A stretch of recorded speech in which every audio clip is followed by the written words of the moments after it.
And if you see my reflection in the snow-covered hills, where the landslide bring it down. And if you see my reflection in the snow-covered hills, where the landslide bring it down. Oh, the landslide bring it down.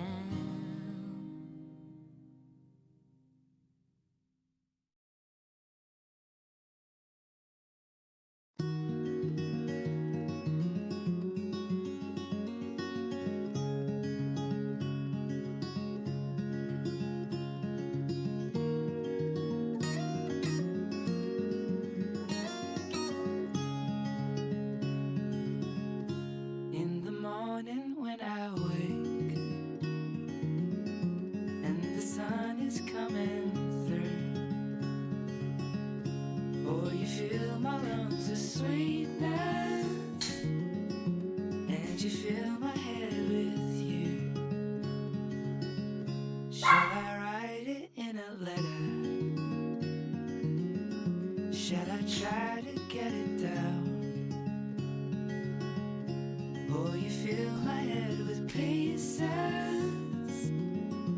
of a song I can't get out. Can I be close to you? Ooh, ooh. Can I be close to you? Ooh, ooh.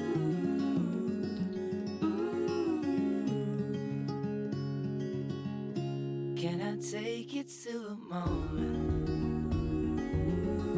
where the fields are painted gold and the trees are filled with memories of the feelings never told? When the evening pulls the sun down and the day is almost through, oh, the whole world is sleeping, but my world is here. Can I be close to you?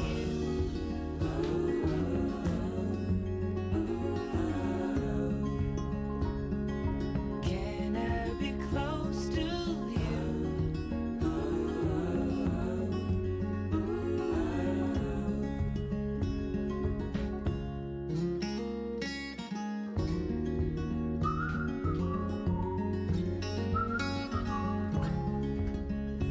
Okay, let's rock and roll.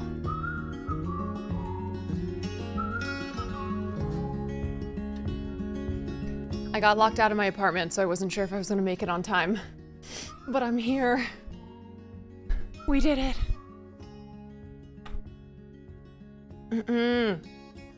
Now I'm the one who went into Will's stream to interrupt. LOL, how? I have no idea. No idea. The door was just locked. Hello, everyone.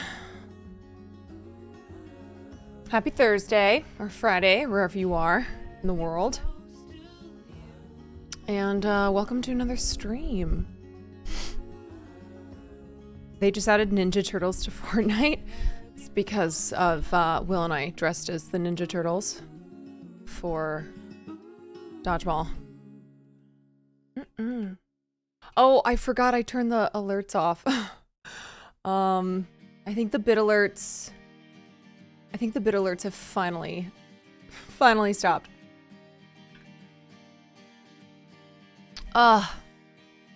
Hey girl, hey. I cannot hear this song without thinking of 2 years ago when I was supposed to sing this for one of my best friend's weddings. And I got so fucked up, which I blame on Will Neff. And I messed up the whole thing. I literally remembered 4 words.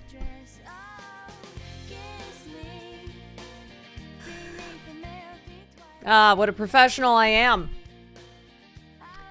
Yup. That was when I learned how to do a spinny. A spinny where you take a bottle of beer and you just whip it around to create a tornado effect, and then you're supposed to suck it down. And I did like 5 of them. No, this is a different wedding. This was a wedding in Mexico. Not the crazy DJ one. Yeah, so I did a bunch of mushrooms too. So mushrooms and then 5 spinnies. And then I was announced to go up to go sing my song. And it was supposed to be like this beautiful special moment for the bride and groom. I was like, hey everybody, if we could please welcome up the bride and groom to the dance floor. Get on up here. Get on up here, you lovebirds. And I literally made it, hold on, see. Okay, so the song started. Kiss me out in the bearded barley nightly. And then I forgot everything. And I just started laughing. I just started laughing. And my friend was like, oh. I was like, get together and dance. Do you have the opposite of stage fright? Look, years and years of performing, I still get like stage nervies, but I don't have stage fright. But I was also fucked up. And and then we came back in. Oh, this part right here. And then I was like, okay. Everyone's like, you got it. Let's do it again. I was like, all right. Big and and then I forgot it all again. I was like, oh, okay, it's just not gonna happen. Does anyone have video of you doing this? I think there's probably video somewhere. And then everyone just started singing it. You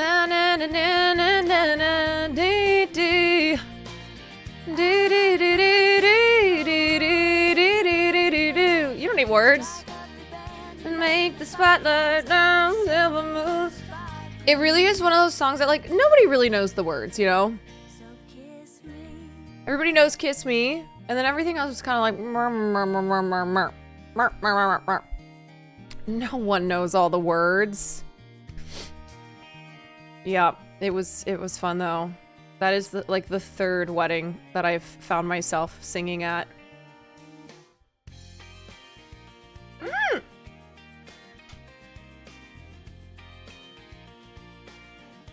Carly, you going to town? Give you a little self-suck? Jeez.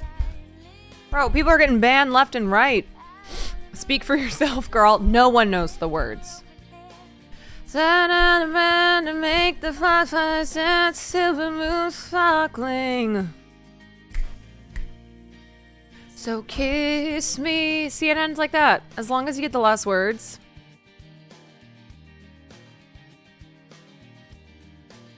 So kiss me. Yeah, so people are getting banned on Twitch. Oh, Will. Did you see Wubby's ban?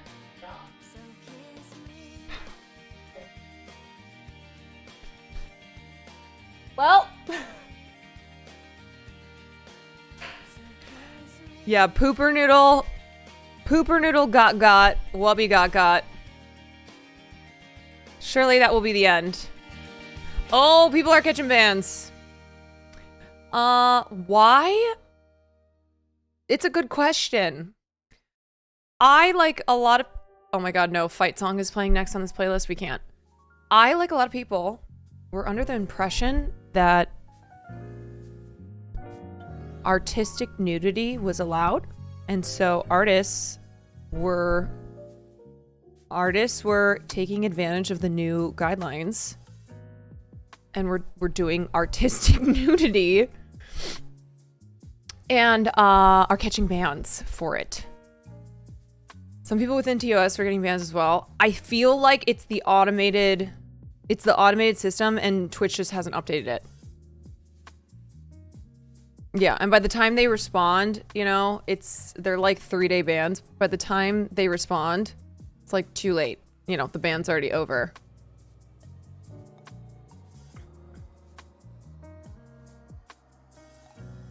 Someone in another chat said he saw a dude painting his dick with his dick out. Okay, you can't do that. You can't have your dick out. R.I.P. R.I.P. M word.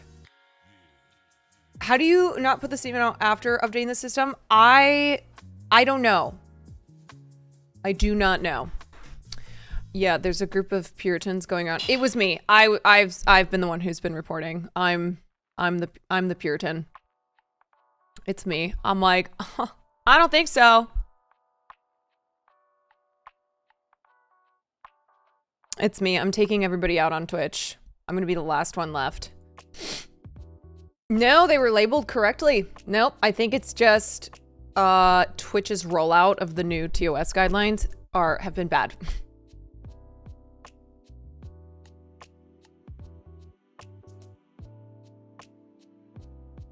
Yeah. It's me. Hi. I'm the Puritan. It's me. Okay, so name for research purposes. Hey, just so I know what channel not to watch, whose dick was out?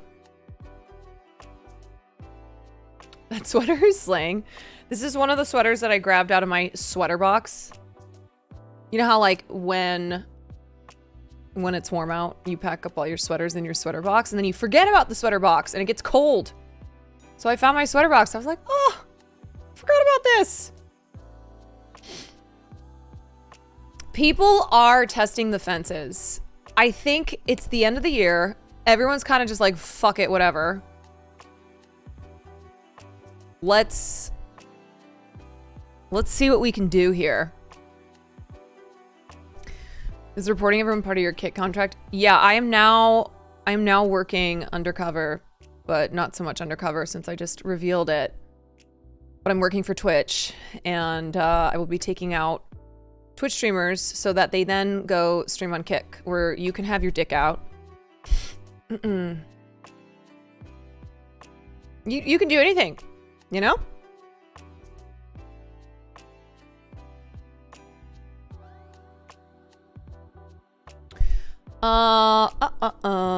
What else? Oh, so today I need to go get my nails done. I didn't even say this, but this is how competitive I am. How much I wanted to win dodgeball. I usually have my longer nails on. I cut my nails off so I could do a better job in dodgeball. Yep, I did. And Will was like, you don't have to do that. I feel like that's not necessary. I said it's very necessary.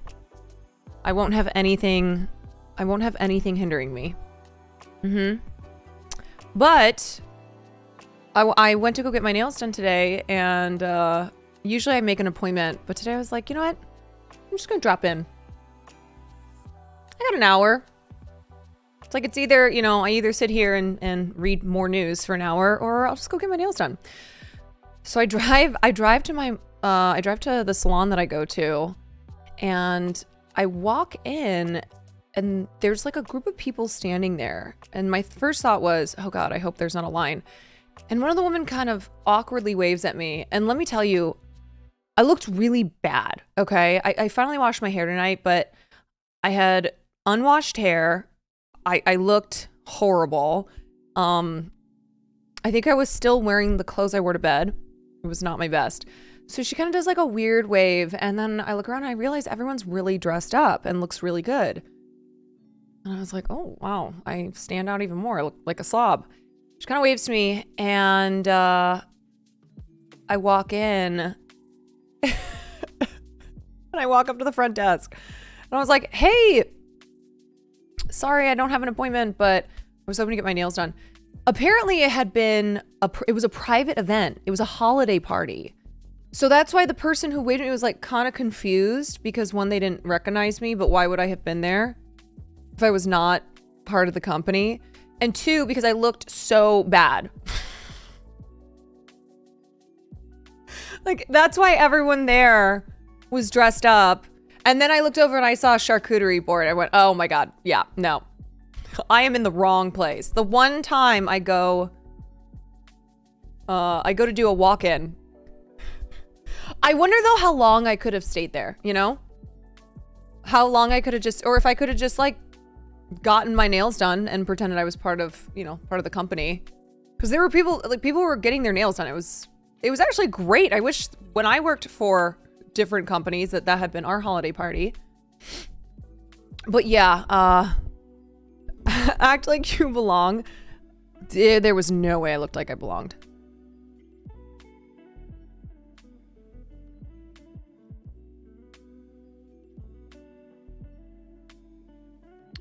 With enough confidence, you could convince them you run. Yeah, I'm like, hi, I'm the CEO. They're like, wow. See, the CEO is real slobbish. Mr. Mikey, thank you for the prime. And Concussed Keeper, thank you for the 14 months. Should have brought a clipboard. I know. Yeah, so tomorrow I got to get my nails done because I have the Christmas concert on Saturday. But tomorrow I think I'm also going to go over to Cuties to bake some cookies. Have you seen the way billionaires... That is true. Yes. Billionaires are some of... Besides Daddy Bezos. Ongo, thank you for the sub. I think subs are 25% off, and then Twitch is doing the bit thing. Twitch is just, you know, they're banning streamers, but they're like, hey, we're gonna give you some discounts and some money. So don't hate us. Belly Button, thank you for the gifted sub. No, speaking of bit strikes, I feel like I just need to say thank you again. Yesterday was wild. I rewatched the VOD because I couldn't even comprehend it as it was happening. So thank you. Thank you everyone who, you know, tried to make me feel better. It was one of those things where I stand by my feelings and I stand by what I said. It's just one of those things where I always hate it too. I always look back, I go, God, I look so... I was like, I hope I don't seem whiny, and then people giving me money and me not seeming grateful. It's just overthinking. So anyway, thank you. This is my formal thanks. It was it was very generous, and then also all the comments and all the support. And it's one of those things where my stream recap just came out. But I wanted to say that I adore your streams and the community. Thank you, Carolyn less than 3. I like the less than 3 as a heart. It took me a while to know what that was. Dea, thank you for the 16, and Lord Fishboy, thank you for the 4. Anyway. Anywho, no, it was, what was I saying? Yes, this is my formal thanks. Thank you for the insane amount of bits. It was something like, it was a crazy amount of bits. It broke people's browsers. And then Twitch, I think, got,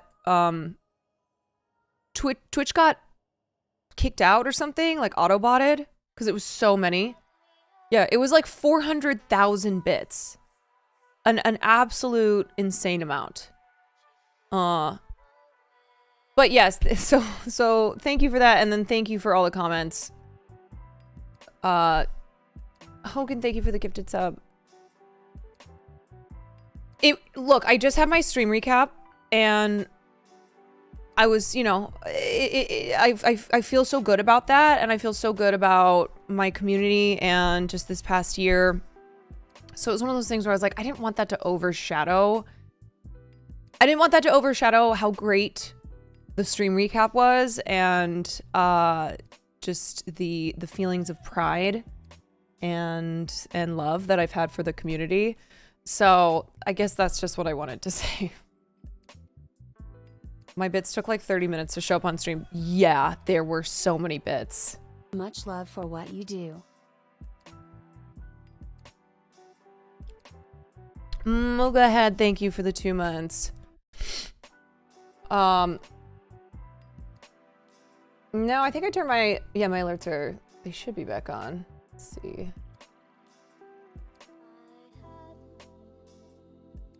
Yeah, there we go. It was insane. It was truly, it was truly one of the craziest things. Your cameo? So I just talked to... yes. Oh my God, for a second,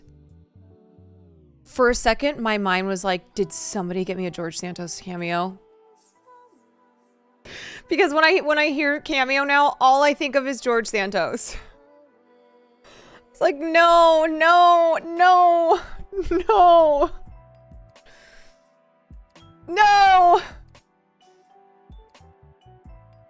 Bro, George Santos is now saying he's gonna sue Jimmy Kimmel to pay him $20,000 for broadcasting his cameos. George Santos is gonna be like a millionaire. And now his cameos are like $500. I can't. Okay, anyway. Anyway. Has the dodgeball soreness worn off yet? It's so much better. I still have like tweaks here and there, but it is much better. I know he's gonna be on Z-Way, and like, look, I truly feel like a fun sucker with how much I cannot stand that we are giving George Santos so much money. And there was finally an article that I read that I was like, this person is also in the article acknowledging that people will think they're a fun sucker, but please stop paying George Santos for clout. Politicians should not be influencers. I just can't get out of my mind that this piece of shit stole money that he fundraised for a veteran's dog. Stole that money and the dog died. So I can't, okay? He's a diva. He's you know, done a lot of things that are very humorous, but I hate this bitch. He's literally a criminal. He has to be exaggerating with how much he's making. Maybe, but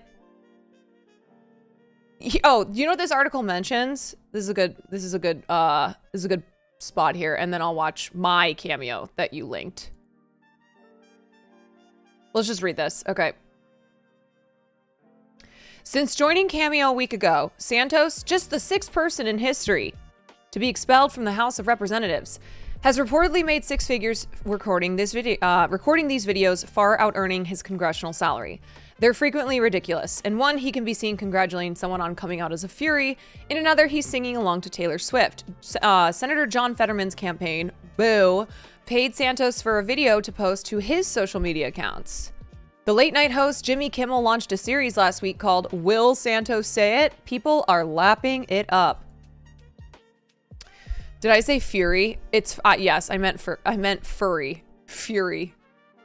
Turned out 2 videos in about 10 minutes in different locations with different outfits, reads one review on Santos's Cameo page. George Santos is the hardest working man in America. I resent that so much.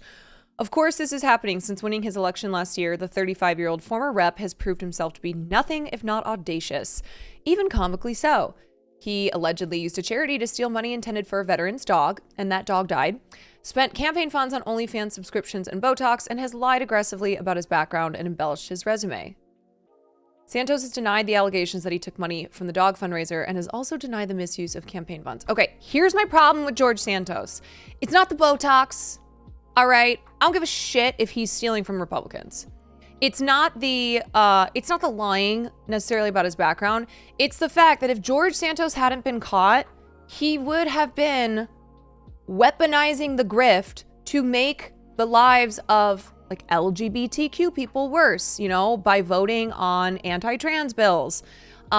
He was like trying to get in on the right-wing faction in his party. So that's my problem, you know? Like if Santos hadn't been so blatantly a liar, and like got himself in trouble because of this was what brought him down. The campaign funds that he spent on things that are not a part of his campaign. Yeah.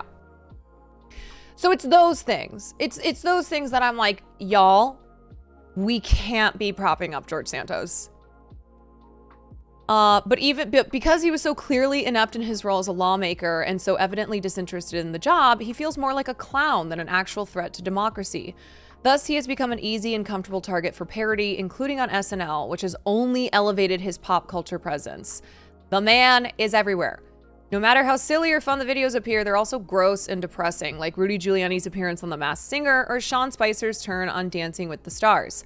Santos' success on Cameo is another example of American politics' cynical descent into a spectacle that seems more concerned with big personalities and drama than with effective governance.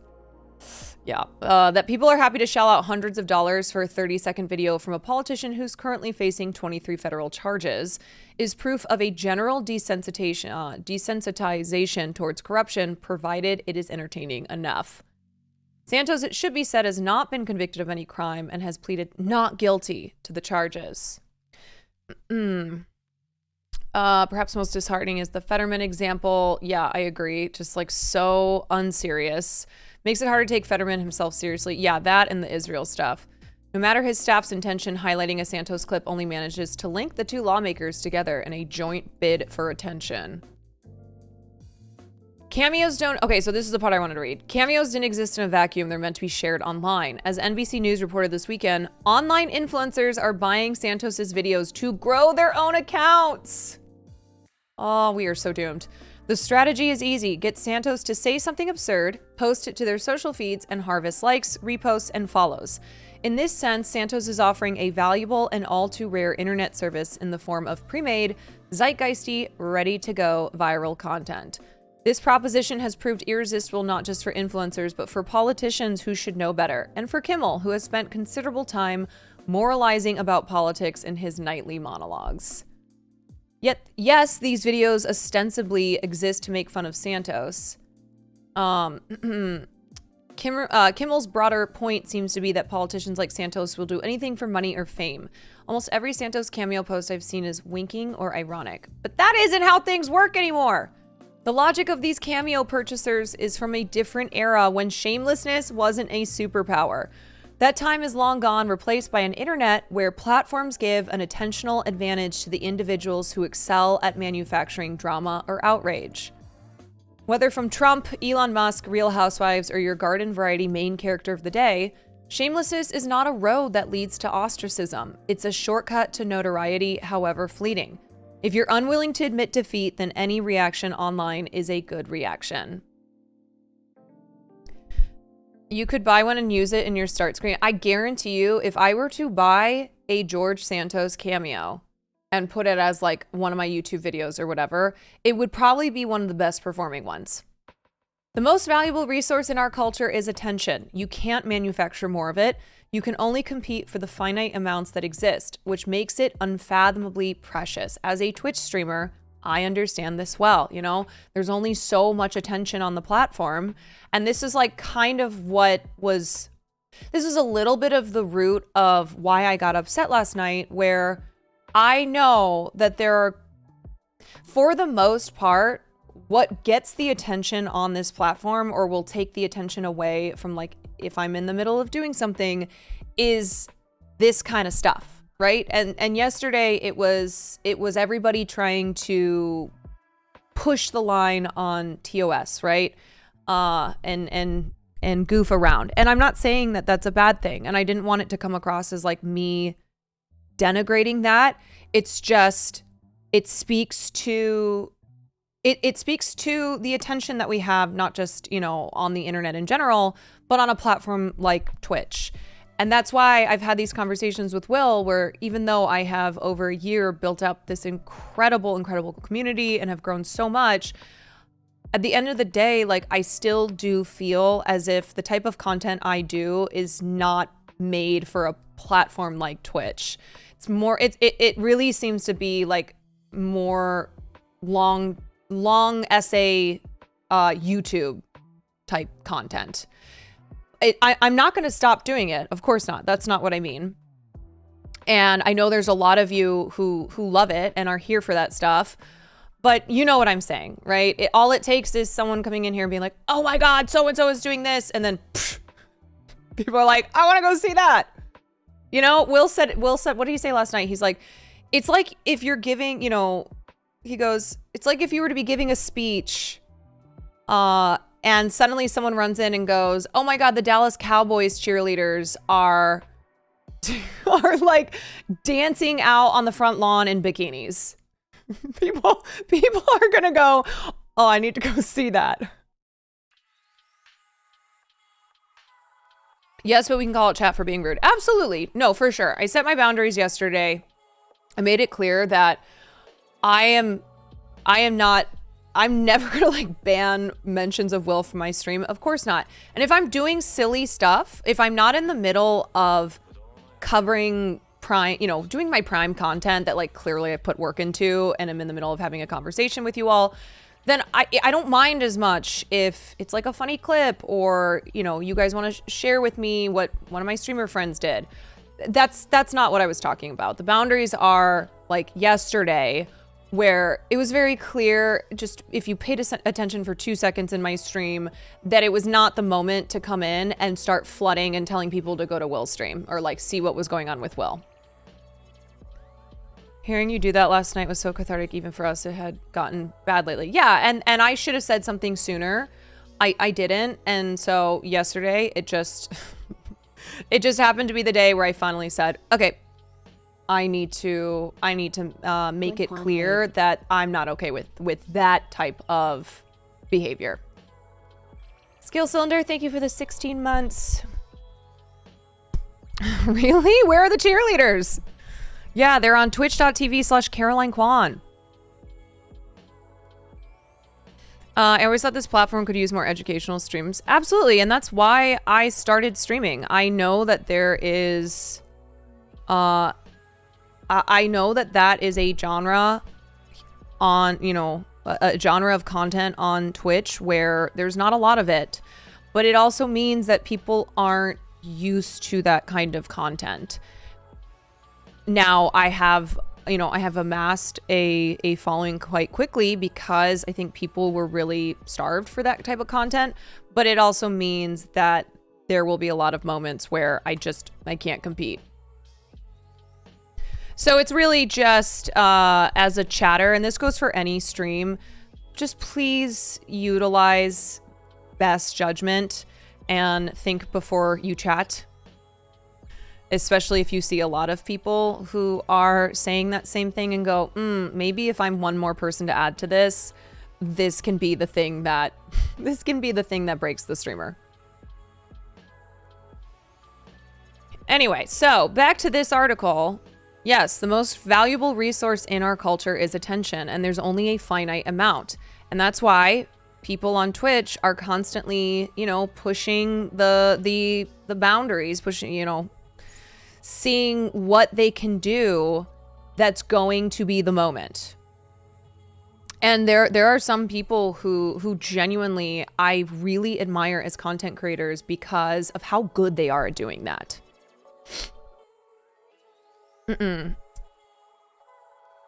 That being able to attract attention even for being shameless, deplorable, or unserious is like a cheat code, a surefire way to receive coverage. That newsworthiness that justifies more attention, rinse and repeat.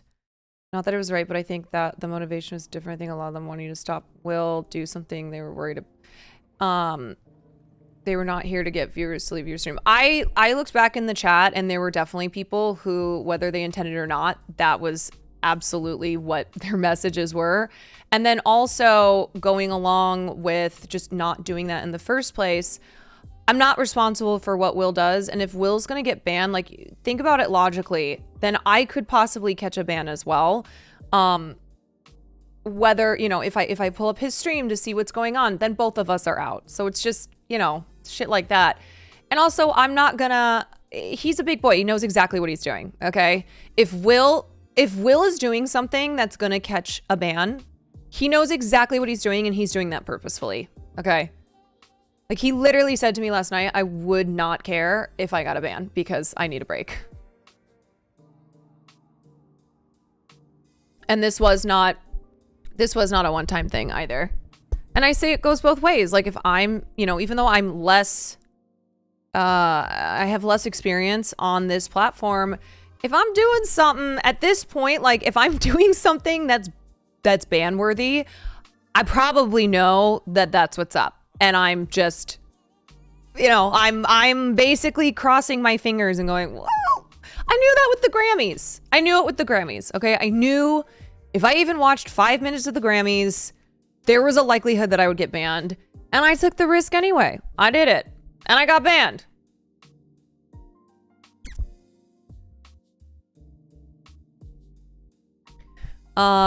Yeah, we'll just try to gently remind chat that other streamers can handle their own business without the aid of the peanut gallery. Absolutely. Yes. Will does not need my help. He does not need me to rush in there and do anything.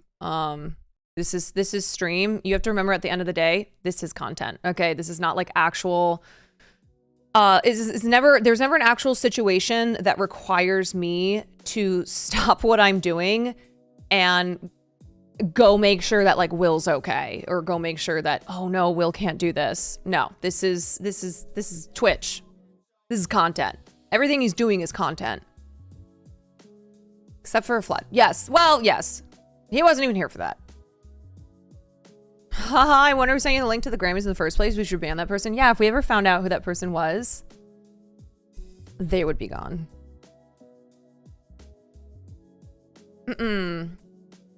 If Will spontaneously combusts, should we tell you? No.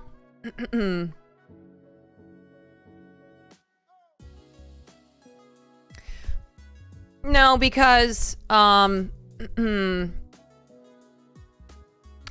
because I will find out on my own, considering that he's streams right over there and I can literally hear him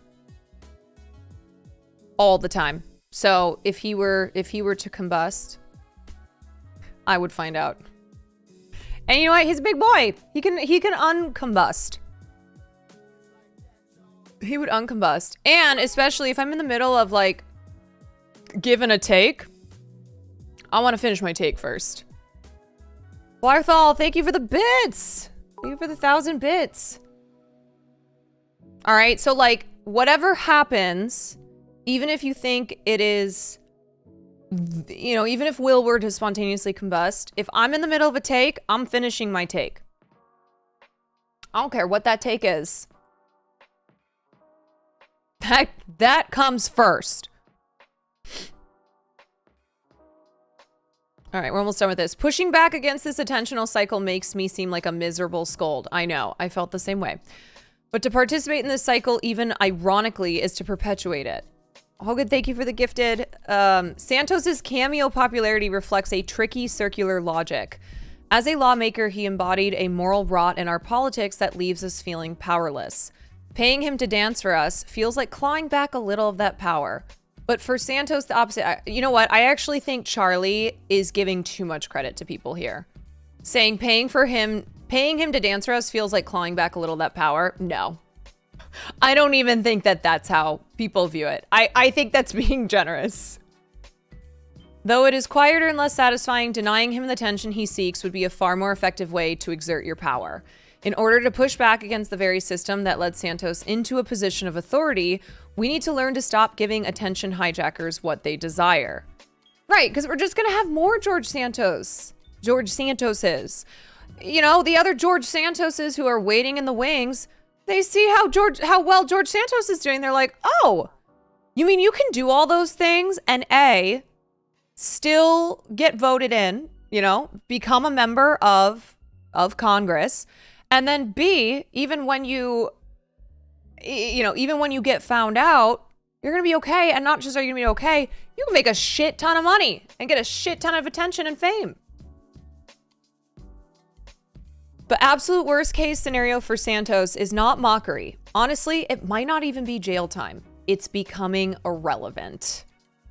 Breaking this cycle doesn't require taking some grand, self-important moral stand. Withholding attention is deceptively simple. You just need to ignore people acting in bad faith and redirect your focus to anything else. The internet is positively teeming with enjoyable things to do. Hasn't TLC taught us anything? Nothing. We learned nothing. So what happened to him? He did fraud and nothing happened? No, he did fraud. So much fraud. Got found out because he had been using campaign funds to buy things like Botox and Sephora makeup. And so they did a special hearing where they voted to kick him out. And then immediately he got on Cameo and is now making more money than he made as a congressman. He just went on Z-Way. Jimmy Kimmel has like a whole bit with him. SNL is, you know, doing their George Santos parody. He's all over the place. He's gotten the one thing that he absolutely loves, and that is the spotlight.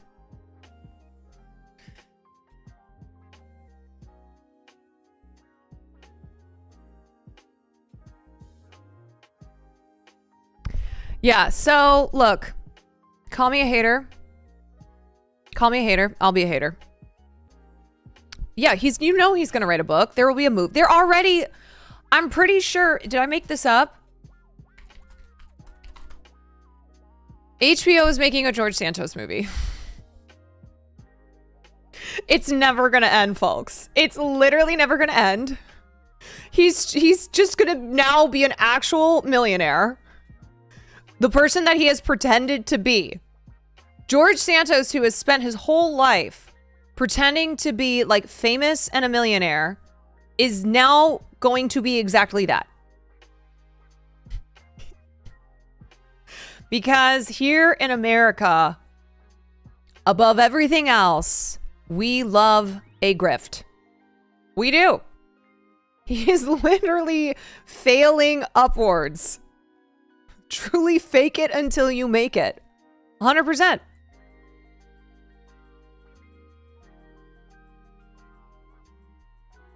How long until he's on Dancing with the Stars? Oh, please. Not long at all. Not long. Justice for Sapphire, I know. You know, we're going to get podcasts. He's going to be on The View. He's going to be everywhere. George Santos is going to be everywhere. He already is everywhere. And making so much goddamn money. It is not wrong for people to point out that it's the first honest money that he's made, aka it's real money and he didn't steal it from somebody, but he made it from his dishonesty. I hate us. I know. Oh, I know. And Jimmy Kimmel just keeps going back and forth now. Look at this fucking face of his. This is now a part of Jimmy Kimmel's content because it's popular. It's just a back and forth now. Like he did another segment after George Santos demanded $20,000 for the cameos, which he already had been paid $2,000 for. Jimmy Kimmel spent $2,000 on George Santos's cameos. Kimmel will scrape the barrel for content. I feel like Kimmel used to be better than this. And now this is what it is. Like Kimmel had some really great moments when he'd talk about healthcare, when he talked about his son.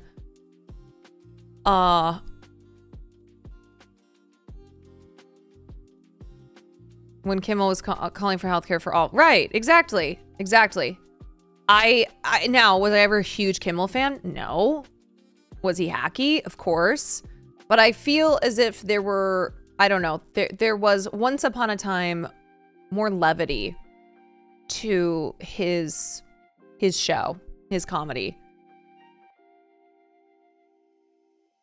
That's why we stand John Oliver. Yeah, I mean, I've always preferred John Oliver above the rest of above the Jimmys.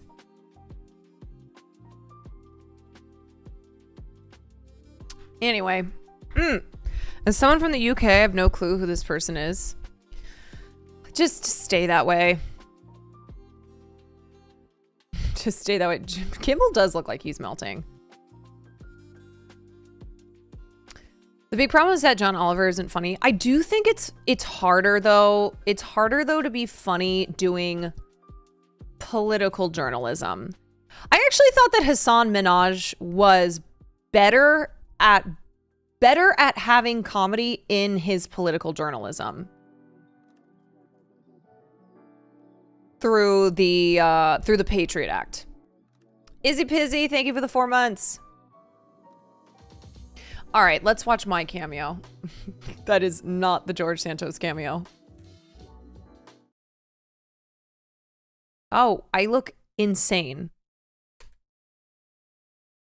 You're breaking TVs. That could be my face. Yeah, breaking TVs. So I just talked to them. How are you feeling going into this? You know, I'm conflicted because I love my girls, but I'm facing them in the finals. And I've been cheering them on this whole time, but now... You're going to destroy them. It's time. It's game time. Any last words? We're gonna... I don't remember doing that. Oh, I guess... Wait, hold.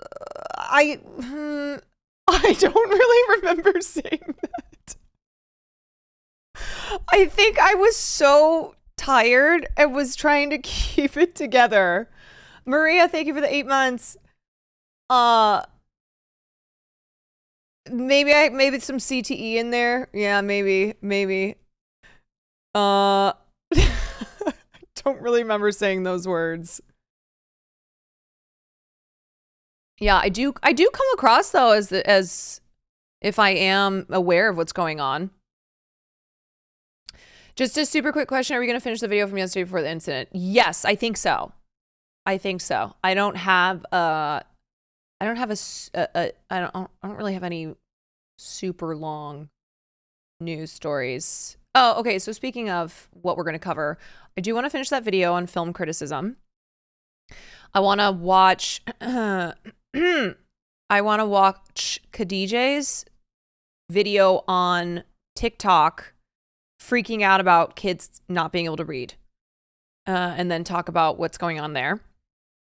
And then we're going to talk about there were just some clips of Bradley Cooper, Doja Cat, and then there was like a thing from Jennifer Aniston. So I want to cover those. We haven't watched Actors on Actors, and I have not put Actors on Actors in my stream title because I didn't want it to turn into a comedy roundtable all over again. So whenever Actors and Actors happens, it's going to be when I go, okay, we've got some time to watch Actors on Actors. Now, the Bradley Cooper thing is from one of the directors on Directors. I don't know if we're going to watch his whole thing, though. When you cut your nails, did you have the dramatic music playing? Yeah, it was like from Mulan. When she cuts her hair off. The Derek... Yeah, kids who can't read good. The Derek Zoolander Center for kids who can't read good. Who needs to know how to read when you have AI? Yeah, I mean, we'll just have robots and AI doing everything for us. Did you hear about Abbott Elementary, the whole cast? Yes, I did. I agree with the criticism of Lisa and Walters. Not so much with, what's his name? With Tyler James Williams, people were trying to say that he's a Zionist based off of one of those million letters that actors and celebrities were signing in Hollywood. One of them that had been addressed to Joe Biden.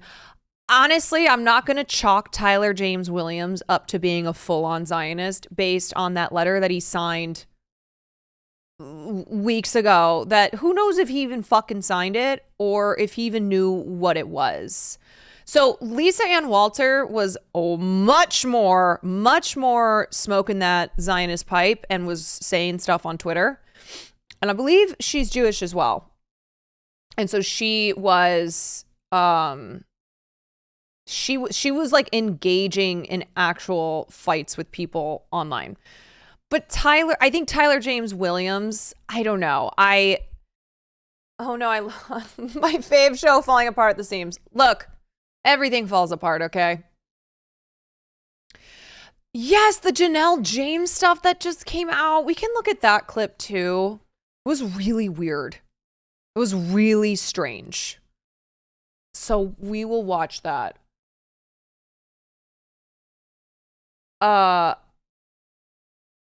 Did you see the Jill Biden White House Christmas decorations? Right-wingers freaking out. God, to live in a world where... or just to be a person where the thing that pisses you off are Jill Biden's Christmas decorations. Lord, I wish that was like the thing that made me angry. God damn it, Jill Biden's Christmas decorations. Langward the Pro, thank you for the tier 1.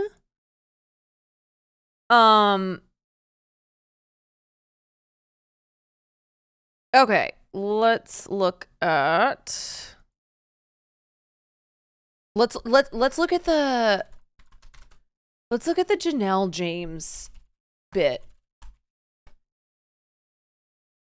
They're just mad because Melania got roasted for the horror movie set. In all honesty, as a horror movie girl, I liked those Christmas trees. I liked how bloody and scary they were. Okay, here it is.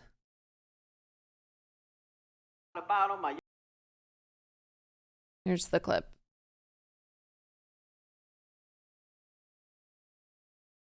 His brother's pro-Palestine. Who, Tyler? Tyler's brother? Yeah, look, like I said, I think there's a difference between someone like Lisa Ann Walters or someone like Amy Schumer or Noah Schnapp or whatnot and Tyler James. You know?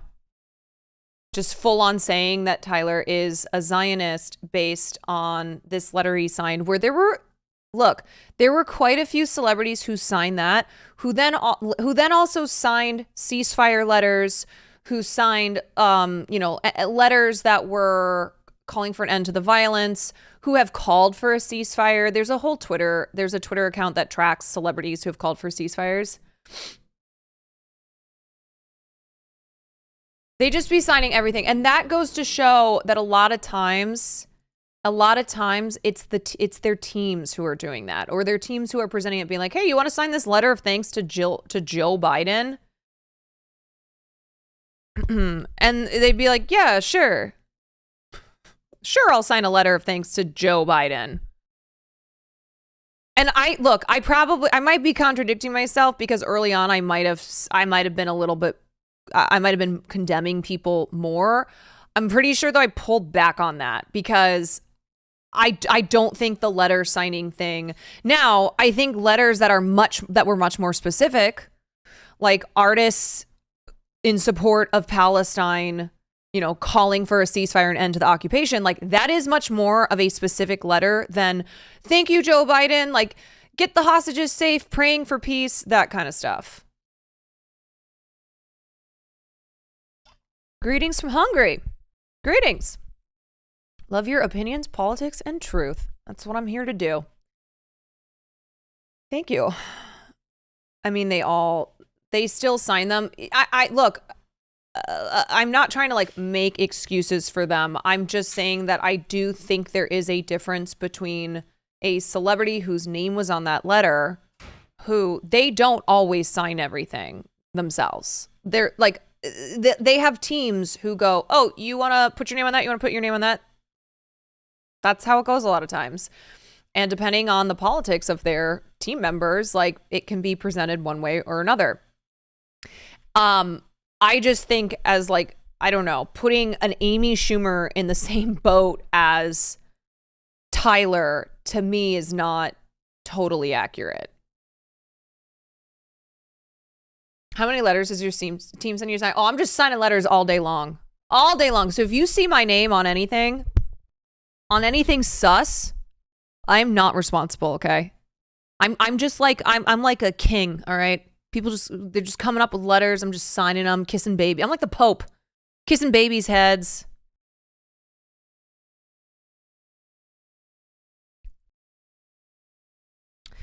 I've never been so uncomfortable watching stand-up before, like she's a weirdo. Okay, let's watch this. Not a lot about him. My youngest son got a dick now. I didn't know that.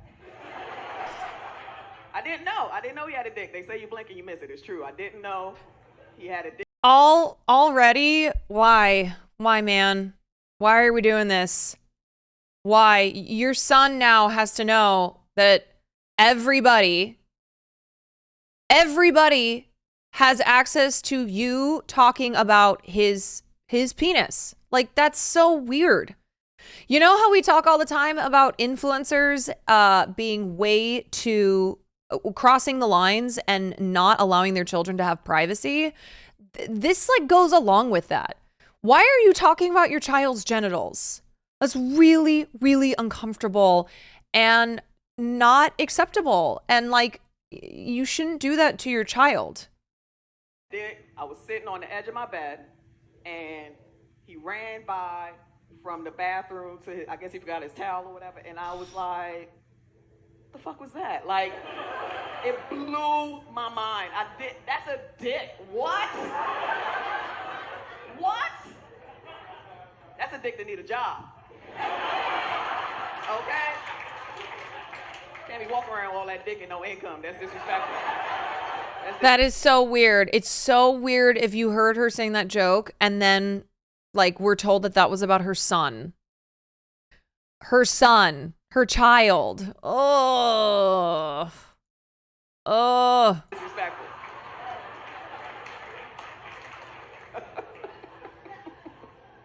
Why are they laughing? I think this happens a lot with comedy. And I said this yesterday where laughter is a social thing and you can be motivated to laugh with other people laughing. That like you go, oh, okay, it's okay to laugh or we should be laughing.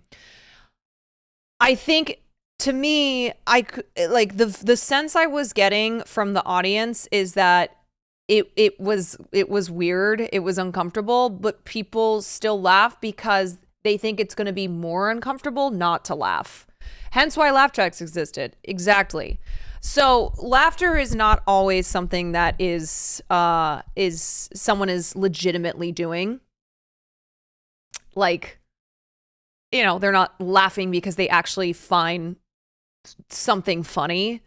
I think in this situation too, you know, the expectation is to laugh. Maybe some people found it funny. Sure. If it were me though, and I was sitting there, I would be uncomfortable and maybe I would like, because I was just uncomfortable. Okay, let's finish this. He used to have a pee-pee. You know, last time I saw it, it was a pee-pee. Change the diaper, you play rhythm guitar on the pee-pee. Ding, ding, ding, ding, ding, ding. What? What, dude? What?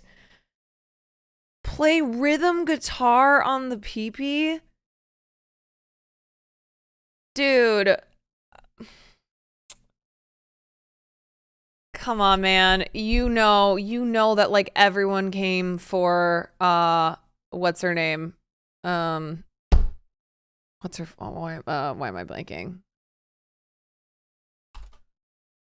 Lena Dunham. Yeah, people came for Lena Dunham when she talked about like touching her sister. And it's just one of those things where I feel like we should know by now that is not something that should be talked about publicly, okay? Because there's no way for it to not come across as really fucking weird, okay? Why would you even think to be doing that? Yeah, right. Like even in the best faith reading of that, like the, you know, not just going, oh, she fucking molested her child. Like even trying to approach that from, okay, you know, I don't think Janelle James is a child molester. it still is so weird. It's so weird. It's so weird. Like, you can't say that and not have it be weird. Huh. No, the parents in here, that's the best part about having a baby boy. Ding. That's the best part about having a baby boy is playing with their dick. No, it's come on. Who did she run her jokes by? And they were like, yeah, that's great. I don't know. You know what it is? I think, look, I don't think it's that comedy can't be shocking. Comedy can't be outrageous. Okay. I don't like a sanitized version of comedy. I'm just not cool with people in whatever setting, just, like, making jokes or doing something that's at the expense of their child. Okay. I don't know how her son feels about this. I can't know that, but like, if my mom, I'm just thinking for myself, like, if my mom or if my parent were to get on stage and that was what they were talking about, that's what they were joking about, where inevitably then people are going to say, like, your mom molested you, okay? Shit like that. Whatever it is, people are going to be saying stuff. And I'm just like, you could have done anything else. That's my take. I just really don't like when comedians, and that was one of my problems. As much as I said the New Yorker shit felt like a hit piece and was totally ridiculous, and I stand by that, the thing that I was the most like, why'd you do that, was the anthrax story that Hassan told. And that's because it involved his daughter, and it was, you know, it was so specific in the story. And I just feel like, look, your family can absolutely be a part of your entertainment and your comedy or whatever it is. I just feel, though, that there's always lines being crossed here, and that's more than just a poor taste joke. Yeah.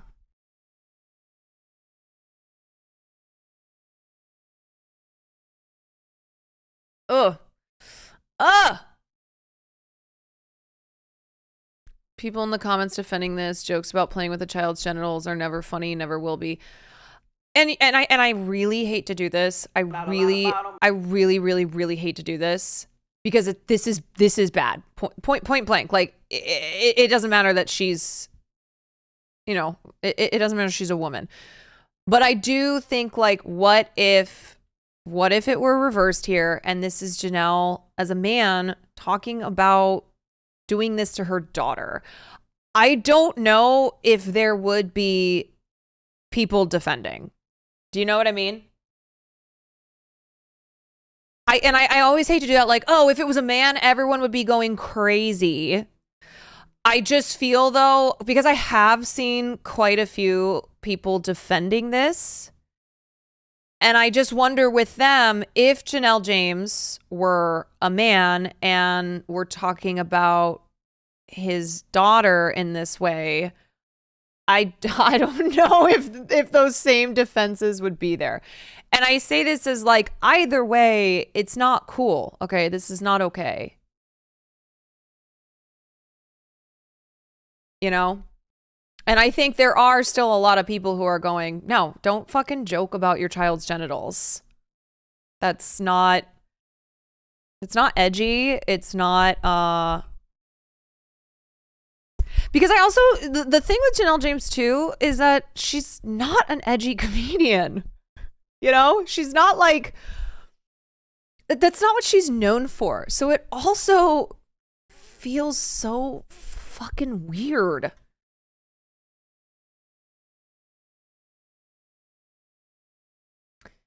Anyway, please don't talk about your kids that way, ever.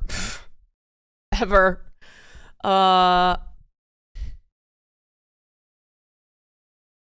Why is Netflix the place where comedians choose to take their careers into their own hands? I don't know. I don't know what's going on. I don't know. I don't. My ex's dad made jokes like that about her boobs and it was so fucking uncomfortable. Yes, don't ever talk about your child's genitals. It's fucking weird. It's inappropriate. And there's like, it puts your child in a really awkward position to be in.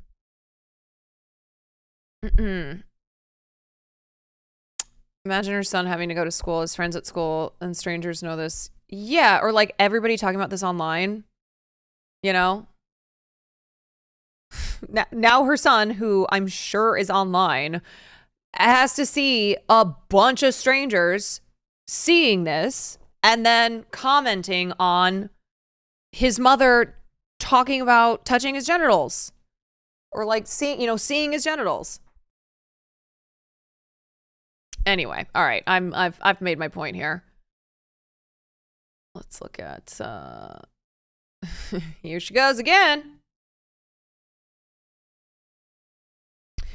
This feels like a violation of the premise of comedy being about punching.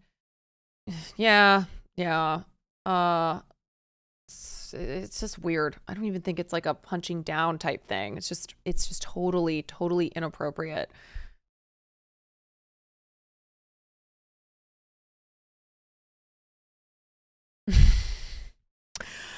Oh man, I wonder how Quinta's doing. She's like, God damn it. I made the most popular show on television. Okay. I gave these actors some of the best roles of their lives. Can they just stop? Can everybody fucking stop?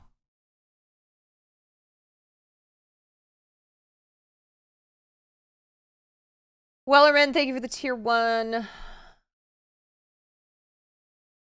Quintus, I know. It's working too hard for that shit. Okay. Jennifer Aniston in an interview where she was talking about the morning show. I feel like as of late, whenever I see a comment from Jennifer Aniston, she's giving angry, like grumpy boomer when she talks about things like, wow, that's not how we did it back in my day. She's frequently talking about back in my day. And it's like, yeah, there were a shit ton of problems back in your day. Okay. And that is what these solutions are aiming to fix. Yeah. She's just coming across as kind of grizzled boomer. It's too much. It's too much. So this is what she said. Where's the part? Wowzers. It's been 7 months with the Quantourage. That's hella cool. Neozerg, thank you for the 7 months. All right, so if you do not know, there are what are called intimacy coordinators in Hollywood. So the job of an intimacy coordinator is to do exactly that. They are to be the person who is on set who is making sure that every step of the way in a sex scene, in an intimate scene, that the actors involved are comfortable and, have a resource and somebody there, like a professional there. So they're just not left to the whims of the directors and producers who are like, yeah, let's see your tits some more. Intimacy coordinators are a good thing. That is one thing that Hollywood has, a change that Hollywood has made that has been very beneficial. And for a long time in Hollywood, there was no such thing as an intimacy coordinator. And that's how you wound up with, a lot of situations that we've covered here on stream, but ones where actresses and actors felt they were sexualized in a way they weren't comfortable with, that they were taken advantage of, and, came to regret certain scenes that they did from movies. Anyway, I watched an intimacy coordinator on TikTok and she was based. Yeah, they tend to be just really, really cool professionals who their job is to make sure that the actor or actress is not taken advantage of and doesn't do something that they are not comfortable with. So it's a good thing. Okay, so Jennifer Aniston was asked about a love scene that she does with Jon Hamm's character in the morning show. The love scene was more explicit than we're used to seeing on the show. How did you guys prepare for that with director Mimi Witherspoon? I didn't think it was explicit. Like, okay, girl. Aniston, having Mimi there, you're protected. I never felt uncomfortable. John was such a gentleman, always. I mean, every move, every cut. You okay? It was also very choreographed. That's the beauty of Mimi and our gorgeous editor, the music and lighting. So you don't prepare. They asked us if we wanted an intimacy coordinator. I'm from the olden days, so I was like, what does that mean? They said, where someone asks you if you're okay, and I'm like, please, this is awkward enough. We're seasoned. We can figure this one out. And we had Mimi there. But like, that's part of the process, Jennifer. And it's something that, like, I don't care how long you've been around in Hollywood. I don't care, like, if you're one of the old heads. That is something that even older actors or ones who've been in the business for a long time should embrace, because it's not like they're trying to lessen the awkwardness. Okay. So Jen saying, like, please, this is awkward enough. We're seasoned. We can figure this out. That's not the point of an intimacy coordinator. An intimacy coordinator isn't like sticking their head in there and going, hey, everything good? It's like having a resource who is not reporting to the director or the producers on the show. So therefore, you know, they're an independent professional on set who is supposed to be there for you. So I don't know if maybe it was poorly explained to her. I don't know how she wouldn't know what an intimacy coordinator is. It's not as if they like just were introduced 5 minutes ago. I feel like everybody knows what an intimacy coordinator is. So maybe, I don't know, maybe this is her just kind of being like, we don't need those. I've never needed one of those, and I certainly don't need one now. Saying it's awkward enough probably means they need the coordinator. Right. Like, it is weird to go, please, this is awkward enough, and then say, we're seasoned, we can figure this one out. And the point I'm trying to make is like, no, this shouldn't be on like the actors to figure it out. That's what's led to so many problems in the past. And this idea that like, this is just how it goes. It's uncomfortable. We'll just have to figure it out. We'll just have to get through it. This isn't like a super big deal. I just wanted to make the point on intimacy coordinators, and also make the point on like, there definitely being this division in Hollywood between like now the older generation of actors, which include people like Jennifer Aniston. Hard to believe since we grew up with her on our TVs, but just her generation, and then also just the things that she has said in the past couple years about cancel culture, about sexual assault, about intimacy coordinators, whatever it is. She does represent this older school POV, and it's something where that's what we're trying to get rid of in Hollywood. Okay.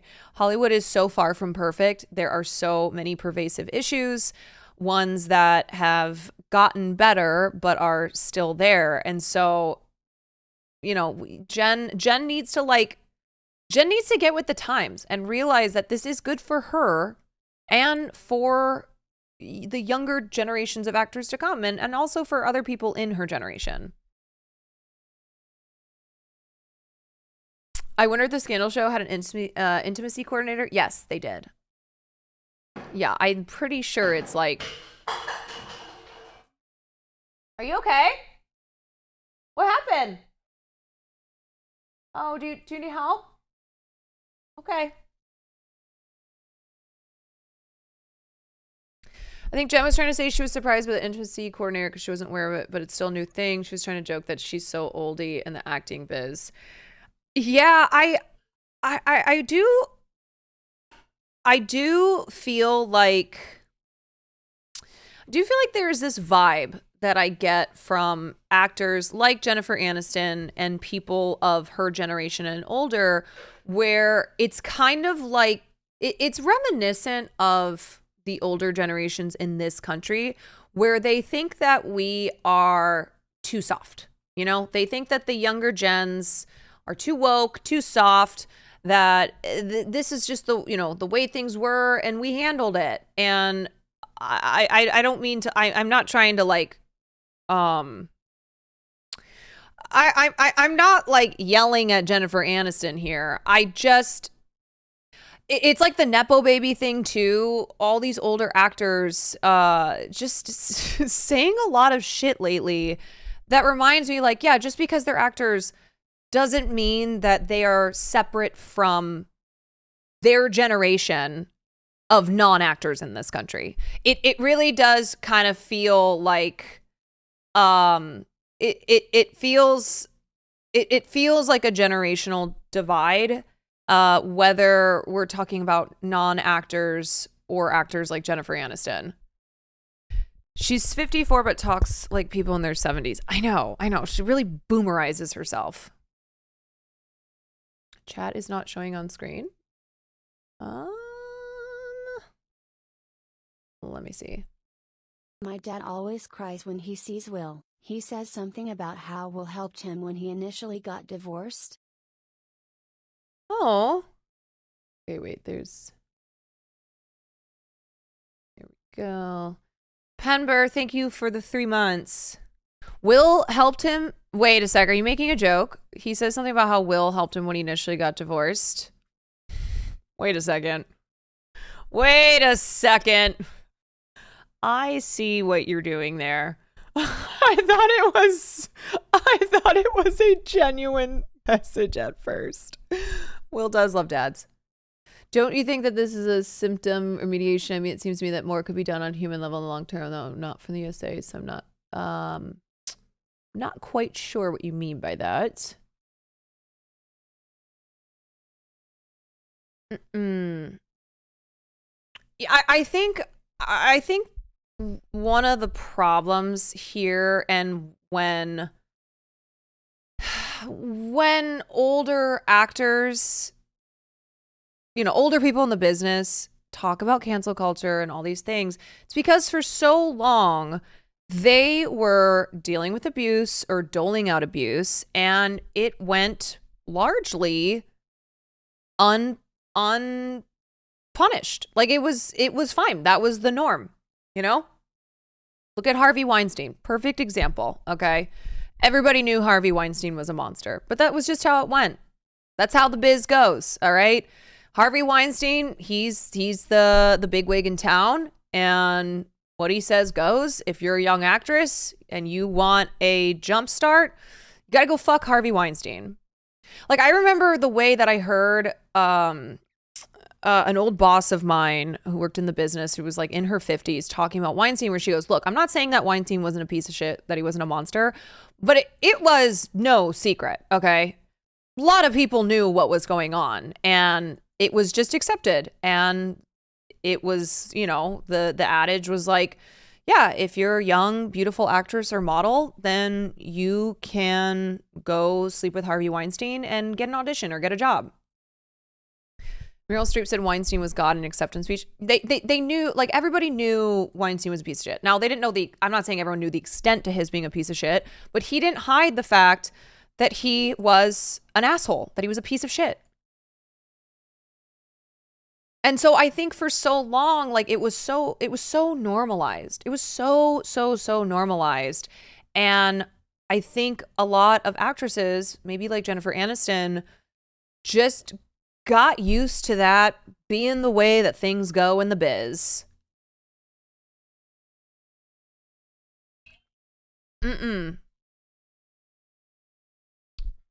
Anyway.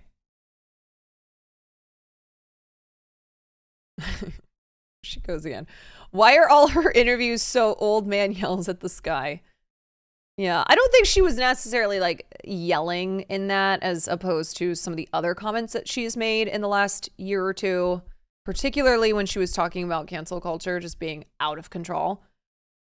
But I do think it just speaks to the generational divide in Hollywood. What was the conversation that I think we had this conversation when we were watching the Actors on Actors. I think it was Ellen Pompeo.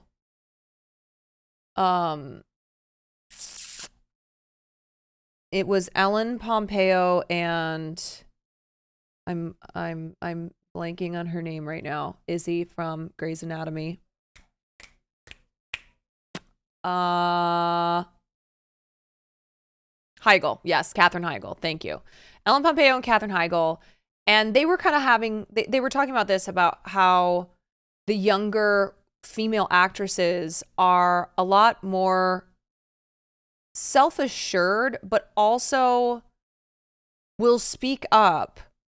You know, they're more likely to speak up and say something if something is wrong, versus like Heigl, who's in her 40s, and Pompeo, who's in her 50s, just, you know, being taught that and learning from their own experiences, particularly Katherine Heigl's experience, that if you say something, or if you stand your ground, then you're fucking yourself over and your career is done. Choose me, love me, pick me.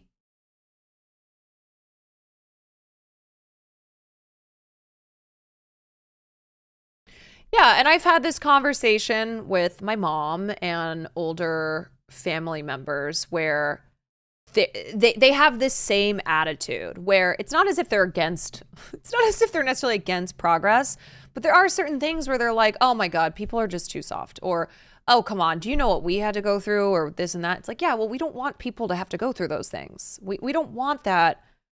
We don't want every subsequent generation to have to go through what you guys went through. I've learned that lesson as well, but I'm unlearning it. Although it is something you have to unlearn.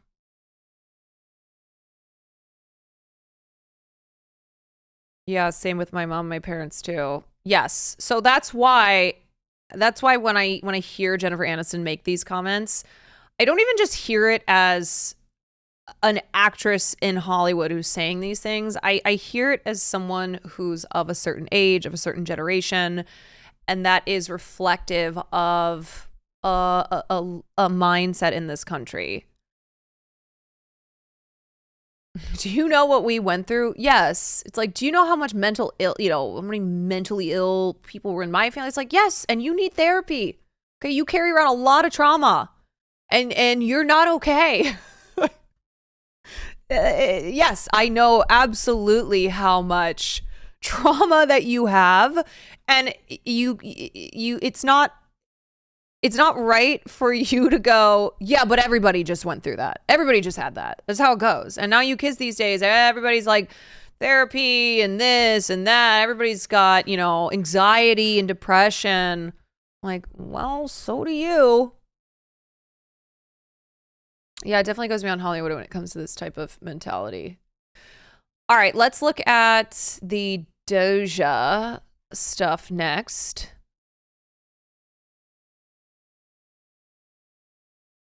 Why is everyone mentally ill nowadays? I know.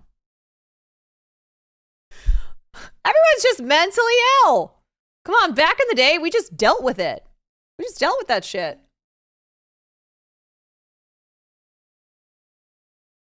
Boomers kind of take it out on the current gen because we're vocal about this shit and they couldn't be. There's some malice there for sure. Yeah.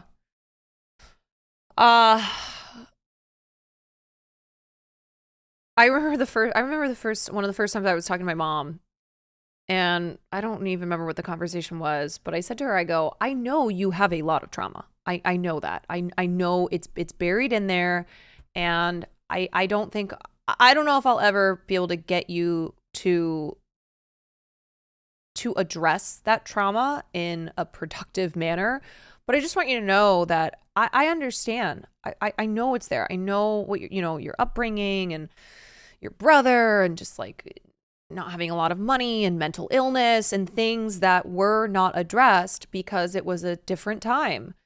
And so it's something that I I think sometimes even just acknowledging in older people where it's like, no, I don't think you're okay. I think you do carry around a lot of pain, a lot of trauma. I think that you have mental health problems as well. I don't think that, I think that sometimes that helps. And they just go, yeah. I go, yeah. And so the difference with my generation and yours is just the way that we are open about it, and then the way that we address our mental health problems.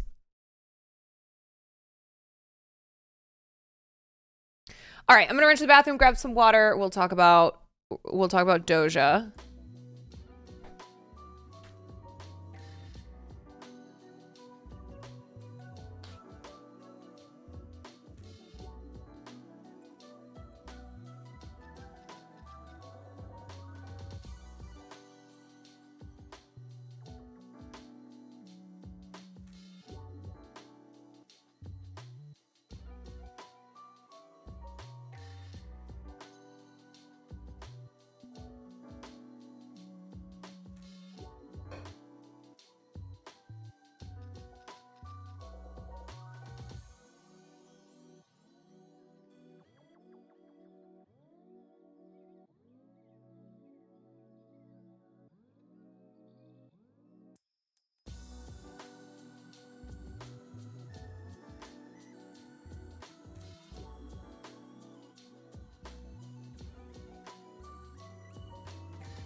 Jerud and Chill, thank you for the 3 months. Okay. So DOJA, as we know, came under a lot of fire because she said some things that were not wrong when she talked about the toxicity of stand-up. But then she said a lot of things that were wrong, and it just adds to the ever-growing list of things that Doja Cat has done that are bad. So she has a new album out. Let's see. Or is this I think this is the album that came out that she debuted at the VMAs, maybe? I don't know. I'm honestly not really interested in listening to the album part. I just want to listen to this first part. Okay. To be like the spokesperson for like depression and like angst and like, dysmorphias and what part do I want to things start? like I've been anxious and I've been depressed and I have body dysmorphia, that's for sure. I don't like talking about that stuff because I don't need to, and it doesn't make me feel better to really just like put that out there and like talk about that sort of stuff. And I know how involved I am with social, or how involved I was with social media. So going on there every day and seeing people's responses to, thank you so much. Yes, thank you. Yeah. Well, cheers. Cheers. Continue on. I just, seeing the responses to that is something that I wouldn't be able to handle. I'm kind of a snowflake. I'm very sensitive. So I know if I talk about things that I'm sensitive about, my vulnerabilities and things like that. You're afraid people are going to use them against you? Yeah, absolutely. And they will, and they have. So I just, I keep my mouth shut about that shit. Well, so I think that's the part like I want people to know about you is that you care, right? Like you have, not only do you care deeply about the craft and the music and the stuff that you're making. Okay, it's interesting because she has made a point. She's made a point of displaying that she does not care. She doesn't give a fuck what her fans have to say. And in fact, that was, even though she was right in going off on stans and people being too obsessed and too parasocial, she also broadly said, I don't give a fuck about my fans. That's what the vibe that she gave off was. And then repeatedly, when she's gotten called out for stuff, especially as of late, she makes it clear that she doesn't give a fuck and that people are just insane and are haters. Yeah, she called them stupid for liking her music, saying that they're, it's just basically being like, what was the thing she said where she made it clear that they were just money to her? It was really throwing all of her fans under the bus. A cash grab, yes. Yeah, she called it a cash grab. So she wasn't just specifically referring to the parasocial aspect of stans. She was referring to like all her fans, everyone who's been supporting her. But I think just even hearing you say that, I'm sure you have a care and a kinship for people going through the same things. Yeah. In some way, right? So I don't know if that's like you said, you don't like interviews. Yeah. You don't want to get deep into that, but So I think the human side of all of us wants, as we fall in love with your talent and your music, right?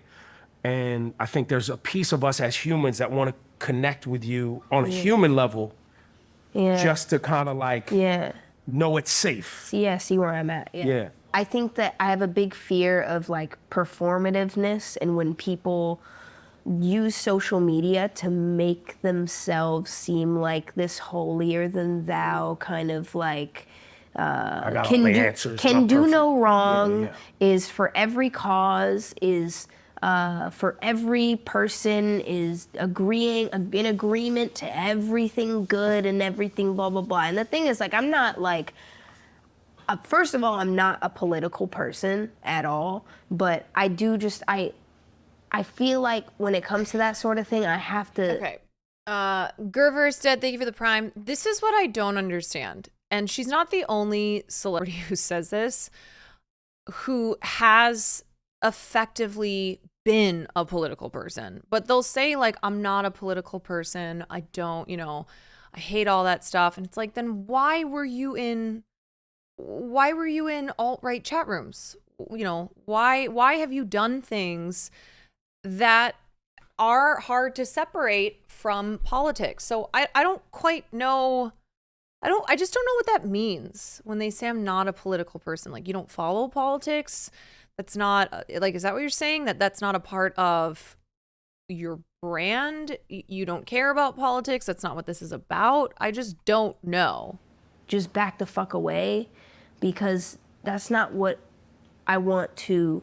Politics are not something that I want to sweep into my life. I just want creativity and joy and sort of the immediate reality of like my friends, my family, and my music and whatever, I don't know and what that means. I'm assuming that's how something like the whole t-shirt incident happens, where it's like, I see somebody who's funny, and come to find out, you done hurt people's feelings in some way. You don't know, you can't know everything.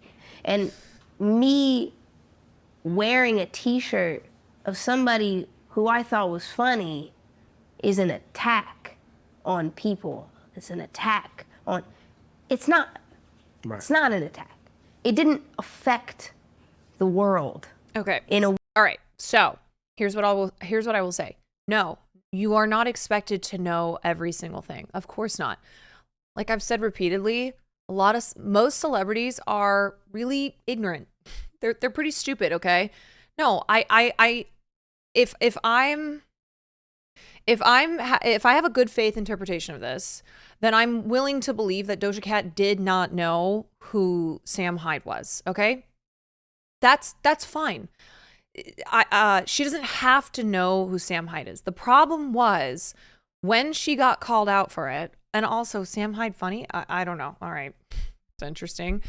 The problem was that when she got called out for it, what she did instead, she reposted the photo with a bunch of eye rolling emojis. Yeah, so it was very arrogant, it absolutely was not atoning whatsoever for not knowing who this person was. And that's the problem, okay? It's not when you don't know something and then you get corrected on it. It's how you handle it after that. And the way that she handled it was very much so to be like, fuck you guys.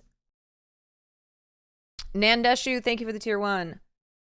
Yeah, look, I know a lot of you are like, no, she definitely knew who he was. Whether she did or not, the point, like what she should have done in getting called out on it was not what she did. So if you give her the benefit of the doubt and go, okay, she didn't know who Sam was, she put him on a t-shirt, fine, then she should have absolutely done the opposite of what she did. And what she did was to be snarky. What she did was to make it seem as if she thought she wasn't wrong for wearing him on her shirt. And that was another example of people online being, what she was talking about just before this, being performative, being, too much. Way where we now have to look behind our backs. We don't. And I know that. And people, me saying that right now, I'm gonna get a lot of responses of people being like, yes, it did. It's going to change everything. No, that's not what people are think saying. some of it No, and see, that's narcissism. Her thinking people were responding to her as if she is this huge change maker and that her wearing a t-shirt with Sam Hyde on it, like, changed the course of the world. No one thinks that about you, Doja Cat. All right, you are turning this into something that it was not because you refuse to accept responsibility for, for wearing a shirt with a neo-Nazi on it who's holding a gun. This is not this bigger picture type thing where you, with the things that you say and do, change the course of society. No, that's insane. That is like the mindset of a narcissist. I think some of it, which is why I asked you to have this convo, I think some of it is trust, right? Yeah. Right? Meaning, if we knew more of you, we saw you, heard from you, we knew what you stood for, right? Something like that happens, you could go, oh, my bad, I didn't know. I also think that I'm way too fucking famous. 100%. And Bro, it's that simple though. It's that simple of going, I didn't know, I'm sorry. I'm sorry. It's not going to happen again. I apologize. Like, oh my God. No, you're not too fucking famous. No, it's not a like, oh, I got to look behind my shoulder or whatever the hell she said. I'm too You know what? Actually, I'm going to use that from now on. If I ever get called out on something, that's what I'm going to say. I'm going to be like, I'm just too famous. Like, what? What does that have to do with this thing that you said or did? I'm too famous. That's that. I'm doing what I can slowly but surely to separate myself from this kind of narrative or whatever this world is that I kind of built. And I'm fine-tuning it and tailoring it to what I want out of it. I feel like it doesn't matter what you say. It doesn't matter what some people know. 'Cause there's fans that I have who know that Get it. I don't put any effort or any involvement into whatever the fuck that negative ass shit was. I am more. What is she waffling on about? This is truly an example of someone who's saying a lot of words and not saying anything. She is using so many words. She's saying so many things and saying nothing. Girl, what? What? Oh, man. I was such a huge fan of Doja Cat. And truly, if she had just been like, I'm sorry, that was not cool. Chat rhymes I showing apologize. Rather than just do this edgelord, all these people are just ridiculous and performative and I can't stand it. And I'm just going to have to separate myself from this. What are you talking about? Nandeshu, thank you for the tier 1. Hogan, thank you for the gifted. Cumstert, thank you for the 7 months. She was in racial chat rooms showing feet. Right. This is not This is why, like, as far as Doja saying I'm not political, it's like, okay, but you've previously had songs that mocked victims of police brutality. You have made it a habit of being in alt-right chat rooms. You wore the Sam Hyde shirt, even though you said you didn't know who he was. Okay.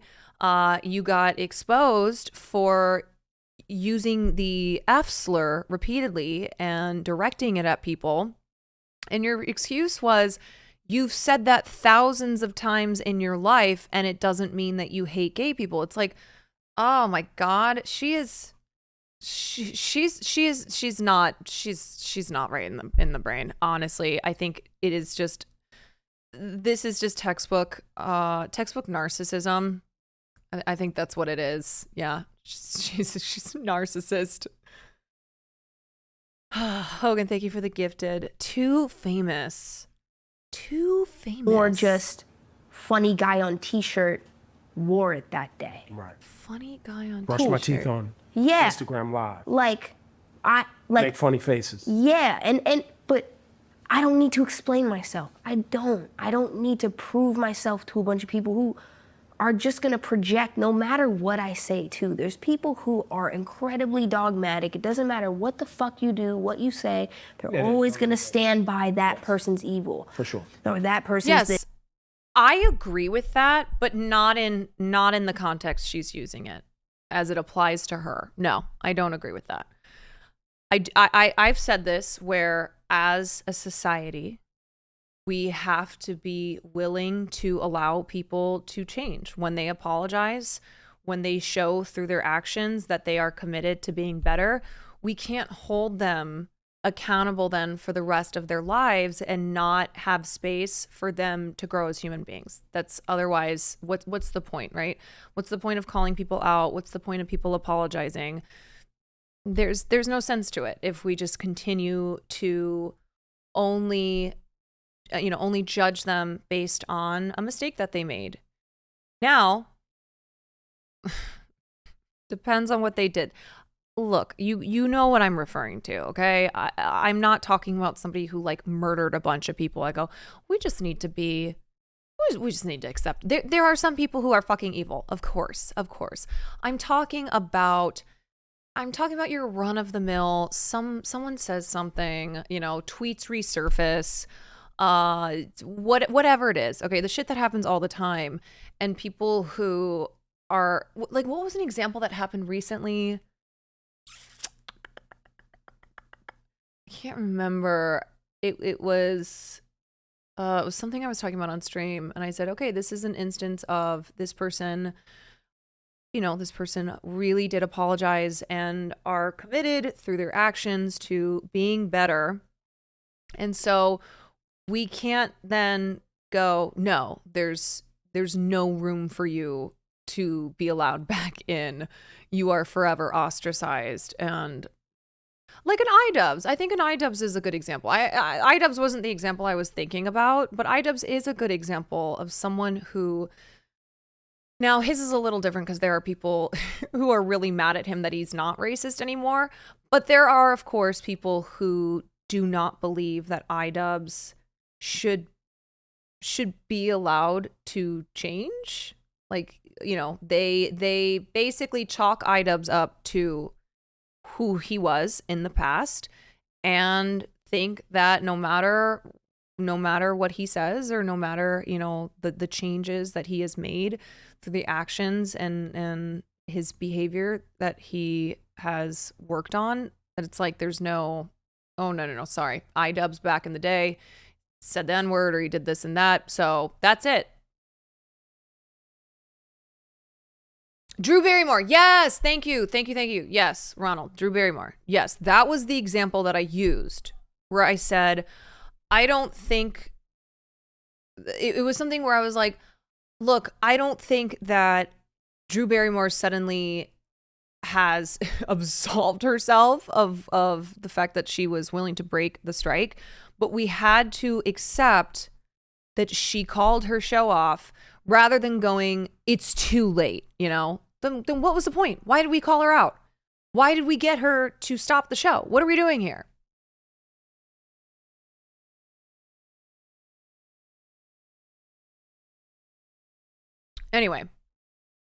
Anyway, that has always been my opinion on that. And the same with I've probably used examples when I was covering Israel and Gaza where someone who is, someone who was a Zionist, okay, or someone who believed something that then they learned more information and had a better understanding of what had been going on in Palestine, in Gaza, to Palestinians. Like, we need to be able to let them learn from that and not just write them off and not just, chalk them up to, oh, well, they believed this on October 7th, so we can't allow them, to like have that learning experience and that growth there. Like the actors that signed the letter then walked it back when they learned more. Yes, that.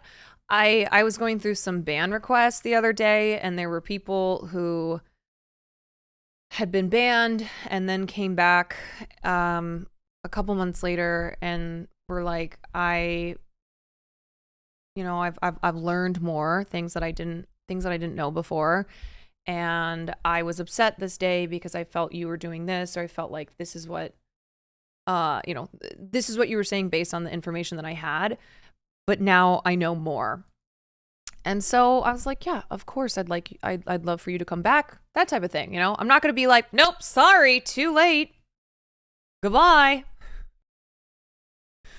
Nope, that's it. The problem is we end up being, for example, non-Black people insisting racism towards Black people be forgiven. I understand what you're saying there, and I do think that like when somebody who has said or done something that specifically hurts a community, like the Black community, for instance, I get that it's not for non-Black people to decide that apology is good enough or that person is forgiven.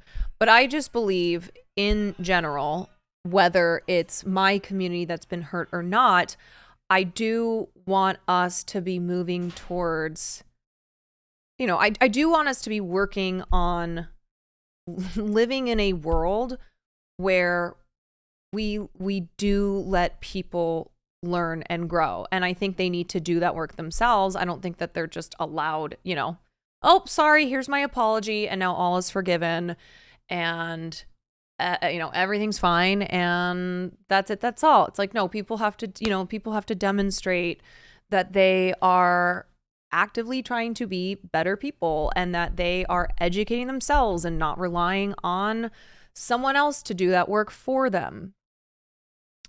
You can acknowledge someone has changed for the better without completely forgiving them. Yeah. And again, it depends on what the context is, what we're referring to.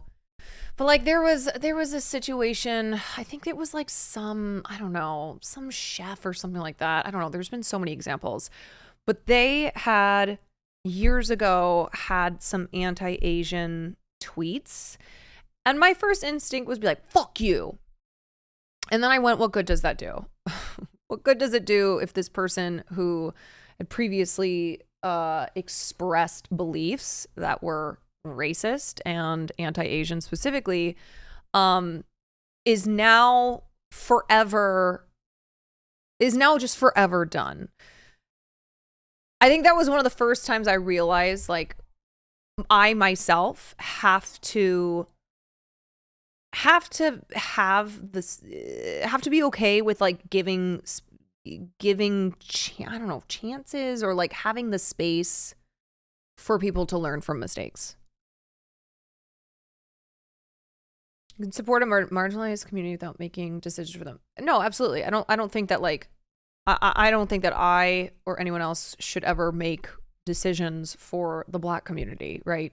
If somebody does something that is harmful to the Black community, like for instance, Juliana Margulies, okay? Fuck Juliana Margulies. Not like she apologized for reals in the first place. She's a piece of shit.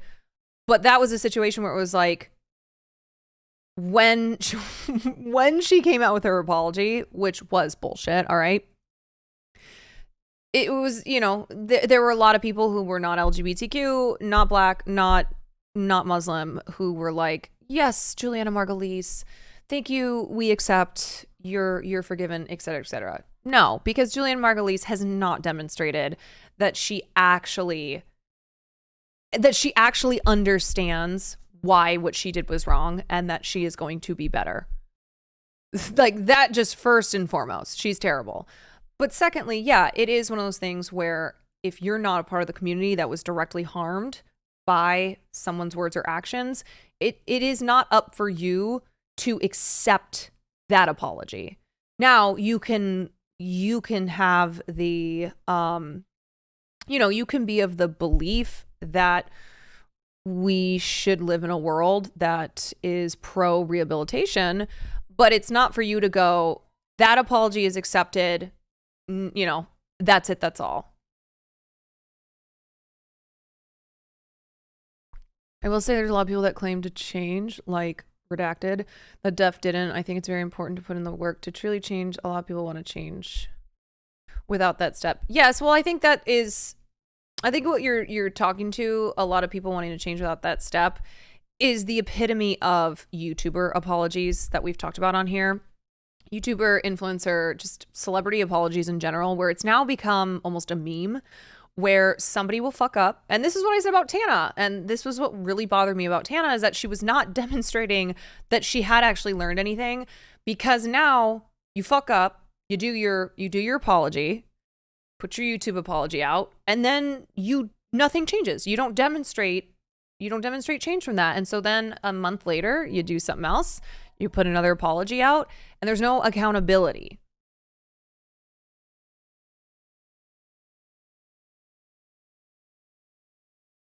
You don't have to be around or endure the repeat offenders of harmful BS, they say.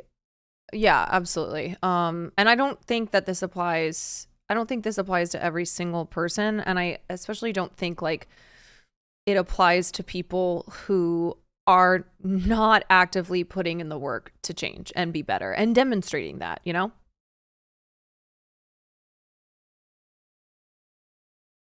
This or that person's that. Or they're going to project onto you based on your appearance, or they're going to project onto you. Like, for instance, and I'm sure you see it on social media, you know, our industry, the entertainment industry, is always like tied to like this like Illuminati, Satan worship, boom. And so then popular person comes out looking like Satan. Here they go again, promoting this Satanism and et cetera, et cetera. Somebody like myself goes, nah, they're just doing art. She's trying to scare y'all because she knows that you're gonna have some visceral reaction to this imagery. Or I'm minding my fucking business. Yo, this is like a weird part too, where she's like mad that people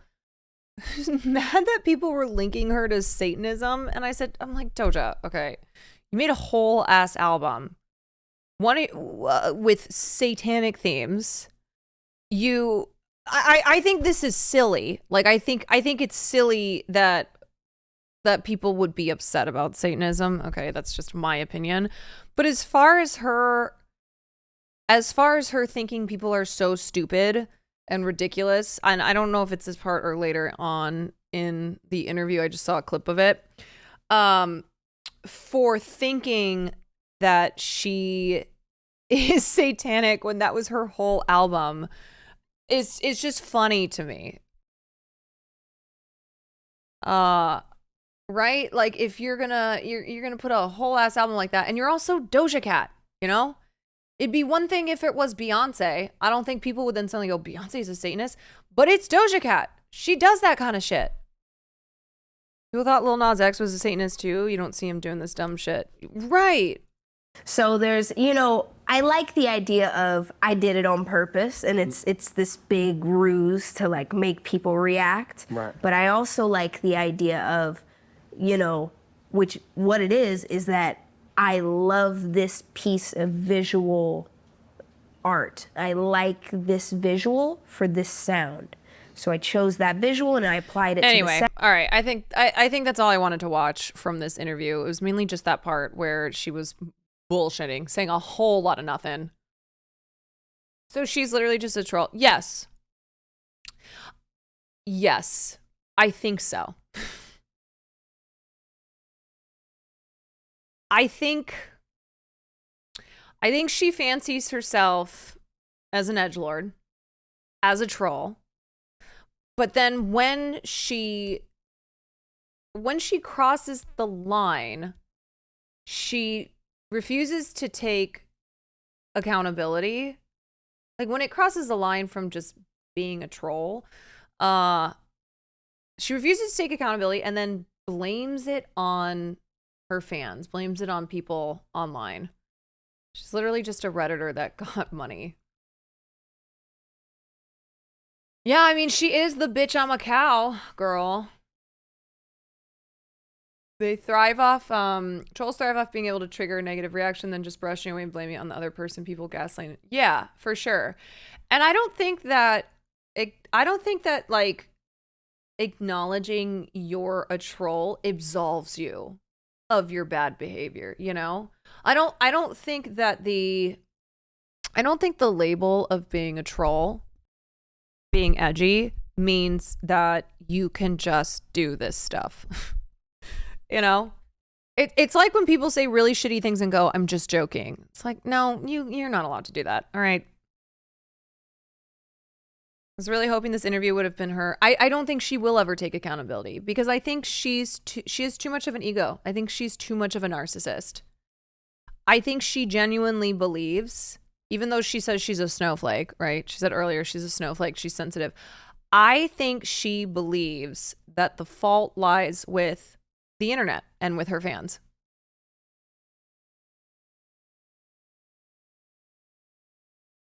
Yeah. All right. Let's watch the Bradley Cooper thing.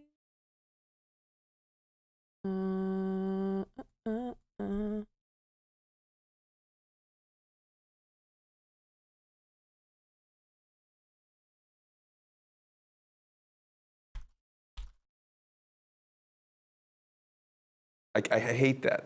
Okay, I think this is the part. This is not a super in-depth topic. Like, I'm not about to have a long conversation here, but what he says here just made me roll my fucking eyes. Feel most comfortable to direct, actually. I don't watch playback. To me, rhythm of a day. Here's what I'll do. I'll tell you in a second. So there's no chairs on sets. I've always hated chairs, and I feel like your energy dips the minute you sit down in the chair. So Apple Box is a very nice way to sit. My man does not allow chairs on set. Okay. So first and foremost, you can't do that. All right. Even if you've never worked on a movie set, you can probably figure that they're really long days. It's exhausting work. It's a lot of standing around and a lot of just waiting because shooting a movie takes a long time. It's hella ableist. Yeah, absolutely. You know, not everybody can fucking stand for 14 hours a day. Can he just not sit? I don't know. But a lot of shooting a movie, I remember the first time that I was ever on set and I realized how much dead air there is. And a lot of times it's boring. Like in the moments that you're acting and in those golden moments, it's great. It's the best thing ever. But a lot of the times it's really boring because so much of the process is like picking the cameras up, setting up the shot. You know, you do the line again, you do the line again, you do it again, you do it over and over and over and over again. And it's so much setup, so much. So the idea that like everyone has to be buzzing and on for every second of the day, and so therefore they can't sit in chairs is wild. No, he's saying that he doesn't allow chairs. Here, let me and everybody's together. There's no video village here. Don't watch that. Being on the field is where I feel most comfortable to direct, actually. I don't watch playback. To me, rhythm of a playback? day. Here's what I'll do. I'll tell you in a second. So there's no chairs on sets. I've always hated chairs, and I feel like your energy dips the minute. No, he's referring to there being no chairs on sets. What did chairs ever do to him? Bradley Cooper, what did chairs ever do to you? Kind of weird how he's sitting in a chair right now. You know, it is interesting. He is literally sitting in a chair in this interview. Spike, there's a couple moments. I didn't watch this whole thing yet. There's a couple moments where Spike Lee, and I think it's also just the vibe Spike Lee gives off, where Spike Lee always kind of seems like what everyone is saying is just bullshit, which is true most of the time. But there's a couple moments in this Directors on Directors where Spike Lee is just like, huh? Did you just hear what you just said? You sit down in the chair. So Apple Box is a very nice way to sit. Apple Box. I don't understand. What is the difference between sitting down on an Apple Box and sitting down on a chair? I don't know.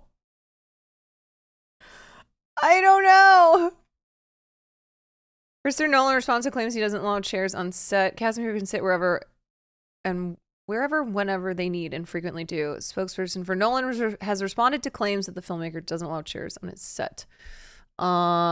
Anne Hathaway said Nolan doesn't allow chairs, and his reasoning is, if you have chairs, people will sit, and if they're sitting, they're not working. Those claims have now been denied by a spokesperson of Nolan's. For the record, the only things banned from Nolan's set are cell phones and smoking. The chairs that Anne was referring to are the director's chairs clustered around the video monitor, allocated on the basis of hierarchy, not physical need. Chris chooses not to use his, but has never banned chairs from the set. No, I think Bradley Cooper, this is like his way of method, okay? This is his way of doing method. This isn't the first time that somebody has expressed this belief that having chairs on set means worse work, worse output. But he doesn't clarify it. So it just seems as if there's no chairs allowed on set, but there are Apple Boxes. There are Apple Boxes that are allowed on set that make for a good place to sit. If you have time to lean, you have time to clean. Everybody's together. There's no video village. I hate that. So if ever I either go to the DIT tent, I either go to the DIT tent, or but often. Hold on. So me, you do a film, we know no video village. If you're with me, yeah, there's no video village. Yeah, when I ask you to come act in it, yeah. No, I'm asking you. When I'm directing, you're I'll do whatever you say. I'm your actor. That's kind of wild that he's not watching any playback. So basically, on set, you're shooting, and the director, assistant director, producer, whoever's job it is to make sure that you've gotten the shot, cinematographer, you'll gather around and you'll look at the dailies, or you'll look at what you just shot and make sure that you got it. And that's where sometimes, I don't know if you've ever seen a movie about the making of a movie, or if you've just watched anything that's behind the scenes, you'll see that yes, we got it. Everyone getting really excited we got the shot, or it'll be like, no, we didn't get it. We didn't get the shot.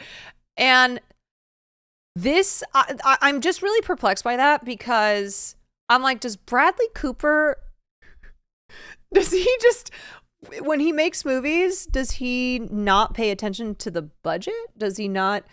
I don't know, because part of why you look is to see if you got the shot or not, so you don't have to come back and do a reshoot, or just to make sure that you got what you needed. You're laughing. Chairs murdered his family, and you're laughing. I know. I'm a mean girl. So I'll often just go with Scott Sakamoto 8 camera to his monitor, or they always have a monitor for me, and I'll watch it 2 times. So I'll watch it 2 times speed with no sound, because I also don't want to hear it. Can you explain? You just told me that before, but explain to me so I can understand why you're not turning the sound when you're watching. Because I feel like when an actor hears their voice, no matter what, even if they say they don't, it's two things. One is I do believe I want to create a sacred space where things are really occurring in real time. And I actually think going back and watching it and hearing it, I think that's a vulnerable thing for an actor to hear. Especially there's a crew and they're hearing. I know that's what I would feel like as an actor when I would hear the director watching playback and it's playing. No one likes the sound of their own voice anyway, the majority of people. Okay, I do understand this. And look, he has a different perspective than Spike because he is an actor and actors approach directing differently than non-actors do. It's just, it's always funny to me though when you see someone who is newer to a certain craft, and Bradley's been an actor for a long time, he's been on sets for a long time, but he's newer to directing than Spike Lee is. And it's like, it reminds me of when Brian Cox, who has been acting for decades, okay, he's one of the best, when he was talking about Jeremy Strong's insane method acting and was like, it's a movie. What are you doing here? Like, we're making a movie. How do I do it? I act. I turn it on and then I turn it off. Like he was basically like mocking Jeremy Strong for his really intense method acting style, and Brian Cox, who's been, who's a veteran, okay, and he's a multi-award winning actor.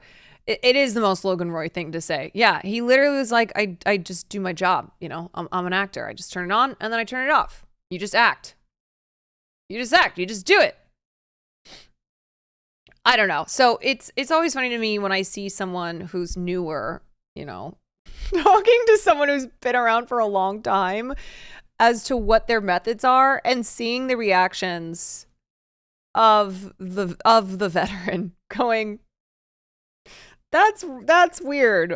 Really? Do you really need to do that? So I want to But look, this is not me denigrating Bradley Cooper's style. Okay, Bradley Cooper is super talented. I do think the chairs thing is weird. I think the not having chairs thing is annoying, is what I would say. Make actors feel safe to be fearless. And to me, and I don't need to hear it because I just heard it. It's all about making sure that the camera move was exactly what we had set up. So when I feel like I've doubted it, I'll go back and watch it.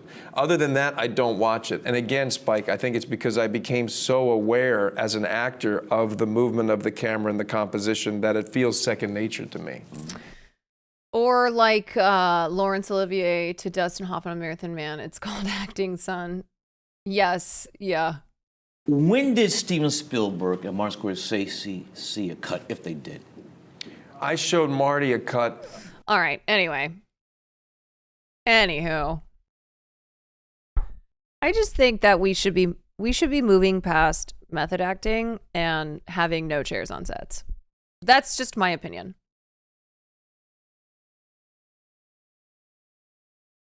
I have not watched Maestro yet.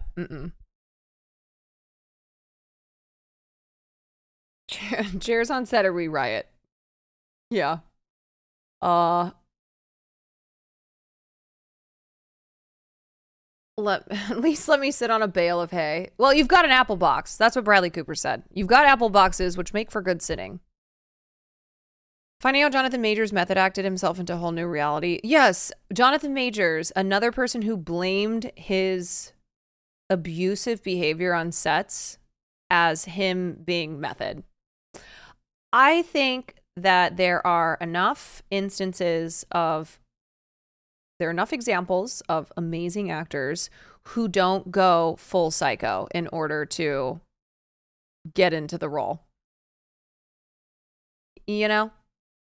I think that overwhelmingly method acting is not good. I think the way that it just makes everyone else's lives miserable who are surrounding that actor. And ultimately, it's like, was that necessary? AK Austin Butler. Was it necessary to go 3 years without seeing your family because you went so deep into the role of Elvis? And then meanwhile, you've got Priscilla, okay? You've got what's his name, who did not do that. And in my opinion, had the voice of Elvis down better.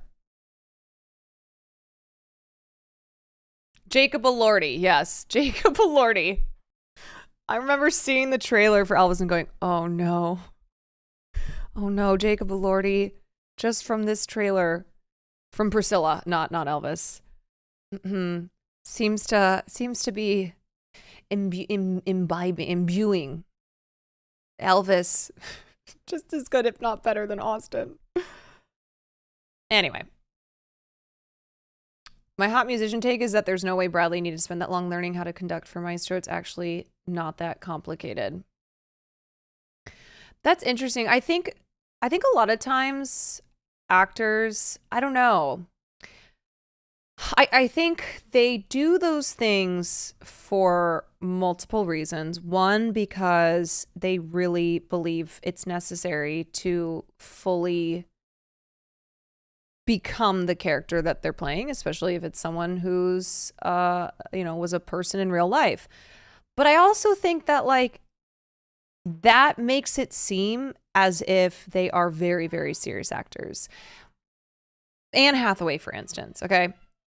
Anne Hathaway lost a ton of weight for the role of Fantine in Les Mis.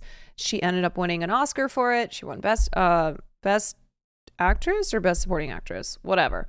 But it got to a point where the director of Les Miserables said, Anne, you're good. You've lost enough weight. You're giving destitute. You're giving prostitute. You're giving all those things. Okay, you're giving Fantine. You don't need to keep going more. And she just kept going and kept going and kept going. It's giving miserable. Yes, exactly. Yeah, and you just hear a lot of instances of that, of actors who they go so overboard. And I don't know, every actor is different. It's hard to get in the mindset of one, but I do think there is an element there that if they are playing a role that they think they have high chances of being nominated for an Oscar and potentially winning, I think they need to have that whole story there. They need to have all of that suffering and that drama as part of their story of how they became this character. I feel like Jared Leto's weird method acting should kill off that style. I agree. I think Jared Leto and every crazy fucking thing he's done should make method acting illegal now.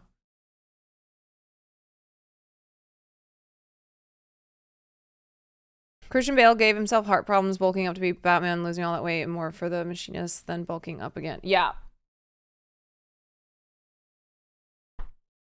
But look, at the end of the day, this is a craft. This is art. Every actor has their process. They do what needs to be done. I think a lot of times it goes way overboard, especially when it's involving method acting.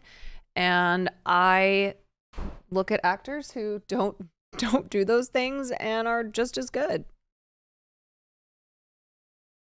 Different departments really need to see the image, though, so this is wild to hear. Also, ain't no way the production rather rents out one extra Apple box per person on set, since the non-chair Apple boxes need to be reserved for the primary use. What did the set crew ever do to Bradley? Yeah, strange.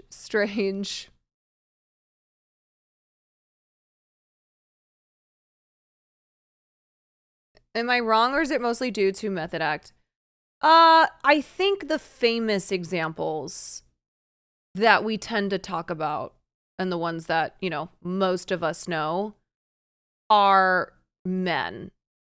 I'm trying to think of I'm trying to think of examples of famous female actresses who really were hardcore with method acting. But the only ones that I ever, the stories that you hear are the crazy ones. I don't mean look, there's a difference between method for one role in particular and then going method every single time you perform. There's a difference there.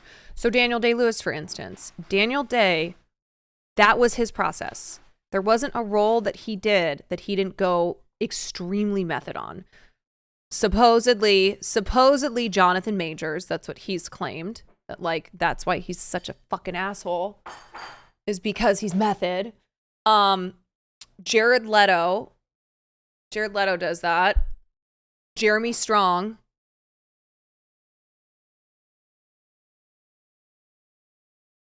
Gaga does method. Father, Son, and House of Gucci.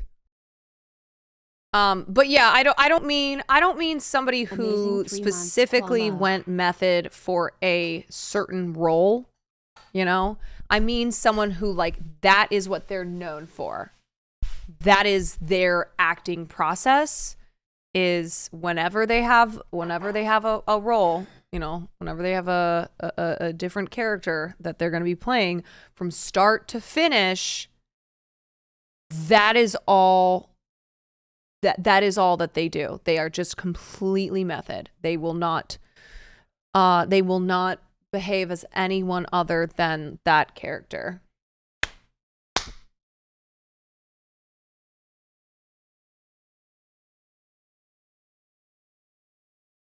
All right, let's okay, what do I want to do? We've got oh wait, I don't know if you guys saw this, but Andre Braugher, it turns out, was diagnosed with lung cancer months before his death. Really sad. So the cause of death has been confirmed to be lung cancer. Do you want to know what sucks about lung cancer? Anonymous, thank you so much for the gifted. Julia, thank you for the 3 months. BFTE, thank you for the 4 months. Okay, so one of the really shitty things about lung cancer is that a lot of times people get lung cancer who have never smoked a day in their lives. So when people think about lung cancer, they tend to associate it with smokers, of course. But recently, who was it? The SNL? There was another, Kate Micucci. Micucci?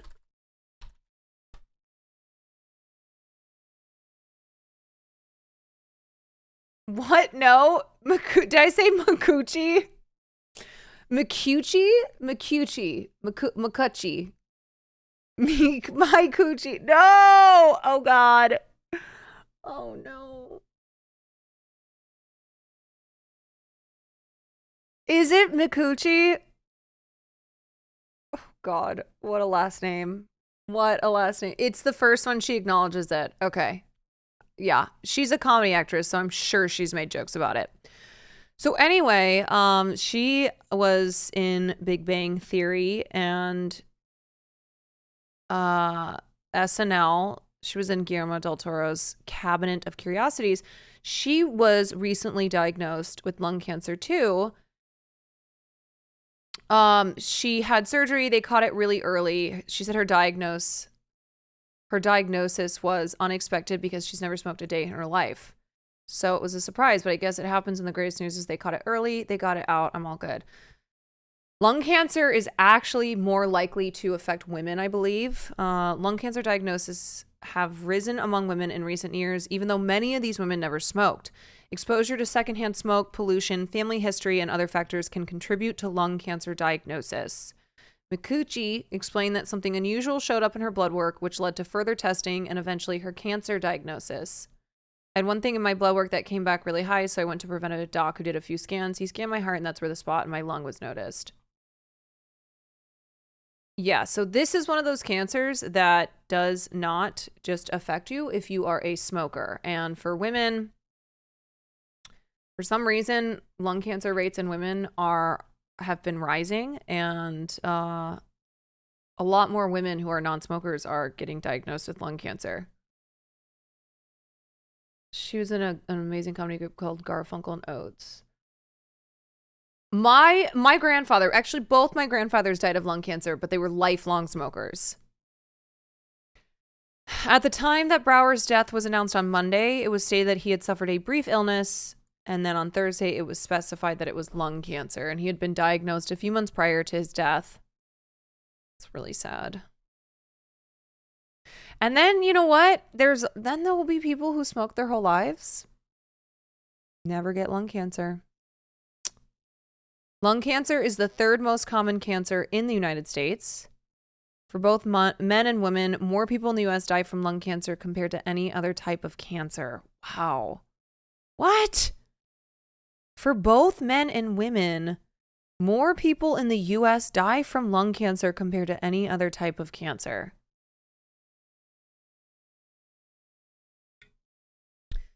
My mom had stage 1A in 2021, didn't smoke, but was around her dad's pipe smoking for her first 23 years, and also works in horticulture, which can be a trigger.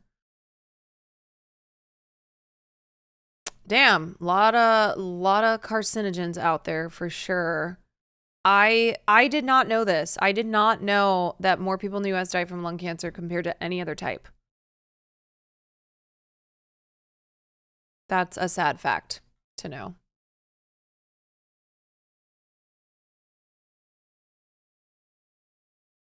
Lungs are big organs touching other organs, so there's a big chance for it to spread.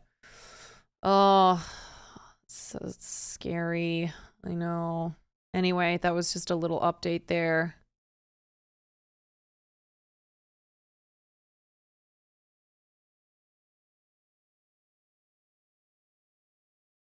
Listen, here's the thing. What does it say about secondhand smoke? Secondhand smoke is a big reason why people get lung cancer who were not smokers. Secondhand smoke, toxins in the air, carcinogens. Yeah. Sad fact is most of us have regular exposure to trace amounts of carcinogens and add poverty and less than quality foods, clothing, and bedding, and it goes up exponentially. Yeah. I don't know like how you would check for lung cancer besides just going and be like, do I have anything? Do I have lung cancer? But our air is not clean, especially in certain cities. Literally, climate change will increase lung cancer. Yeah, I'm sure if we looked at a graph, there would be a correlation between the worsening climate and lung cancer rates. The old gas that cars used to use were really bad as well. Good Lord. Cancer rules rewritten by air pollution discovery. Yeah, remember how like every 6 months, one of the cities in our country will look like apocalyptic? Researchers have cracked how air pollution leads to cancer in a discovery that completely transforms our understanding.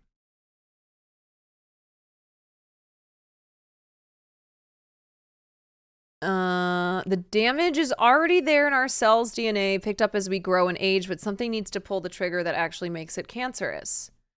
The discovery came from exploring why non-smokers get lung cancer. The overwhelming majority of lung cancers are caused by smoking, but still 1 in 10 cases in the UK is down to air pollution. Okay, the scientists focus on a form of pollution called particulate matter 2.5, which is far smaller than the diameter of a human hair. Places with higher levels of air pollution had more lung cancers not caused by smoking. Okay, that seems obvious. Breathing in PM 2.5 leads to the release of a chemical alarm in the lungs. This causes inflammation and activates cells in the lungs to help repair any damage. Do you know what's astonishing about the lungs, though? I was reading this fact recently where your lungs are super efficient at healing themselves. So there are cases of people who smoked 2 packs a day for 10 years and stopped smoking, and their lungs almost completely healed. Now, I think if you, once you get to like a certain amount of years of smoking, then there's just no way for your lungs to 100% heal. But there are a lot of smokers who smoked for years, smoked a lot, stopped smoking, and then their lungs pretty much fully healed. The liver also. Yeah, the human body is amazing. After 15 years of non-smoking, your risk is close to as if you never smoked. Isn't that wild? Like if you make it, if you go 15 years, you don't get lung cancer or something else, you stop smoking. Yeah, it's pretty much like once your lungs heal as if you had never smoked. Now, it does take a long time. You know, your lungs don't heal overnight.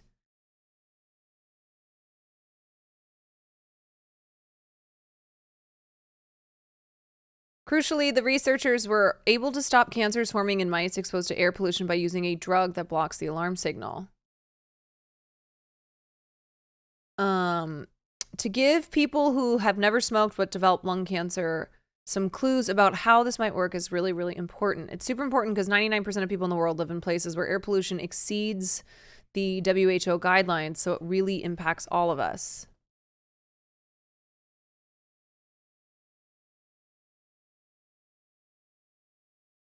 Interesting.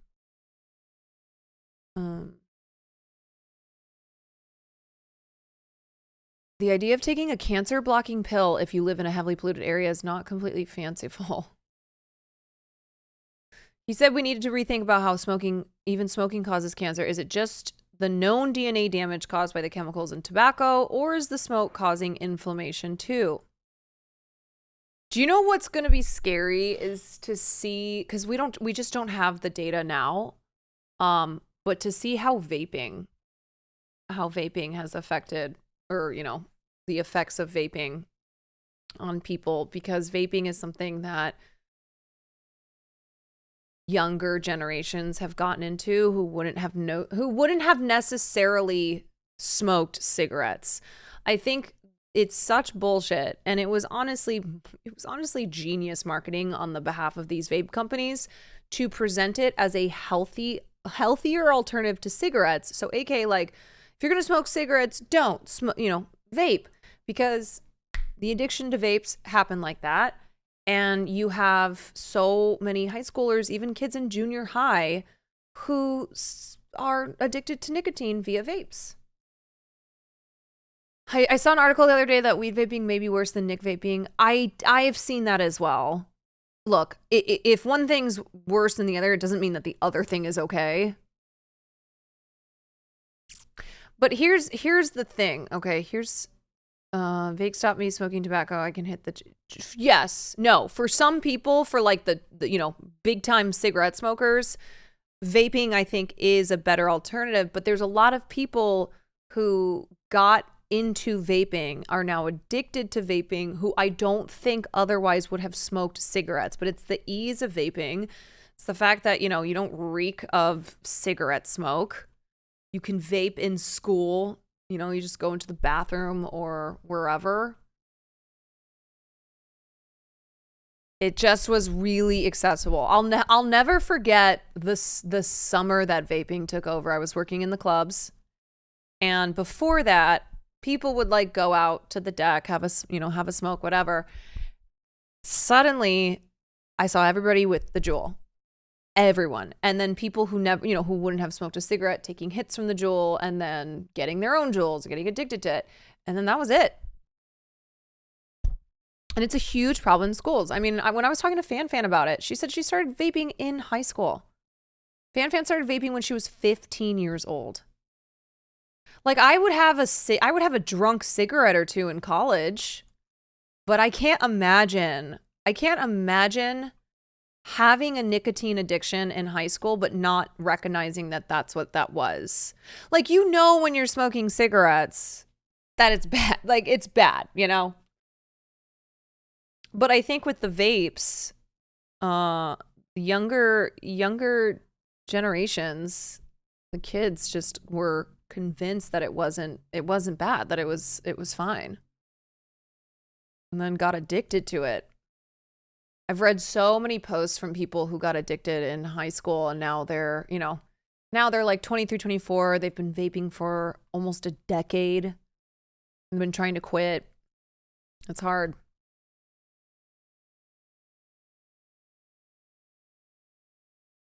God, I wonder what the parents are doing too, though. It's easier to hide vaping. Yes, it's a lot easier to hide vaping.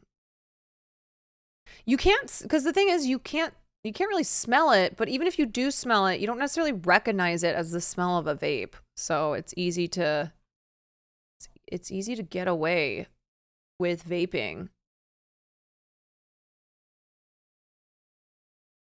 All right, let's watch Khadijah's video on The Kids Can't Read. I'm gonna link this up here.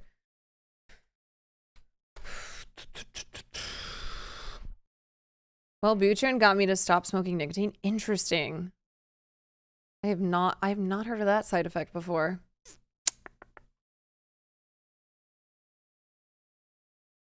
Yeah, and then they banned Juuls in an effort to stop the kids from vaping, but then all these other vaping companies popped up. It's like, okay, you ban Juuls, or you ban the, the flavored Juuls, but there's like a million other options. Reading is overrated. All right, I gotta run to the bathroom before we watch this.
Okay, so some scary facts about reading literacy rates in this country. Apparently, 40% of kids are not reading at the basic level. It gets a little bit better when you get past 4th grade, but still, I think 1/4 of 8th graders are not reading at a basic level. And a large part of that has to do with the fact that once upon a time, phonics, so the sounding out of words, was how we learned to read. And for some reason, phonics fell out of favor in a lot of school districts. It was just not being taught. Like, I remember growing up when I learned to read, that was how I learned to read. Hooked on phonics, because that is really vital so that you aren't just memorizing words and you're not just relying on pictures to help you understand the words. So that was a problem. And then also I'm going to assume the fact that kids just don't read as much as they used to, because there's a lot of other forms there's a lot of other forms of entertainment, and so they're not like reading necessarily outside of school and getting better at reading. Also, of course, schools being underfunded. So there's a lot of stuff that's contributed to it, but it's not necessarily a new thing. I just think the panic around it is what is newer. But reading rates have been declining since since the 90s. All right, so let's watch this. Your kid can't read? Your kid can't read. Are you on Kids Can't Read TikTok? Because I sure am. There is literally a TikTok for everything. This is what I've realized. I'm not on TikTok. I don't have the app, so I'm not watching TikToks. But I watch so much content that's about TikToks, and there is truly a TikTok or I don't know, genre of TikTok for every single thing. Don't give a baby an iPad. This has been the worst semester in terms of students' ability to get work in on time. I've never seen anything like it, and I've been teaching at the university level for over a decade. Students are not doing well, y'all. They're not okay on multiple levels.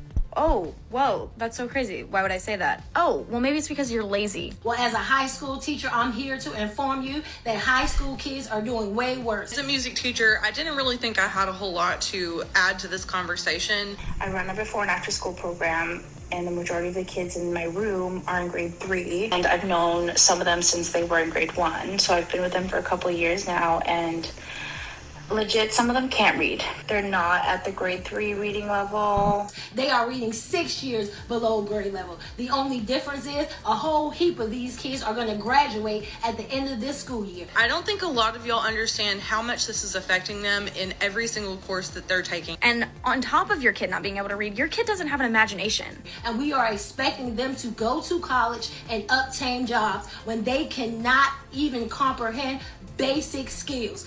Your kid doesn't have free thoughts. That's why the kids are going in the mines. Feelings. I'm so sorry. TikTok says the kids can't read, so it must be true.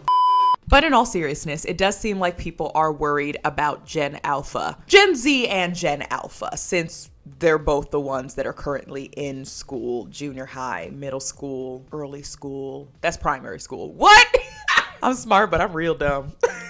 But you know me, smart and but what real we do dumb over here, because it's not so easy to just say the kids can't read. Because what does that even mean? The kids literally cannot read, which according to some of y'all, yes. And then on top of that, if the kids can't read, why is that the case? Why is this becoming a problem? But we're gonna talk about all of that and more, and unpack my speculations and observations as to why the babies might not be okay. Kids today got a lot to be concerned about. I'm a college prof, and I've never given so many extensions in one semester, even during the height of the pandemic. I'm trying to get them to pass so badly, but it's a huge struggle. Yeah, I didn't even mention the pandemic. That is something that a lot of people have pointed to as to why kids can't read. But like I said, reading rates have been declining for a few decades now. It's not this new thing. It's not something that just started happening, during the pandemic. These are, I think, contributing factors to the worsening of declining literacy rates. But it's been happening for a while now. So we're going to talk about all of that. But first, bonjour, nakam, hi. Welcome back to my channel. My name is Khadija. If you're new, feel free to take a look around, suss out the vibe. I just sit in my living room and I talk about whatever I want. And today we're talking about Gen Z and Alpha and all this panic over their literacy and general competence. That's it. If you would like to support the channel with some money, with some ducats, with some coins, join my Patreon. If you don't want to commit to something like that, you can also get some merch for the holiday season. Although I think if you order now, it might be a little too late to come for the holidays, but you can get it in January. Without further ado, let's get into it. So the first claim, kids can't read. So a TikToker named Ali Rooker posted this video. There are a bunch of other TikToks with teachers talking about this as well, and a bunch of other complaints that we'll get to in a moment. I also spoke to one of my friends who is an early childhood educator and has been for 8 years, and her voice notes are sprinkled throughout this because she had a lot to say. They can't read, they can't spell, there's not a lot of emotional regulation happening, there's not good coping skills happening. Yeah, I don't know what's going on. Also, check out her YouTube page, Books the House Down. I was told to help grade school work not on accuracy, but on whether the kid tried or not. Speaking about the fact that their students literally can't say what certain letters come after other letters. A lot of these kids would not even use alphabet symbols. They would be making up symbols. They would not even know how to write A, B, C, D, E, F, G on their piece of paper. They wouldn't know how to form those letters. Literally can't do the alphabet. Again, anecdotal. There are even teacher Reddit boards with stuff like this, the tweets, etc., etc. But let's take a peek, because what exactly is going on here with these actual literacy rates? Well, Raina found, for one speculation, that teachers are being more incentivized to pass students that aren't ready to be passed. There was one case Raina found at William Cullen Bryant High School in Queens where that was the case. Teachers feeling pressured into giving students who weren't prepared that extra nudge just because they're getting pressure from the higher ups to pass these students. Because if your school is failing, people are gonna look at you like, so what's going on, girl? None of the students are passing? So what do? Pass everybody, and then it's like you get to the 9th grade and you're like, the catcher in the who? That's not a very good marker of that. And they be banning books and shit now too. So like you get to the 9th grade and you don't even know who Toni Morrison is. No better time to ban books than this time where the kids can't read. Okay, that's what's going on. Kids can't read, so just ban the books because they can't read them anyway. You know. All right, it's a much ado about nothing. We're worried about banning books. Obviously, I'm kidding. Okay, banning books is bad. All right, doesn't matter if the kids can read or not. Hogan, thank you for the gifted. They're not all right. I'm kidding. In Canada, the literacy rate for children has declined 29% in the last decade. Kelly Lamrock, a child youth advocate speaking to CBC, talked about how it's also the fact that we as a society, at least in Canada, don't really focus on literacy. So that could also be contributing to lower literacy rates. He also noted that new Canadian families, if you're immigrating to Canada, you might not be speaking English and French at home. My dad spoke English to us at home, but my mom always spoke Wolof to us. So we definitely knew English, grew up speaking it, all of that. I would say it's my first language, but a lot of other families, that might not be the case. So if you're not getting as much of that practice, let's say, at home, and then you're being expected to keep up with people who've been speaking English their whole lives at school, that could also be a factor for lower literacy rates. Lamrock said there has been an increase in the number of children with diagnosed learning exceptionalities from 27% in 2018 to 2019 to 34% this year. We have the speculation that students are being passed before they are ready, and that is leading to more teachers being concerned about their literacy rates the higher up you go. You have maybe the addition of immigration and not necessarily speaking the language that is the dominant language of the school that you're going to, and not getting that practice outside of school, especially at home. But going back to what I think is one of the biggest factors for a lot of this, the Miss Rona of it all.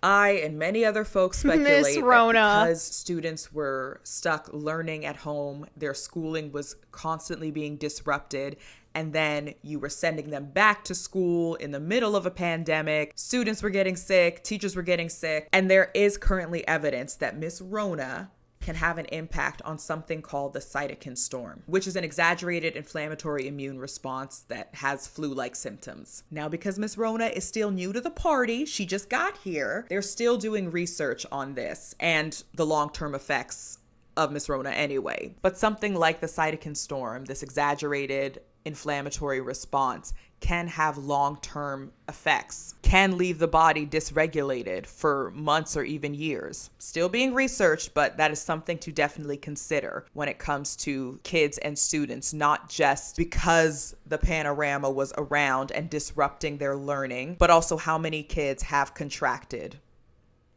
have hung out with Miss Rona because the regulations were so willy-nilly and all over the place, and still are, if we're being honest. Another factor that I was speculating and found a bit of evidence in is that a lot of teachers are leaving their jobs. In an Education Weekly article, in the US, approximately 1/3 of teachers say that they'll likely be in a new job within 2 years. Teachers have to deal with a lot, from oversized classrooms to lower pay, from a lack of support in your school system, from a lack of support of being able to discipline students in an appropriate way, a lack of funding. So is it that the kids can't read, or is it that people are realizing people learn in different ways? No, it's when they are testing kids on basic reading levels. So like where a child should be reading when they're in 4th grade, 5th grade, 6th grade, whatever.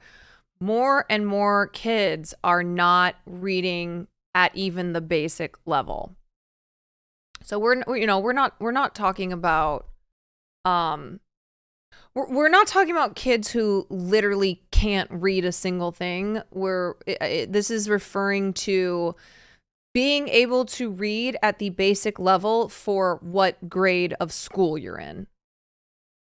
For mental health programs in schools, even though we're all talking about how mental health is just deteriorating for so many of the youth. There's also a sort of perceived lack of respect from the public. It's like, we appreciate teachers, but like, well, you knew what it was when you signed up. You know, teachers don't get paid that much. You know, they're underappreciated and undervalued. So sucks to suck. No, we do that, and we could undo that. Students and their mental health impacting their own learning, and then therefore how the teacher is able to teach not just that student, but the rest of the class. And in Canada as well, it does vary about shortages between provinces. Quebec lacked something like, quote, 1,859 full-time teachers and 6,699 part-time, coming to a total of 8,558 teachers missing. In Saskatchewan, apparently the problem is so bad that random people are being pulled to the front of classrooms that don't even have teaching certificates to teach students. Dude, I remember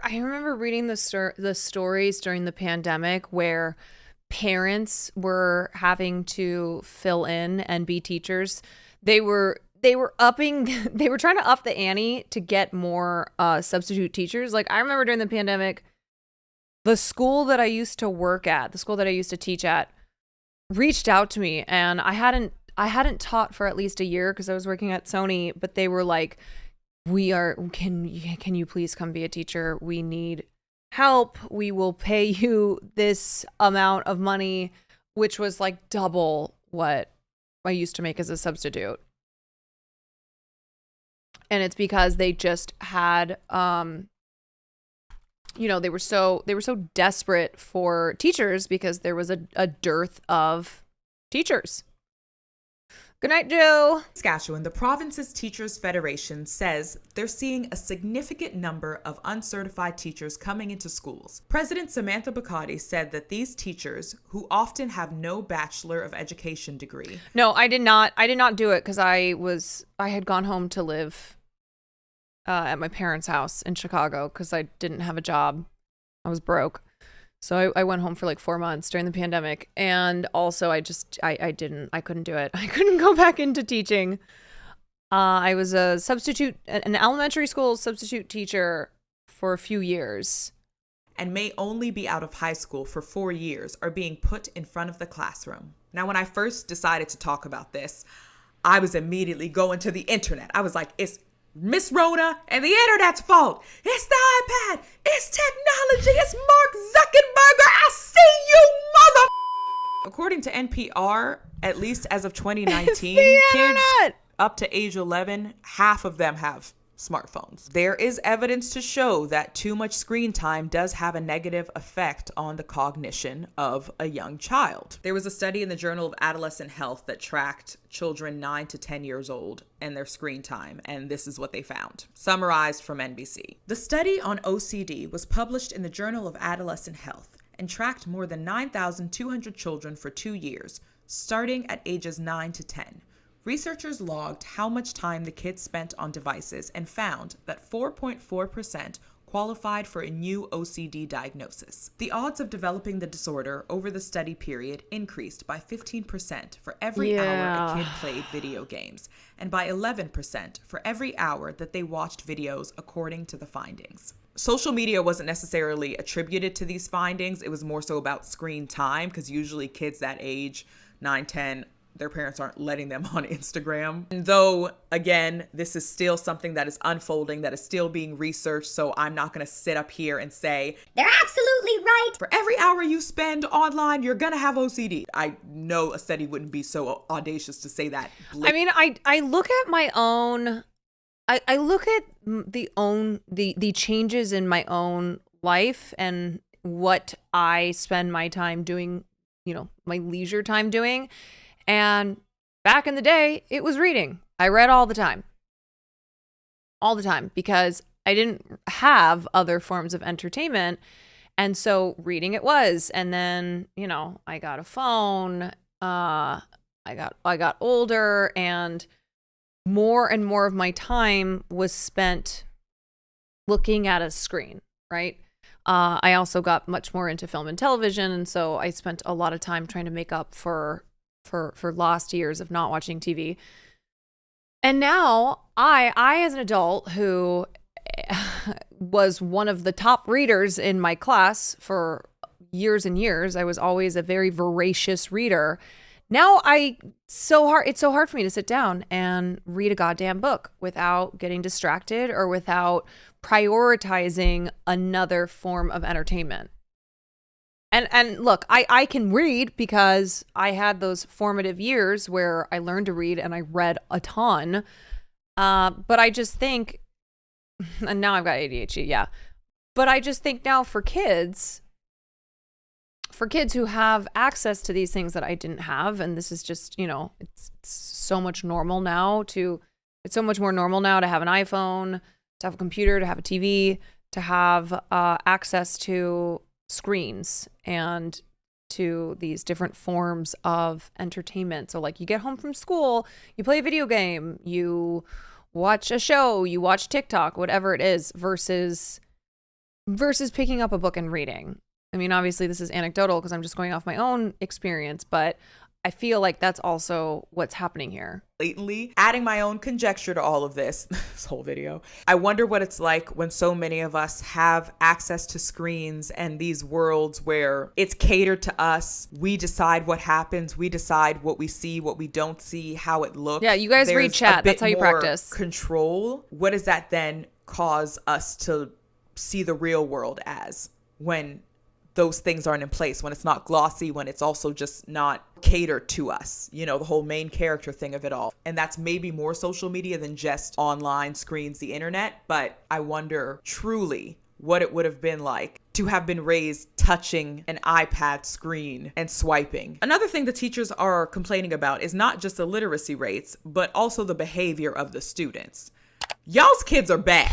And this gentle parenting thing might be the reason. I'm kidding. I'm kidding. Well, and I think there's a lot of fawning that I'm noticing as like a trauma response with parents, where if a kid doesn't necessarily like get their way, or if they're upset, like their response to the kids being like acting the way they are is just to like give in, to be like, okay, it's fine. Like, here, get the thing that you want, instead of, you know, talking it through with them. Yeah, there's a lot of factors, but it is bad. The idea is that millennials experienced, and I think this is a certain kind of millennial, but anyway, millennials experienced the overparenting, overbearingness of boomers and Gen X parents, and we're like, I'm not going to do that. You know, millennials were about healing trauma, breaking cycles. We're not going to be like our parents. Maybe they were just super tough on you. A lot of our parents beat our asses. You know, like we were abused. Screen time for children is one of the most damaging phenomena in our society. But no one has meaningful insight. Yes, I agree. Okay. It's okay to say that. It's okay. It's okay.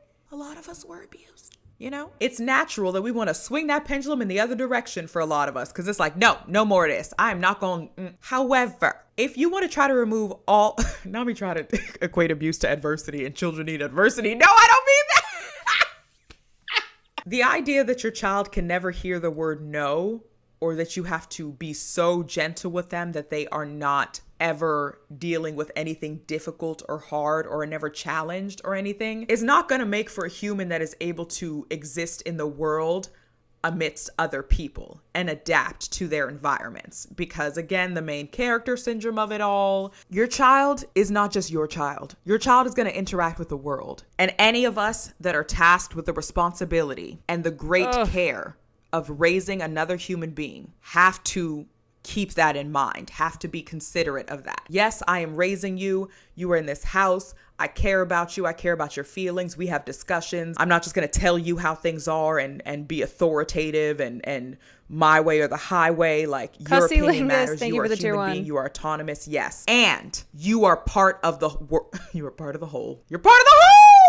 Show hole. But you are. And so you're part for of the you whole to walk show around now. acting like you're the only person on this earth that matters, that has dealt with stuff. I'm looking like I'm talking to an actual kid. For you to walk around. No, that's not what we do here. So it's this balancing act. And you could do all the right things and still mess up. You could do all of this. You could be doing all of this. And your child could still be going to school and acting an ass on these teachers. Not talking when they supposed to, but talking when they not. Listen, having children, I don't think it could be me. Now, even though we can talk to the parents and say, hey, girl, y'all need to sort some things out, we have to acknowledge that maybe a reason the kids are not doing okay is because the parents aren't doing okay.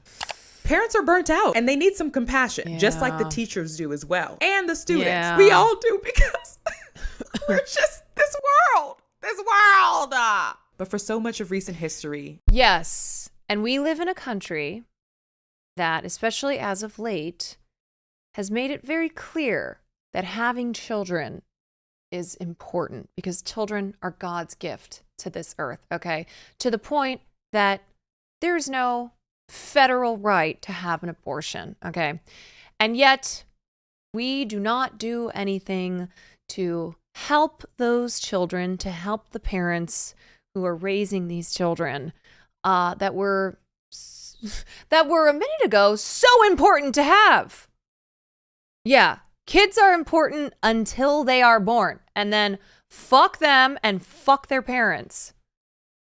You know? It's like, can't get universal child care, even though women are being forced to have children. In this part of the world, the idea has been you have your family and they are the unit.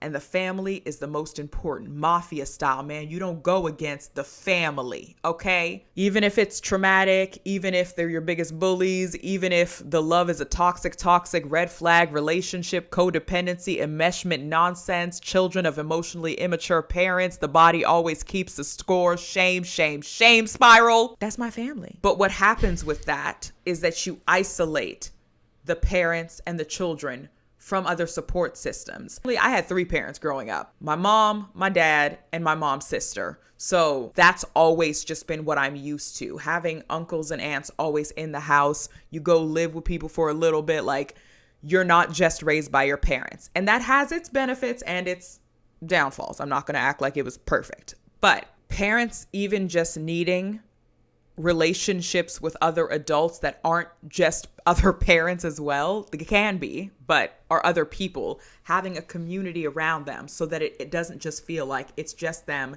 and their kids. We're not living in a time period where there's a nuclear family and one parent works and the other stays home, and that's the most popular choice for most people. Like, a lot of people do it, but it's not necessarily the most popular choice for everyone. More people have to work because the inequality gap, and also you have to have a certain level of wealth to be able to do that in general. The inequality gap is growing, and so many of us do not have the luxury of living in a household where only one parent has to. Also, the reason why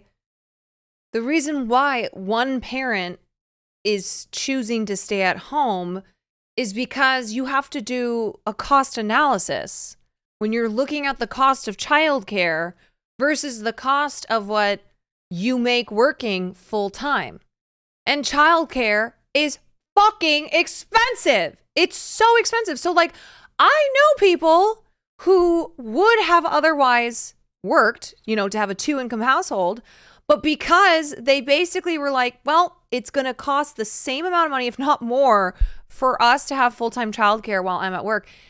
It doesn't make sense for me to work. And so the person in the household who makes more money is the one who goes to work then.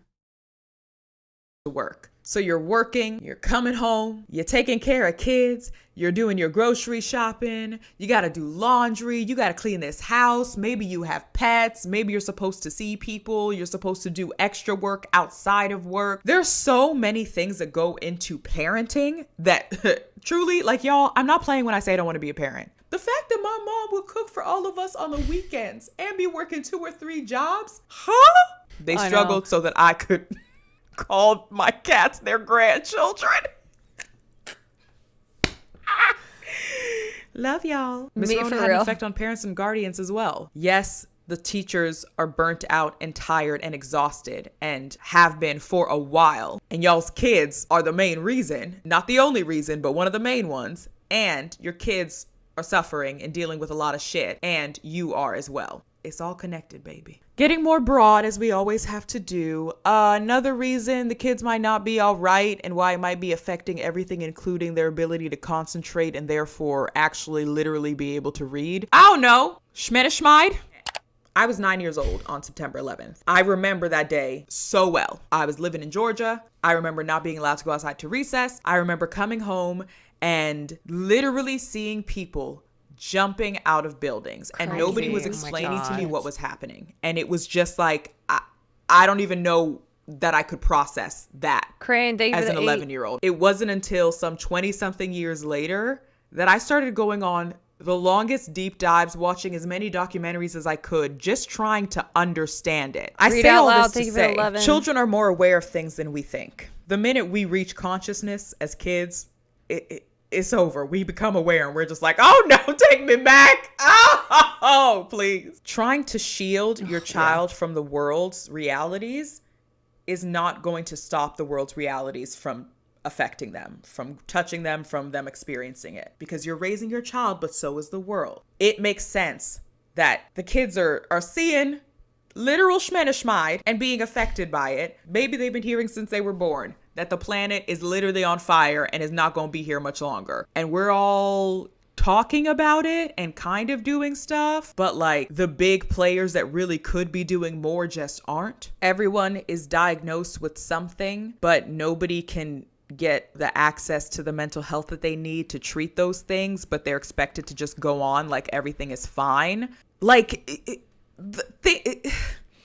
people from many different generations have experienced the world at its quote unquote worst, right? There have been plenty of times in history where the world has been like, man, I don't think it could get much worse than this. The only difference is that we have technology and the internet, and that somehow makes the stakes feel even more intense, even more dystopian, even more freaky and weird. I truly cannot imagine what it must be like being a child growing up, trying to comprehend this world around you. It feels like adults. Oh, I saw that they're finally, in certain classrooms, they're finally having conversations with kids because they're seeing so much of this stuff on TikTok.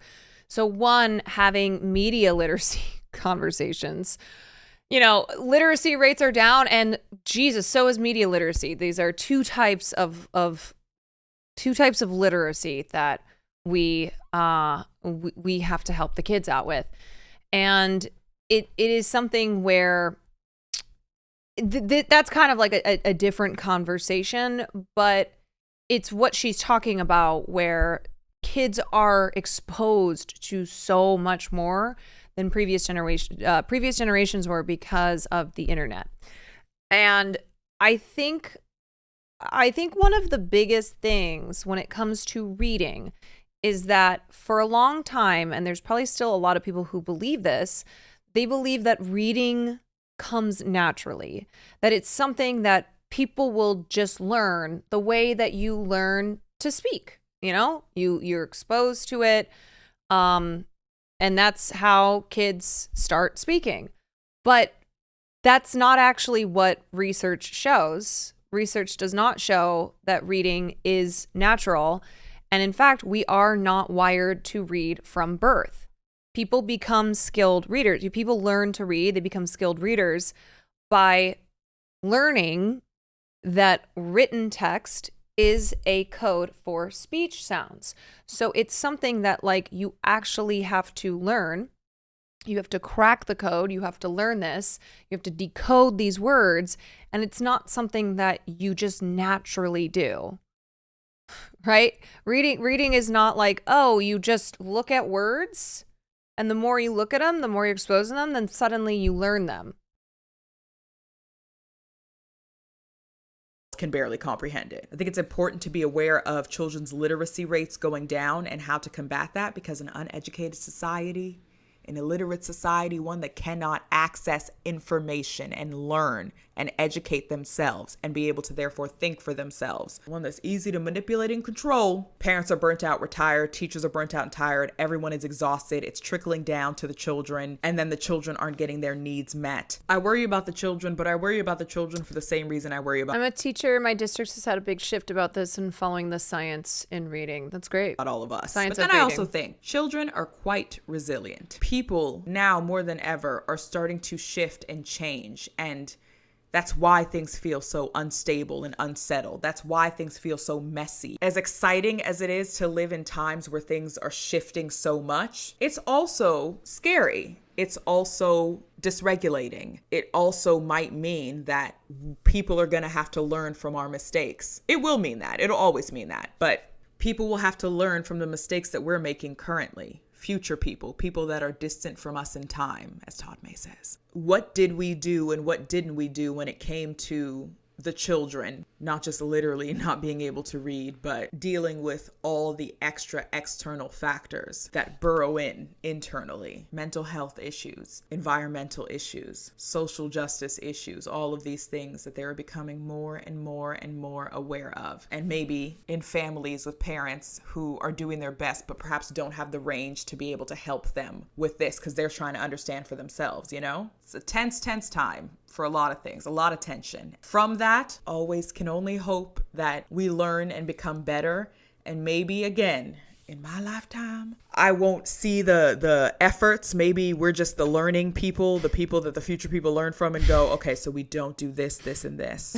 Got it. Or hopefully we start to turn things around. I think having these discussions is a good first step, because if you're not even aware that there's a problem, how can you start to fix it? We shouldn't be giving children complexes about their literacy, because it's hard enough not being able to read and then feeling ashamed of it. And so more of us could do better about having compassion and approaching these things from that place, instead of just assuming it's the parents' fault, or the teachers don't do enough, or our education system sucks, or capitalism is just the reason for everything and everything just sucks. It's like, okay, what is that going to do? What about the kids can't read? What's going on? No, not the babies can't. That's not a good sign. All right, roll up our sleeves. What do we need to do? It's difficult to admit a quote unquote weakness or a vulnerability, not just within ourselves, but within our society. Because the children not being able to read, or not being able to emotionally regulate, or having difficulties, cognitive difficulties, mental health issues, it's a reflection of what we're not doing well as a society. And it's easy to point the finger at every other thing instead of stopping and going, but what can we do? Instead of just blaming, now what can we all come together and do about it? Look, folks, we have this conversation all the time. It's, saying no to nihilism and to doomerism, and understanding that, yes, the structures of society and of capitalism and all these things that are true, that we talk about all the time, those are not necessarily things that we as individuals can change, but Khadija is correct in, okay, so if you say, well, fucking capitalism, or, whatever, that's not going to be of help to anyone. It doesn't help us, doesn't help the kids. So it's figuring out constructive ways to try and fix problems within these systems that still exist. And when it comes to the kids being unable to read, I do believe that there are actually tangible ways to fix this problem. And one of those is just accepting things that we maybe previously didn't think to be true, but now we know to be true, aka the science of reading, that reading is not something that comes naturally. And then also advocating for teachers, advocating for more resources. These are things that we can be doing. Fuck capitalism should be a guiding value, not an excuse. Yes, that's a good way of saying it. And that part, I'm going to have to leave early childhood educators, parents, and experts, youth activists, advocates that study this sort of thing, because I'm just a bitch talking online. But anyway, let me know what y'all think. As always, I don't know what else to say. As always, be sure to feed your plants, water your plants, and remember that you can always change your mind, because you can. And I will see you in the next one. I'm just a bitch who says things online. Yeah. Here's the link. They all say, darling, what do you do for those pearls? Khadija is one of those internet creators where I'm always aware of when I watch something, I want to add commentary. So sometimes I'll research the topic beforehand if I don't know a lot about it. But they are one of those creators that they just do it all, you know? They've got the quips, they've got the personality, the humor, the interesting content. I'm like, God damn it. It's basically just me going, follow this person, you know, subscribe to this person, follow this person, because there's really not much I can add on top of what they have to say. So all I can do is bring them to you. Okay. Let me think about what I want to do next. I keep doing this thing where I underestimate how many stories I have pulled to discuss and how long I spent discussing them. I always in my brain, I'm like, oh, I'll probably spend 10 minutes on that. Oh, I'll spend 20 minutes on that. Oh, you know, that won't be too long. And the next thing I'm like, fuck, I'm already 3 hours in and I'm halfway through the lineup of stuff I want to do or that I had planned. And then things from yesterday that I didn't do. I have to stop pulling new stories and new topics until I get through some of the ones that I have previously planned.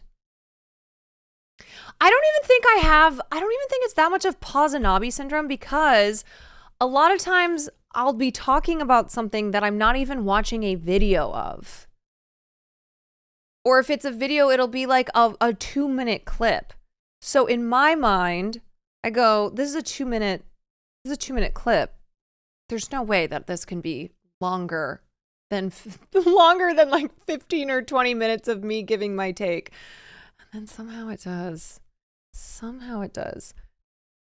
And I'm trying to get in the habit of not overloading, you know, not trying to do too much in the stream where I'm like, okay, we're this, and this.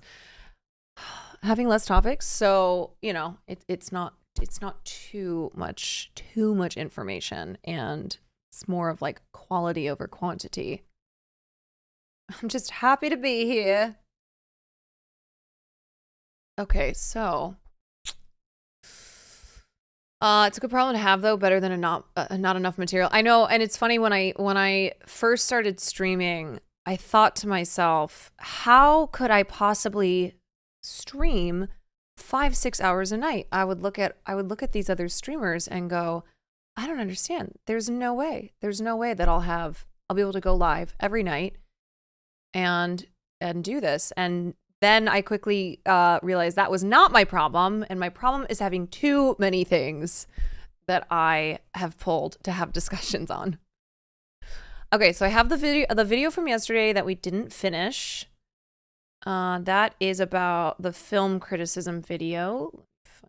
Let's see, how far did we even make that? Frank Nugent. Wow, we made it 6 minutes. 6 minutes into the video? Good Lord.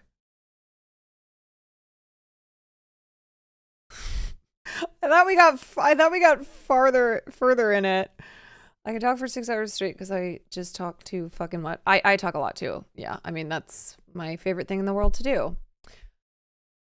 Damn, I thought that we were halfway through this because I was like, okay. And so basically the reason I'm hesitating to do another huge story is because, well, I have the CNN coverage from Gaza.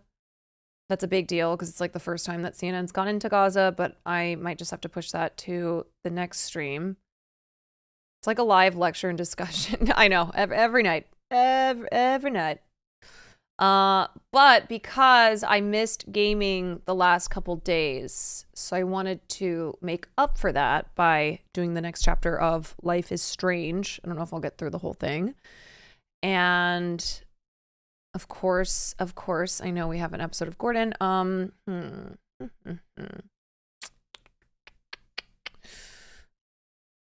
my gosh. Like so what I normally do is I will save videos to different playlists, and then when we watch it, I will remove it. So this just goes to show how many things. Some of these we've watched. Some of these we've watched. Like this, the Khadijah one. I will remove this. I'm showing you my process here. But it also shows how many things I've pulled and like planned discussions around that we have not covered. Oh my Lord. Wait, what a coincidence. Khadijah and Broy back to back. They used to have a podcast together? Oh, what a dream. I might go back and listen to old episodes. So cooking stream tomorrow with Cutie. Yes, so tomorrow I was planning to go over to Cutie's around noon to do some baking, and then Will and I have Pog Picks, which is our sponsored Twitch stream, and that's tomorrow at 7 p.m. I thought you were about to announce a new podcast. No, I don't have anything planned. You've waited on these so long, 3 of them. I know. I didn't know what that I never knew what that meant when it would say that a video had been removed. It was like, this video is not available. I went, damn. Hey, Karen, I hope you're feeling better today. I wasn't here to see the live, but it caught up with the VOD. Just want to say that you're one of the hardest working streamers on this platform. Oh, thank you. I'm totally fine. Yeah, I'm totally good. Thank you. And let's do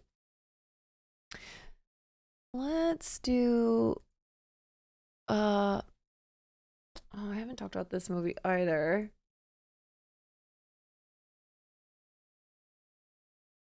What about No Chairs on Set? Oh, I didn't talk about this either. Sound of Freedom. Okay.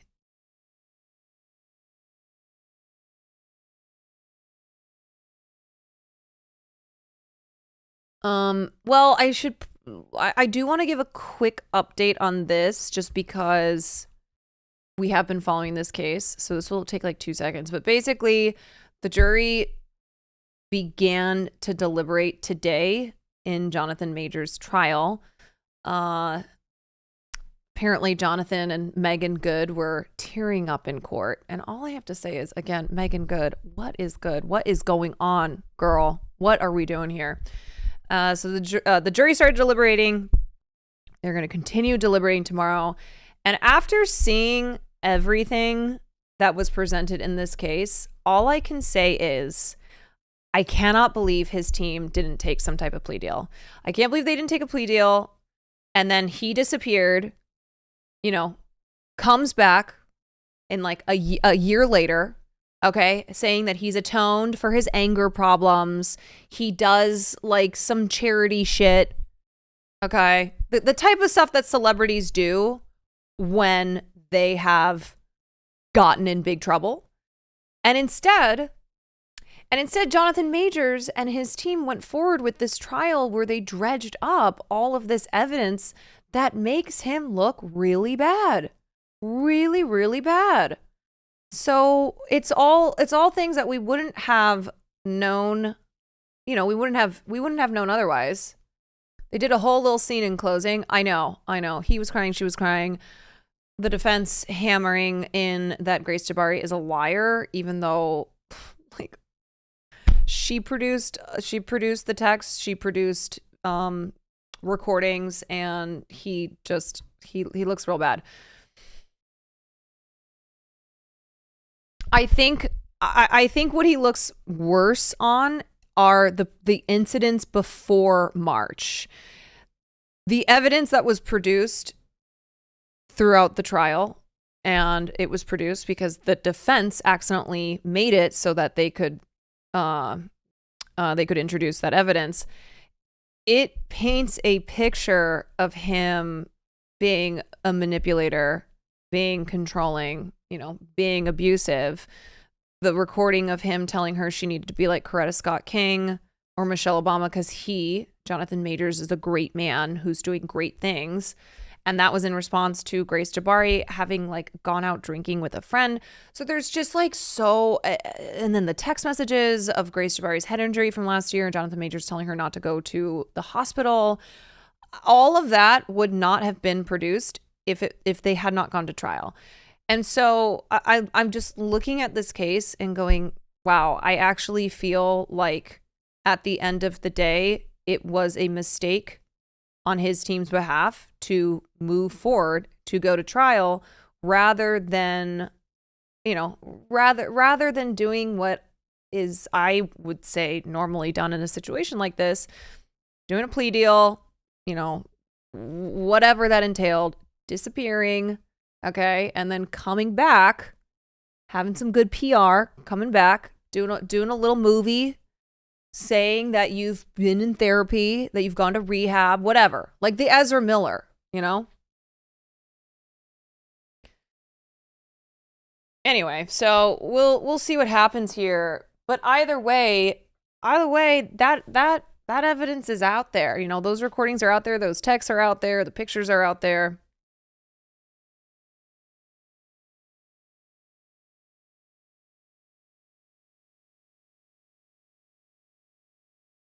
So, and at this point too, he is shrouded in controversy and things that Marvel, if they were being smart, would stay away from. So Marvel really should just go ahead and recast the role, honestly.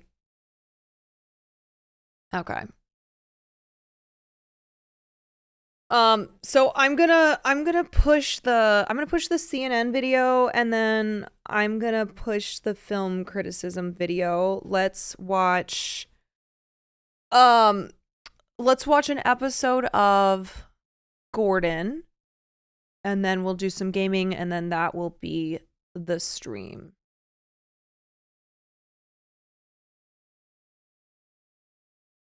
I really do want to go over this at some point too. The Friends of the IDF Gala. It's just absolutely nuts.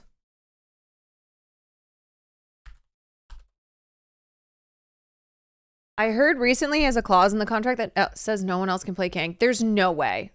I've never heard of something like that before. I'm not saying that you didn't hear that. I'm saying that there's no way that's real.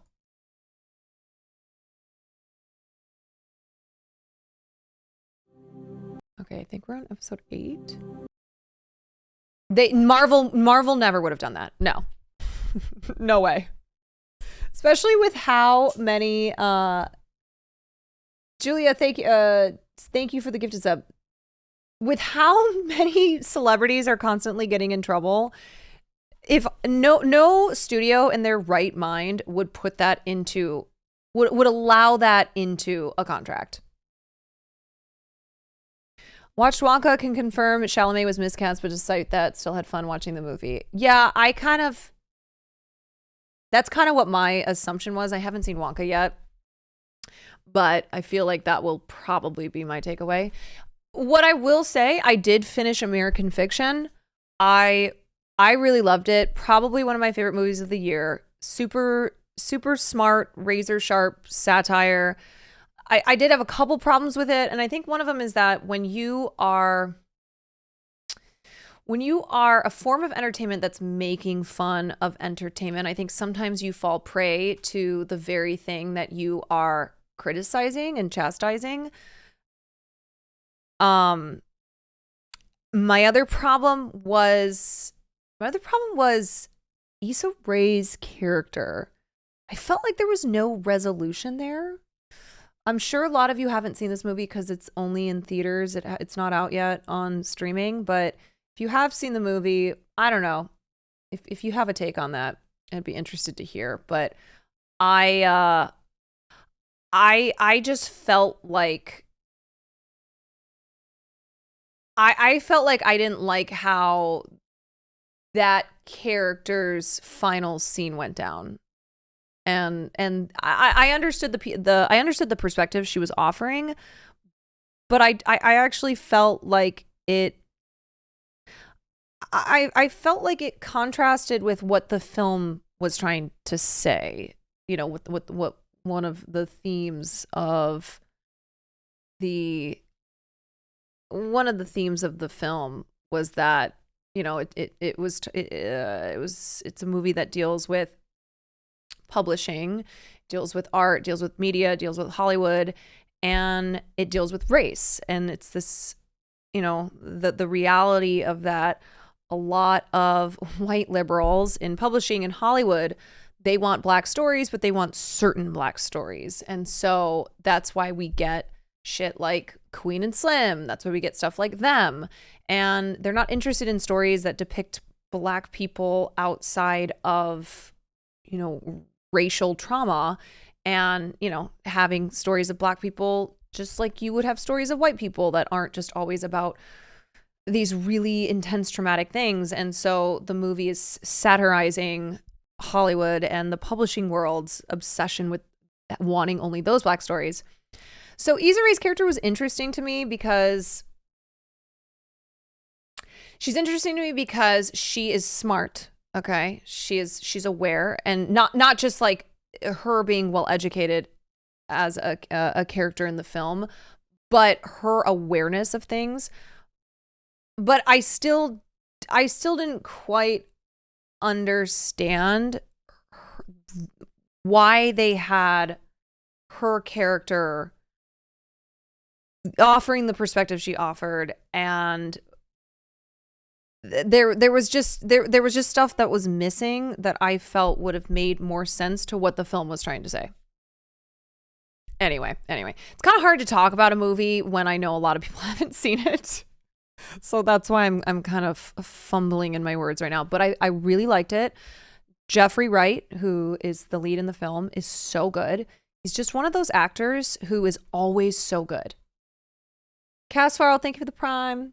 Jeffrey Wright truly is always good.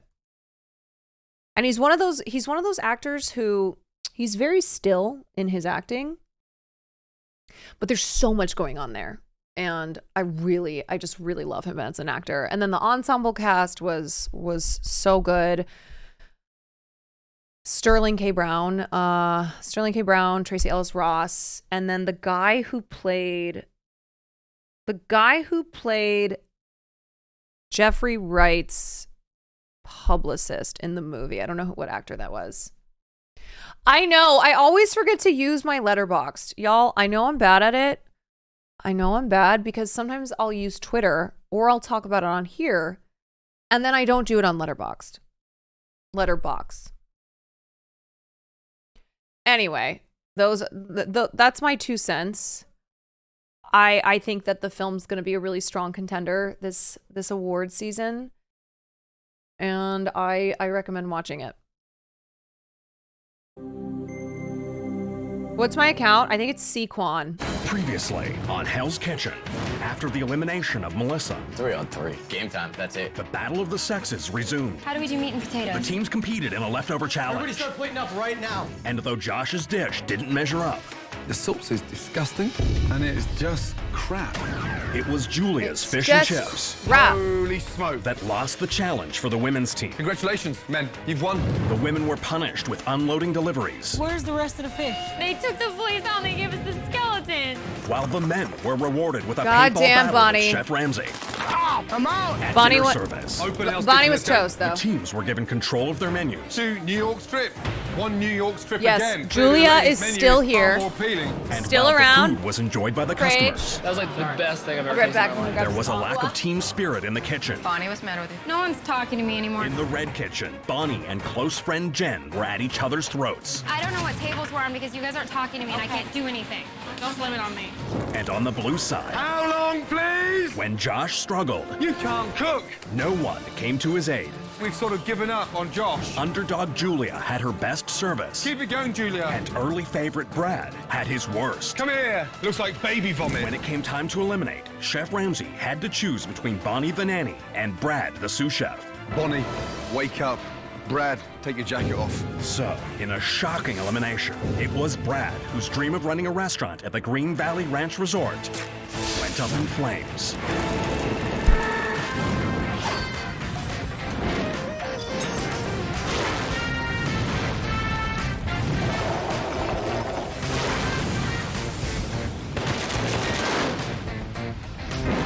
I love how much Fan loved watching this last night. She came in halfway through yesterday's episode and then was like, I have to go watch the rest of this at home.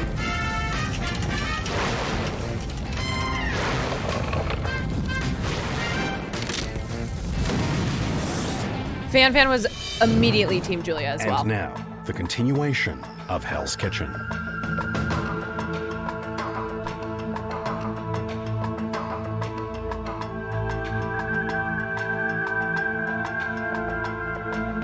They think I'm entertaining? Is that why I'm still here? I was very surprised that the chef chose to keep Bonnie here. Oh my God, wait! Obviously, chef. Why did I think Bonnie got eliminated? Yes, Brad got eliminated. That's right. That's right. And I missed the recap because I was getting water. I, in my mind, thought Bonnie was gone because Bonnie should not be there. Chef sees something in Bonnie that nobody else does. I won't be offended. If Julia's nice. Like, honestly, she never talks shit. Here, Brad went home. I think Like the others do. I was going to be going up there, and there's no way that Brad would lose against me. But Brad was a good cook, though, in the kitchen. I think Brad was the biggest competition, so it's good to see him go. I feel like Trash I can beat Josh. Trash Spaghetti is still easily. around, too. I know you think you can win. I think everybody thinks they can win.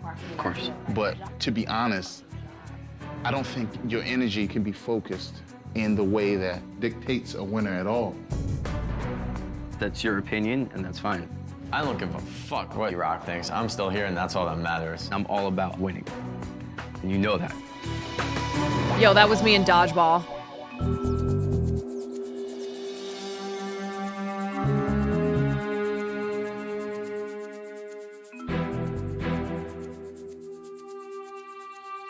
Good morning. Good morning, Chef. Echo Lion, thank you for the prime. Left. This is where it gets really serious now. There's no red team, there's no blue team. No battle of the sexes. You're now one team. Have I seen Rye Lane? Mm-mm. Let me look it up. There you go. We're on the same team, you know, and we're all here for a reason, not by luck. And our individual success banks on our success as a team. Scott, here we are.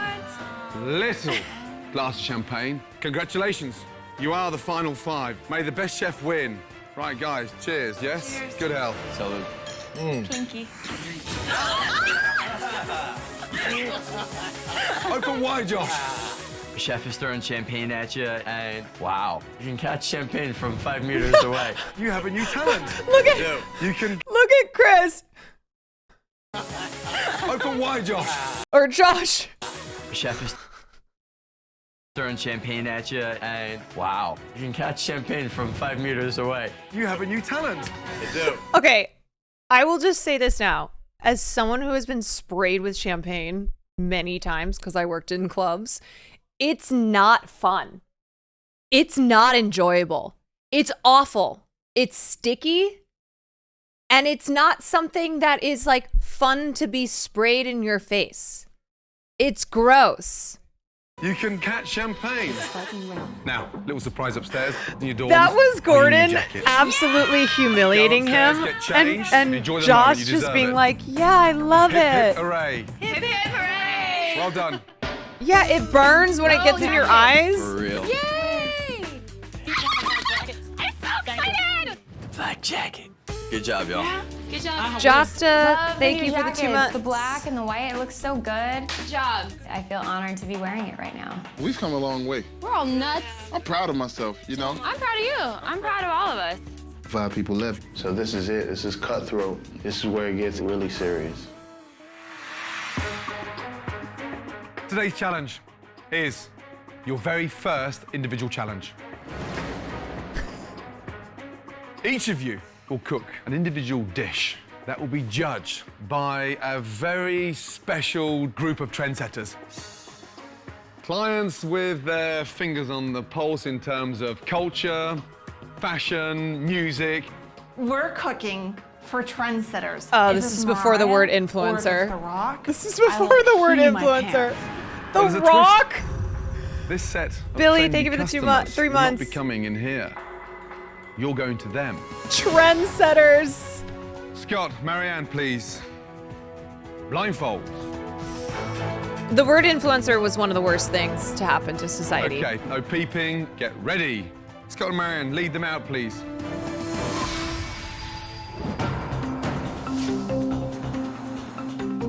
The chef said that we would be cooking for people with their finger on the pulse. Makes me think of doctors, nurses, you know. When I think of trendsetters, people on I love that Julia immediately thinks of doctors and nurses, and Jen goes, is it gonna be Mariah Carey or The Rock? I've got to think Hollywood, or I've got to think celebrities. The suspense is killing me. What the chefs don't know is that the trendsetters Chef Ramsay Julia spoke took that of literally. She took the pulse line literally. are 100 hungry high school students. Okay, guys, take your blindfolds off.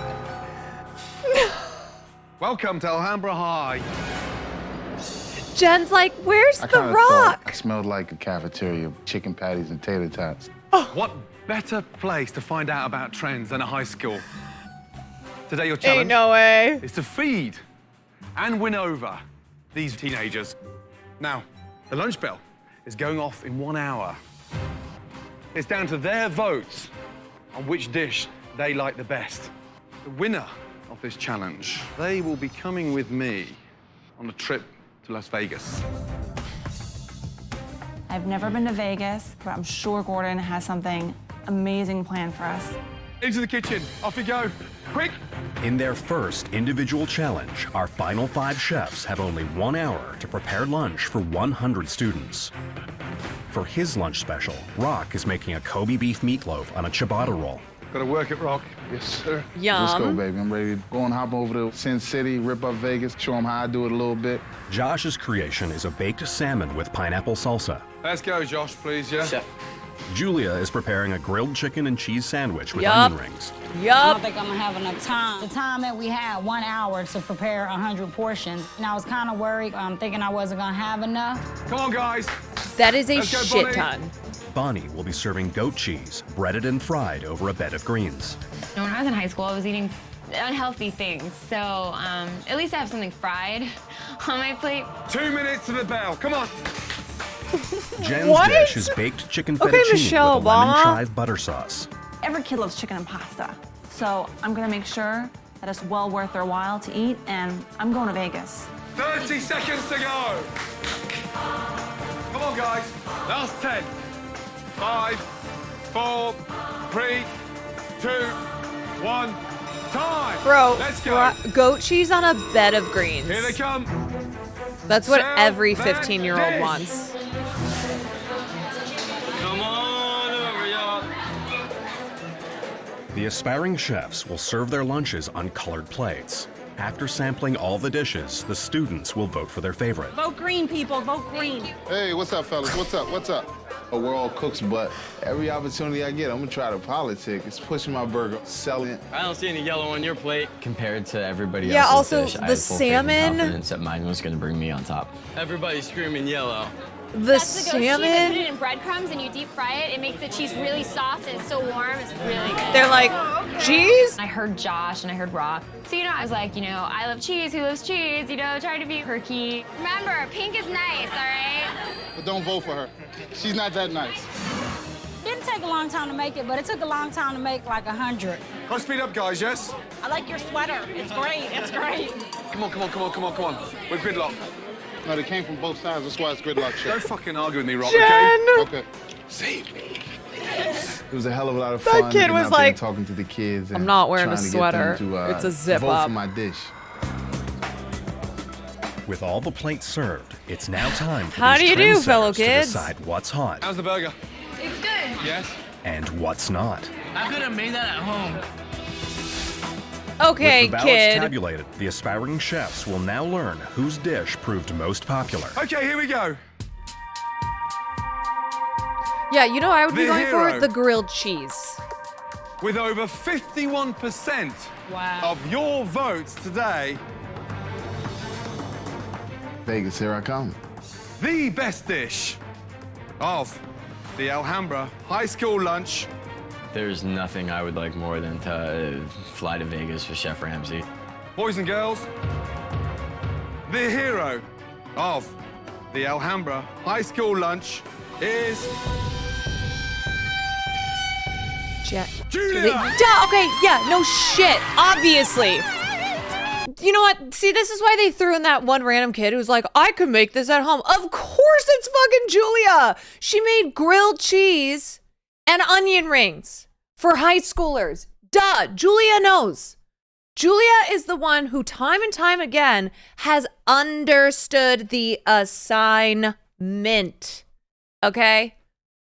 Julia gets it. Yeah, Julia's the only one who made food that they would fucking understand. When Bonnie was like, see, it's like cheese, but it's warm. They were like, oh, okay.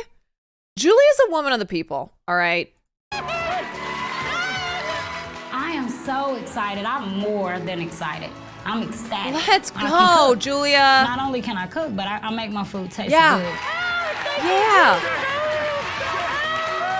Julia came out of the woodwork and just surprised everyone. Competition is getting fiercer and fiercer by the minute. No, Julia did not come out of the woodwork and surprise everyone. If you had won, Bonnie, then that would have been applicable to you. Coming out of the woodwork and surprising everyone. No, Julia has racked up W's time and time again. Julia makes really good food. Julia has been serving and slaying. Right? Like Julia's won multiple carried multiple challenges right now. We're off to Vegas. Yes. You've got 30 seconds. It's just the whole Waffle House thing. God. Julia's standing there and she's just looking at us. And I'm just like, just say my name. Just say my name. Closet Optimist, thank you for the gifted. I gotta take... I immediately knew Julia wasn't gonna take Rock or Josh. She was gonna take a girl. So I was like, pick me, pick me. Should we make Jen? Jen. I Yep. gotta take Jen. Jen. Why the fuck would she pick you, Bonnie? Okay. The rest of you, we've got some very boring, Jen has actually been nice horrible to her. tasks. Back in Hell's Kitchen, Jean-Philippe is waiting for you. Now move your ass. Let's go. Yay. I don't know what we're gonna get to do when we're there. I mean, it's Las Vegas, but I'm ready to do whatever it is that we're gonna do. God, I want her to win.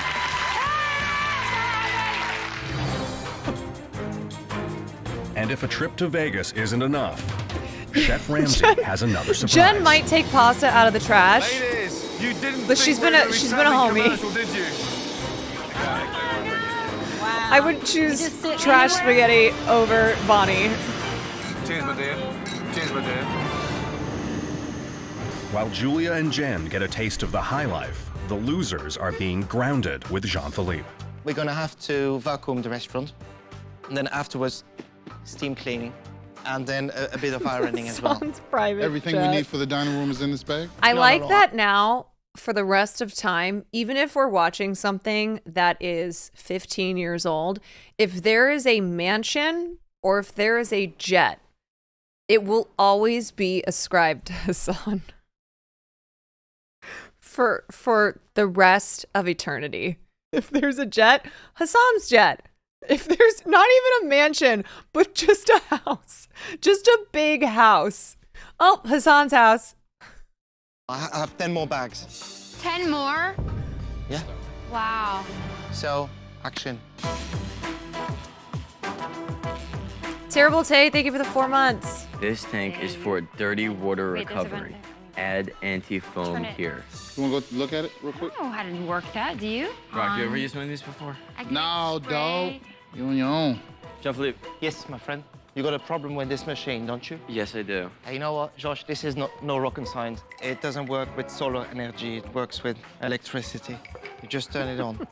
For chefs, we belong in the back of the house. Yeah, or not a in the nice front car. Of the house for them reason. Nice car, hideous shirt. There's a chicken bone, just pick it up.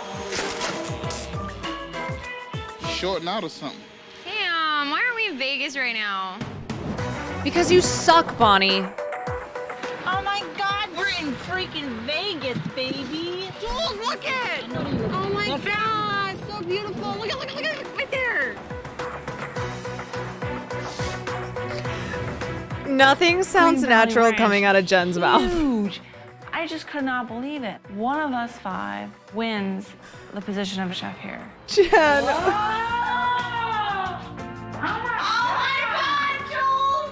Whoa. Jules, you see the kitchen? Jules. I know. Oh, Look at the bed. now- Do we each now have it's a room like Jules. this? Look at this. Jules. Oh my God, that cleanses your booty. Yeah, what? Yeah, rear cleansing. This is actually. Oh wait, front cleansing too. Oh my The God, Green them Valley freaking out Ranch over the was really bidet. nice. It was amazing, you know. So I'm doing everything in my power to make sure that I do get this restaurant. It's a chance to do something that nobody in my family has had the opportunity to do yet. Yeah. While Rock, Bonnie, and Josh I feel work like- late into the night. I feel like Jen is the type of drunk where she has one drink and then immediately just starts crying. And she's like, I just love you. I just love you. I'm so sorry. Just like apologizing and crying. Jen and Julia get worked on at the Green Valley Ranch Resort Spa. I know that I could get used to Let's it. go get some cheeseburgers. Scrubbed and rubbed and massaged, and I feel really good. I really think we should try to iron on the table. Okay, try it. What do you think? I don't think it's a good idea. Why do you have to get an attitude? I'm not. I'm just verbalizing my thoughts. Attitude. I said, okay, try it. Rock just has this temper. He just. When does my blows at you dodgeball for rookie no card reason. come out? It's How in do the we works. hold this? I have no idea. Apparently, I'm the nanny, so. I wonder, can we? I know you should know how. I don't do laundry. You don't do laundry. You don't change diapers. What do you do? I cook for the most part. I'm a chef. I cook dinner for them every night, dumbass.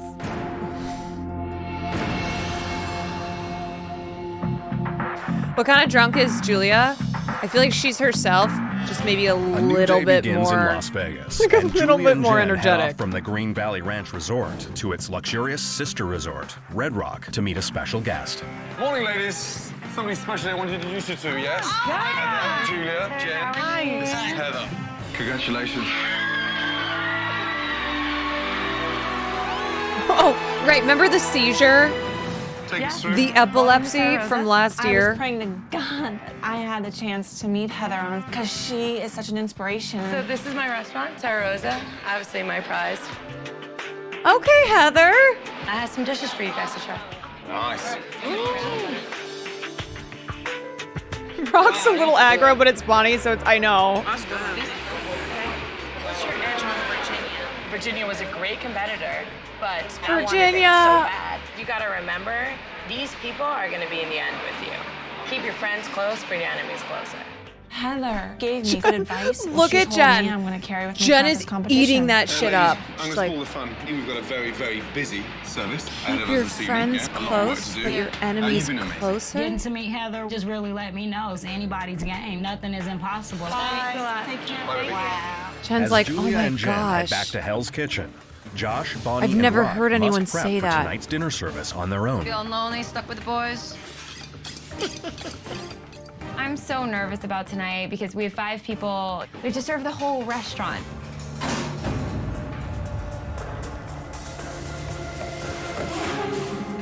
Did we get monkfish in today? There was like 23 portions and then there was still another like pan full of them, right? I've been that. It smells. What? What are you doing? You threw away monkfish? Oh my God, are we about to have trash fish? Oh, God. Are we about to get trash fish? I threw away some monkfish, and immediately Chef Marianne made me dig it out of the trash. It doesn't smell good. Scott, does it smell bad too? Smells like monkfish. Oh my God, I'm freaking out. Yeah. Bonnie, It was a wait, huge why did mistake. she just throw it away? It could be my time to go home tonight. Wait, that was so strange. After a punishing early morning just prep, kinda like- Bonnie, Rock, and Josh finally get a much-needed break. I can't believe they've been in Vegas like all day. How sweet it would have been. Damn, lots of cheese sandwich. Marianne is literally like, Cheese, but it has chopped up why cheese. am I here? Obviously, cheese on bread or cheese on meat tastes good. So obviously people are gonna like it. If Julia had done her dish for Hell's Kitchen, it would have been like... Plain. Okay, Okay, I don't even care if the producers are manufacturing this. That is a fucking hilarious thing to say. Obviously, cheese on bread and meat on bread tastes good, so people are gonna like it. Yeah. That's why Julia made that, Bonnie. That's why Julia didn't make goat cheese balls on a bed of fresh greens. What are you talking about? Yeah, that is the point. That was the assignment, to make something that the kids are gonna like. The chef loves her. It's what she can be taught. It's not what she knows. So annoying. What? Hi. Hi, everybody. I can't. Bonnie. Pictures. Bonnie's like, why is she making food that people like and then they like it? Oh. She gave some pointers. Yeah. She gave some advice. Yeah. Some say, oh, that's good. You know, do a little fake ass smile. Oh, okay. Congratulations. You deserve it. Good Fake for ass you. smile. The place is just humongous. To go to work there every day. Jen We is had, shell shocked. Like food out the ass, Cristal, we drank. Nice. In our room, we had like a pool table and it had the... Had a pool table in the room. The toilet. Did you use the bidet? The booty cleaner? Is that a bidet? Yeah. Wow. I was like, I mean, it was like, it goes right to the spot. Like, right? That was cool to me. But it People kept spraying. discovering I was like, bidets will never how do you not be stop funny. It? 'Cause it was just like, Jen and Julia got back from Vegas. They were all smiles that, you know, I'm in the frame of mind of service tonight. Girl, you threw out all the fish.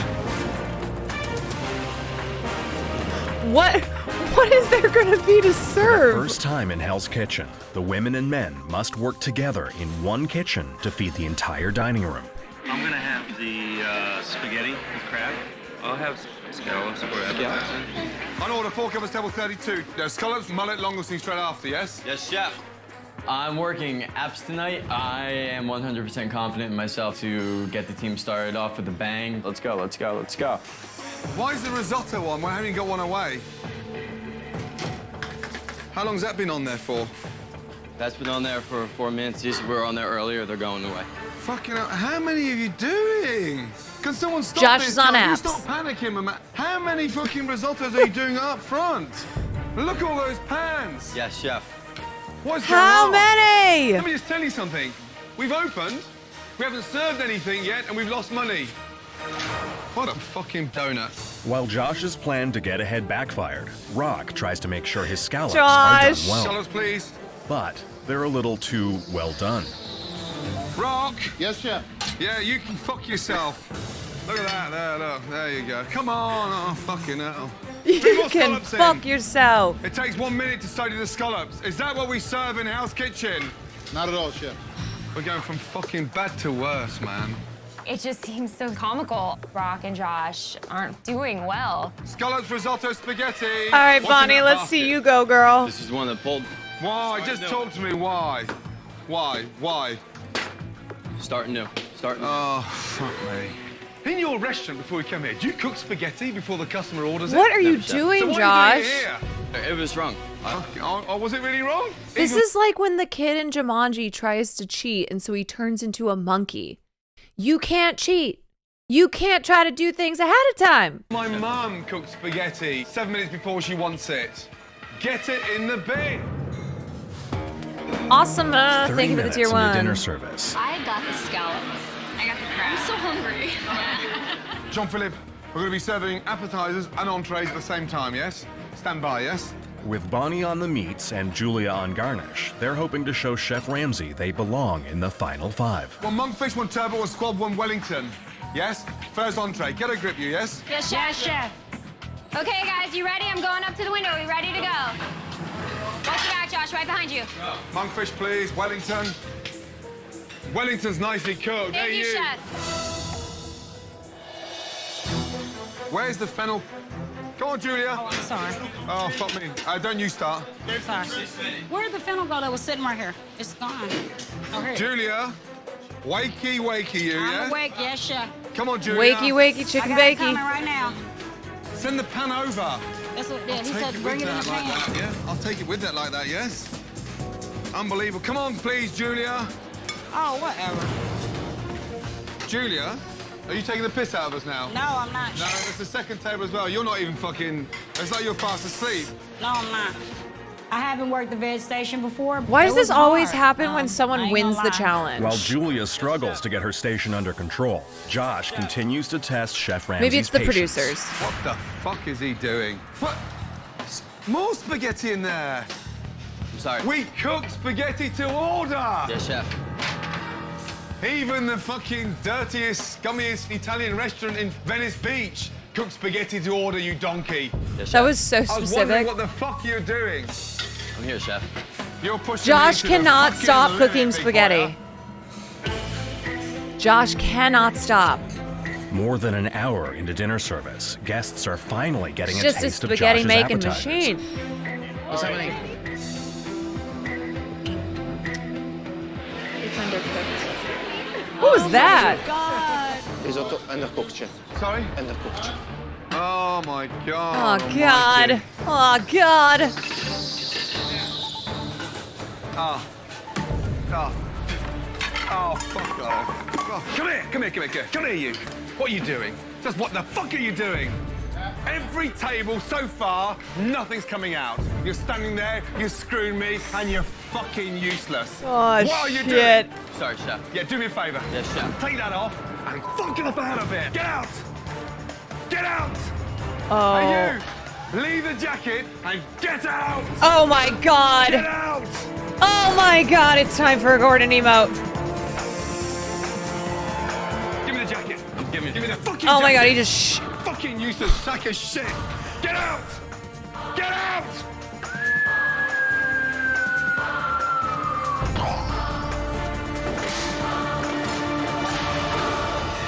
This show is so dramatic. I would have given my right It's arm so to stay drama. in service and keep fighting. He because just I came shut here it with the down dream for to win. Josh. And it appears it's over. It appears that Green Valley Ranch is Holy not in my future. shit. Dream's over, guys. So, wait, so like he's gone? Wait, he's actually gone. Due to Josh's unscheduled departure, No it's up to the way. 4 remaining chefs to save dinner Unscheduled service. departure? Yes, chef. That is like the worst way I ever seen anybody like get Oh, fired. that is was bad. awful. I was just That thinking, is I hope so you don't tell bad. me to Get out next. Jen, Yes. get on appetizers. Yes, chef. And he kicks him out of the kitchen, and he points at me and looks me straight in the eye, and he goes, "You're on apps." No, and Jen, he's gone now. Literally He's on Sunset Boulevard looking for a fucking eliminated bus. that way. Yes, chef. So I'm like, man. I do love that This is a Gordon true is test, always throwing but wrenches in I it. vow to myself that I'm going to impress Chef You never Ramsay know what's gonna somehow. happen. There you are. 3 nice, stunning, seasoned, beautifully risotto. Thank you, chef. With Jen rescuing the Yeah, appetizer Josh is just station, at the bus kitchen stop, is back like- on track. Now it's working, keep it going. Yes, chef. So we go now, entree, appetizer, entree. Like a normal kitchen. Yes, chef. And all the stations are running smoothly, except for Garnish, please. Oh, shit. Julia. God. Garnish for the fucking monkfish. Have we forgotten the monkfish garnish? Josh is at the bus stop cooking spaghetti. I don't know what went wrong. Like I was missing, like I don't know. I don't know. He's I have still no idea. making Where spaghetti. is the garnish? I had to redo it. I'm sorry. Come on then, don't give up then. I can't believe you just, I have to redo it. Okay, but don't give up. Your Come body on, language is Julia, giving come up. on, come on. My body's just Carrots. like that. Oh, fuck me. No answer. Fuck me. I was just like, okay, get it together, get it together. Come on, Julia, come on.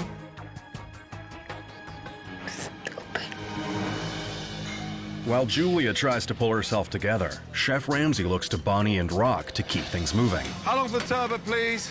You think he has a soft spot for her? Maybe he loves Waffle House. We're supposed to be going up with that. Bonnie. Yes, chef. Some people say Josh Chef, I was just waiting on is the turbo, chef. still Don't do boiling that. Don't spaghetti do to that. this day. Don't call me out like that because you're trying to look like the fucking teacher's pet. I want the Wellington the squab. Fuck the Yes, turbot. chef. If he's not ready, he's not ready. Yes, chef. Bonnie, we on the same team here? Or you trying to single yourself out? What's really going on? Rock's hit rock bottom. While some Nice diners one. are enjoying their food, That's so good. I'm smiling. others are tired of waiting. I am starving. And Jen takes matters into her own hands. 1.5 minutes to the window, Rock. Yes, Queen Jen. Scallops, please. Yes, chef. Where's the spaghetti? Coming, Chef. Coming. Josh is gone, so there's no Don't spaghetti. go until I say, okay? Because you're gonna fuck me up. Where's the fucking scallops?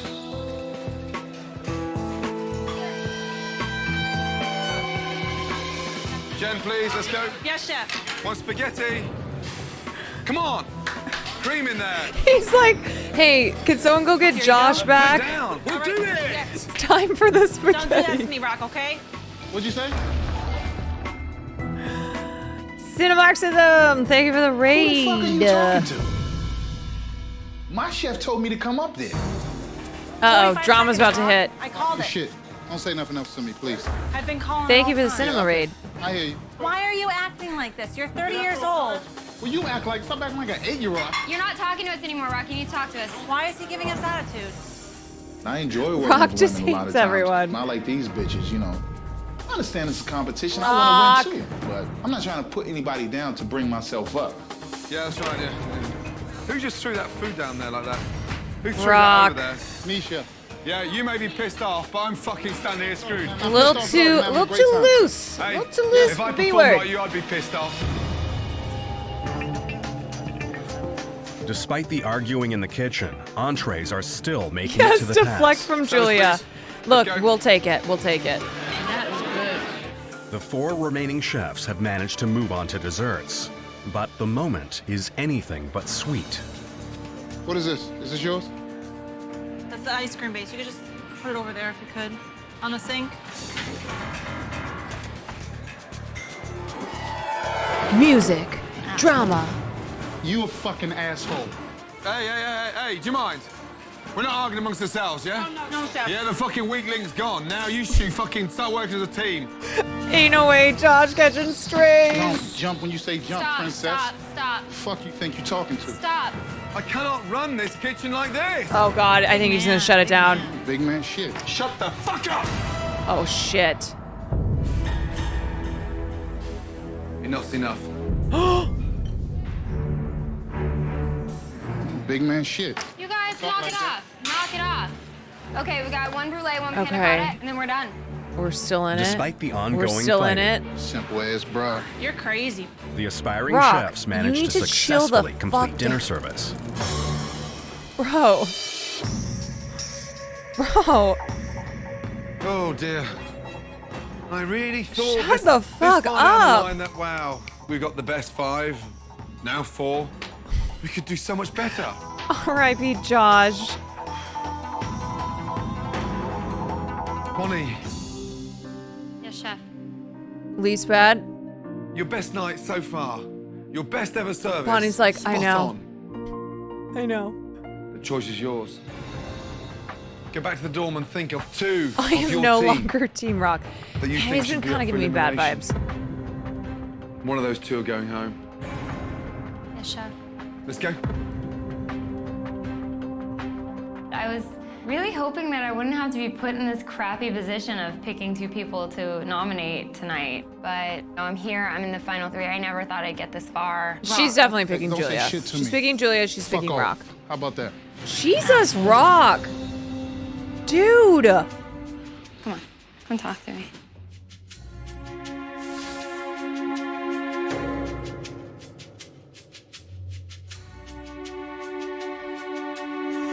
I don't know, maybe has no a one mean goes home temper, though, dude. because Josh went home. When he came in and he goes, you don't want to fucking mess with me. He said that real. He does not know how to control his temper, and it's like instantaneous. Like, I didn't do anything. He's literally, Julia's Everybody the saw exact that opposite. he was Julia's being so, an like, ass, pretty you know? chill. And I'm sorry. I'm not gonna take it lying down. You could tell he was bullying you. People just hate me. No! Trash spaghetti Jen! I just want to go home.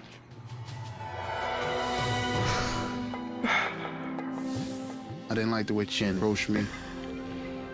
Probably should have waited till after service and told her. You know, I let some stupid stuff to get in there. Freaking Jen. And it took me off. So I'm disappointing myself. I'm disappointing my family. I just fucked up. Dude, it happens, but the problem is that this is a competition show. You know what I mean? You know? I'm better than that. It's a competition show. I'm just not the way I'm supposed to go out. Like, we've seen The Bear. You guys, We know what it's like at I have to kitchens. nominate one of you. Rock is a definite, you know, up for elimination. But I don't want to put Jen or Julia up on the chopping block and risk having one of them go home. I'm not gonna put myself up, but I mean, it is your choice.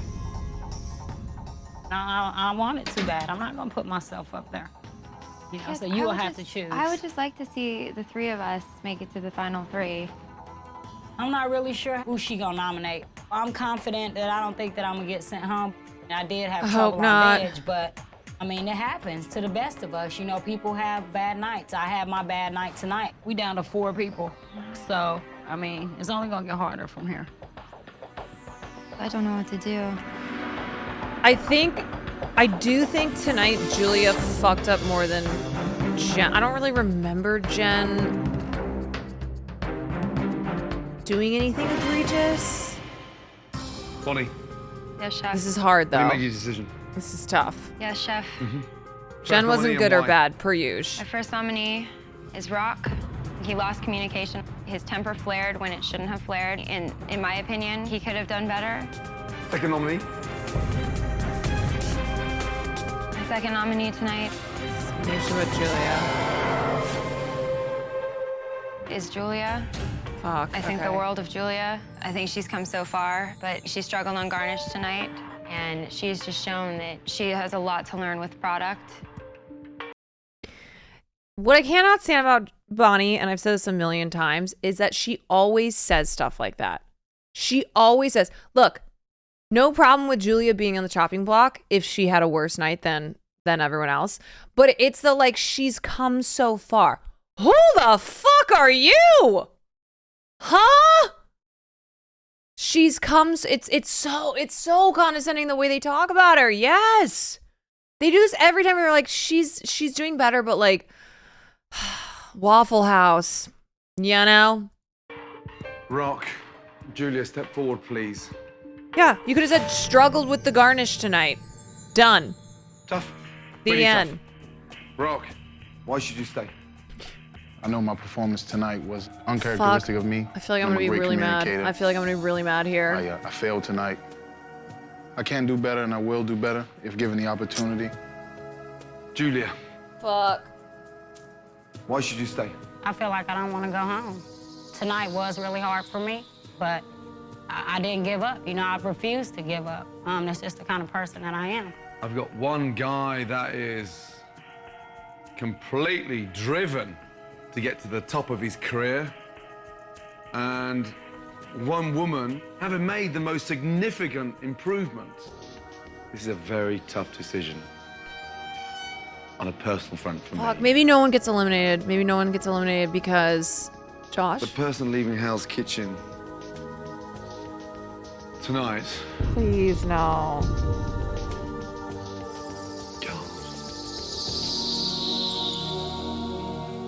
I'm really sorry. No. It's Julia. No. Take off your jacket. I knew it. Listen, you have done phenomenally well. And I'm going to do something now that I've never done before. I am personally going to send you to culinary school What? because you have an exceptional amount of talent. Bonnie, shut the fuck up. And when you've done Don't that, cry. I want you to come back here and win it hands down because there's something quite amazing about you.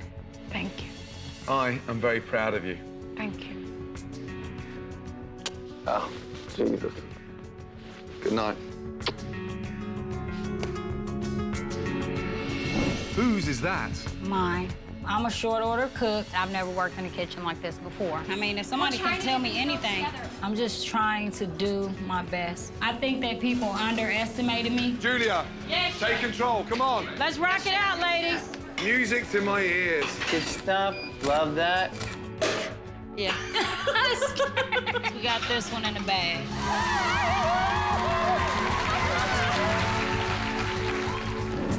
I know that Chef Ramsay, he's only hard on us to make us better because it's made me so much better. I know that great things will come out of this, you know, just starting with culinary arts school.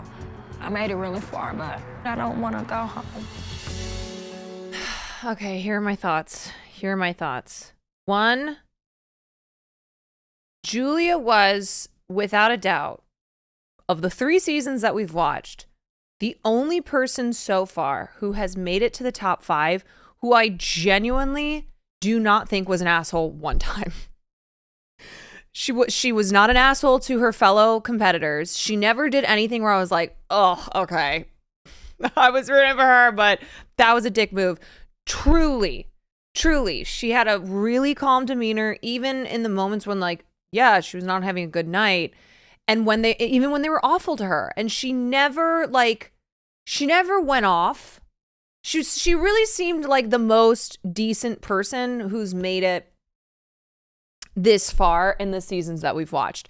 She took direction, absolutely, and she took all the shit.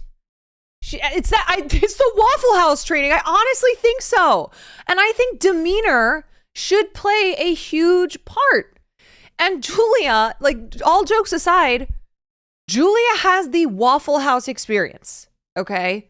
Which means that her demeanor, and it's it's her personality too. But like, she can handle shit. She can handle fucking the craziest shit. So anyway, sending her to culinary school, giving her that gift is amazing. I just don't like the narrative that everyone else was of a different level than Julia, and Julia's great thing is that she learned so much and she came so far. Bonnie is literally a fucking nanny. I don't mean to denigrate being, the job of nanny. I've been a nanny before, but the idea that somehow Bonnie was elevated over Julia when Julia was the one of the two of them who actually had cooking experience. Yeah, Julia hadn't worked in fine dining, but she was a line cook at Waffle House. That's what's crazy to me. Bonnie, I just hate when someone who I think has fucked up more times than someone else stays in. We love Caroline. And that person gets eliminated. Weak Dog, thank you for the 2 months. No postseason info. I don't want to read anything because we're close to the end. I don't want to spoil anything. I don't want to read anything.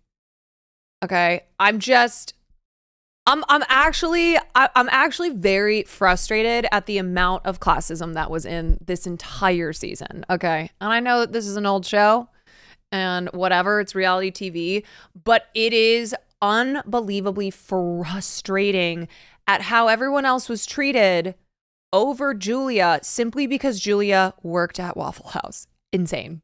Fucking insane. Yeah, it was mentioned at least once every episode.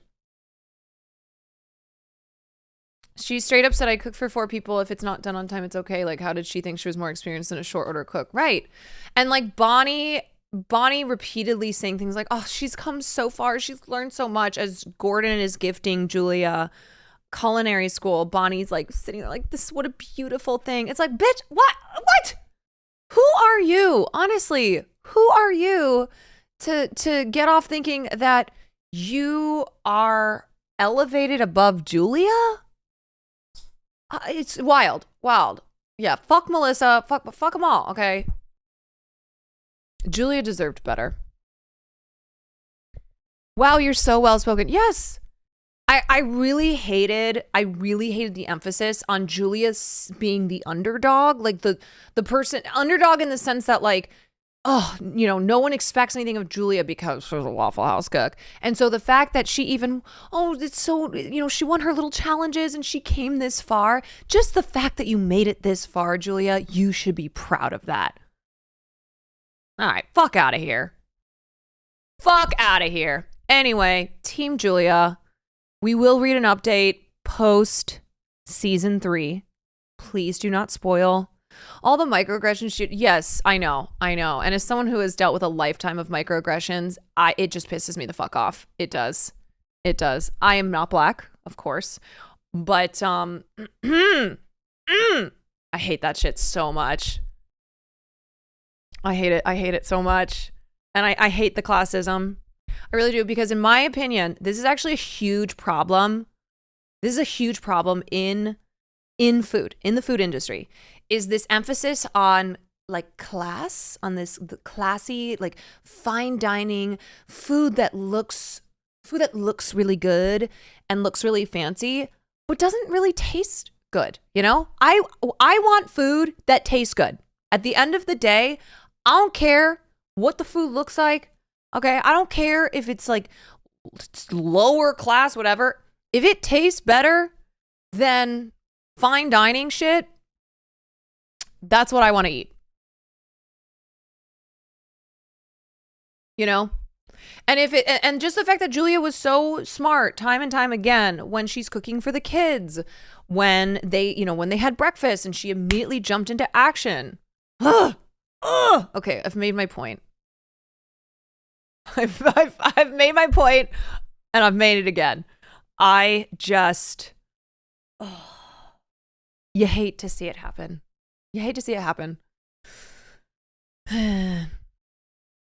Anyway, people that worked at fancy ass restaurants are often I didn't love the movie The Menu, but that was one of the points that they were making. Okay, just the ridiculousness, the haughtiness of foodies, of fine dining, and the whole cheeseburger thing. But I'm not going to go into my thoughts on The Menu. I really loved the script, so I was let down by the execution of the film. And they changed some things from the original script that I had read. But anywho, I thought the point that was being made, though, and the premise, the themes of the movie is exactly what I'm talking about here.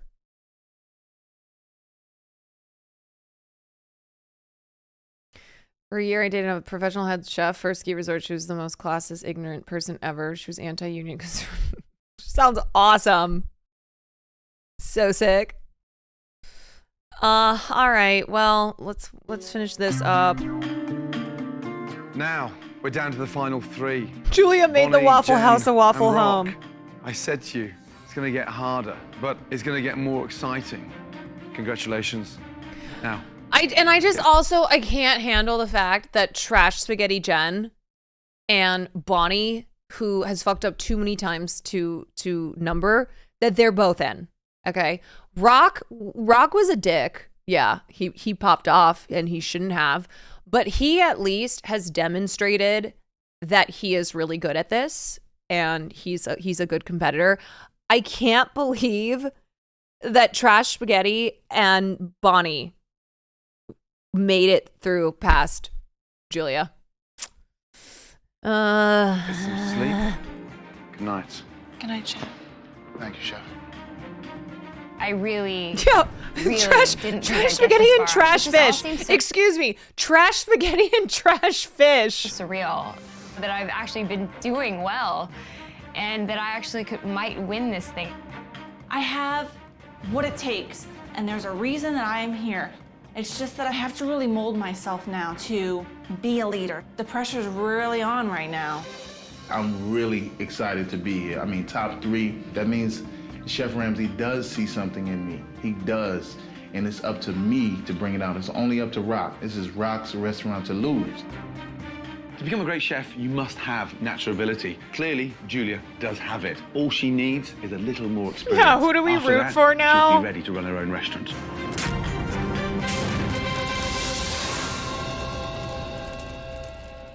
I don't know. I don't know who we root for. I guess Trash Spaghetti. Oh my god! At dinner, Chef Ramsay puts the heat on the final 3. Stop! Oh, come on! Just what the fuck are you doing? Then, for the first time, 1 Wellington medium, 1 turbot. each chef takes control of the kitchen. 1 spaghetti, 1 scallop, 1 langoustine. And their competitors. Where's my langoustine? Come on, Rock. But as the pressure mounts, Oh, jeez. one chef turns the tables on Chef Ramsay. You think I have to check every single thing on this plate? Do you think that's good enough? Who will make it to the finals and realize their dream of running a restaurant? Congratulations, you are the finalist in Hell's Kitchen. Find out next time on an emotional Hell's Kitchen. Oh, feels like all the air was let out of a balloon, you know. But yeah, I guess I'm rooting for Jen. I guess I'm rooting for Trash Sketty.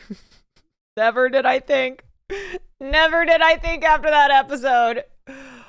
All right, there's 4 episodes. Wait. So tomorrow someone will be eliminated. Deflated, yep. How are there 4 episodes left? Or no, there's 3. So we'll watch the one tomorrow. Episode 9, elimination. Then it's down to 2. Then there's 2 episodes left. Okay. No spoilers. Maybe a 2-part finale. I don't know. The finale is split. Okay. All right. We will continue to root for the spirit of Julia. Yes. How much better Julia would have done. All right. So I'm going to do a little gaming. We will watch the next episode whenever I stream next, which I'm hoping is tomorrow, but I don't know if I'll be able to squeeze it in before we have to do Pog picks. Sorry. Cannot wait for post-season recap. Samesies. Okay, I have to run to the bathroom. I'm going to play some Life is Strange.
Coriander, thank you for the tier 1. Oh, Vorlo, thank you for the raid.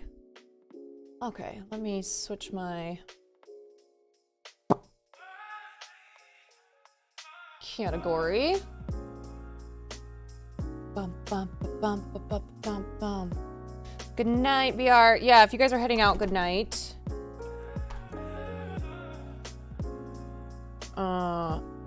Tomorrow I'm gonna pop onto Cutie's stream at some point, I think.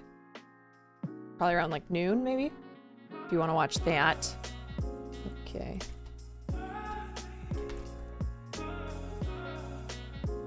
Change my category.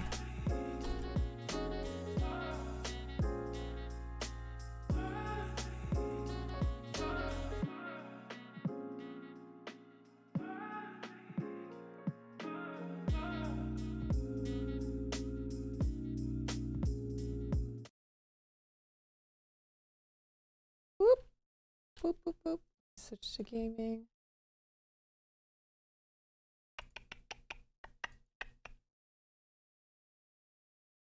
Okay.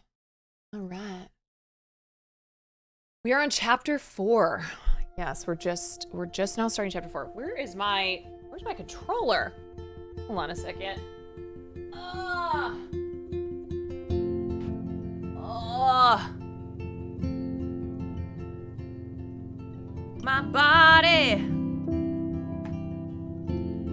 My body's telling me no.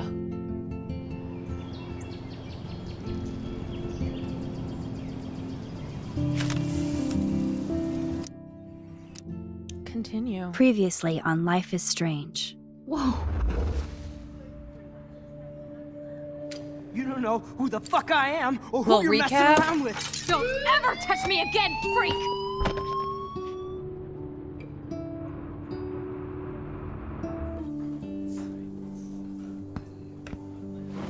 Let's talk about your gaming VODs are Yeah, they're on my channel. What are you doing here, Max? Stop! Don't come near me. Not now. It won't work. I played the last chapter. I know this isn't pleasant for any of us. Chapter 3 I played Miss last Coffey, Saturday. Please, tell us everything. Hey, it's Thelma and Louise. That's Rachel's bracelet. Why the fuck are you wearing her bracelet? Calm yourself, all right? It was a gift. Max, we have to find Rachel soon.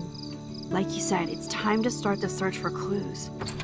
Welcome to my domain. Let's find what we want and beat it. Max, you better come check out these files. Rachel in the dark room. Over and over. That's it. Listen, I found pictures of Rachel and Frank being more than a friend. I can't believe she was banging Frank. Rachel straight up lied to my face. Why didn't she say anything? So who do you most want to blame? Frank My and his fucking dad, goddamn of course. beans. Hello? My beans. No, you don't. Not my beans. Do you know what it's like to wait for your father to come home when you're a kid? Ever since he died, my life has been dipped in shit. Chloe, I can change that. Awesome. We are awesome. Hello? Are you even listening, Maxine? I did change This is totally that. fucked up. What else have I changed? Max Caulfield. Hold on. Chloe, you have a visitor. But what happened? The butterfly effect. I turned Chloe straight. No more blue hair.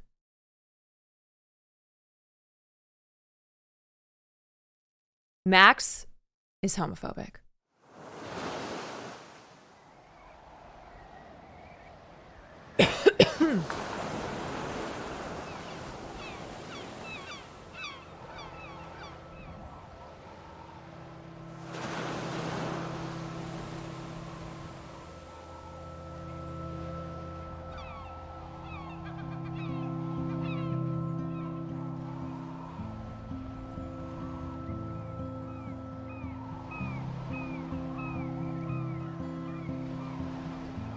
This is a really good late night game because it's cozy.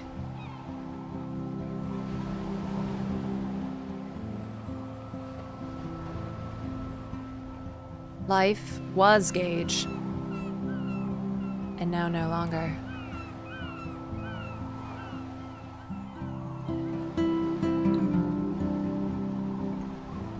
Oh, I saw that. Speaking of gaming, I saw that they canceled the Last of Us game that they had been working on. Let me see. Last of Us. The multiplayer. Yeah. Why? Why did they do that?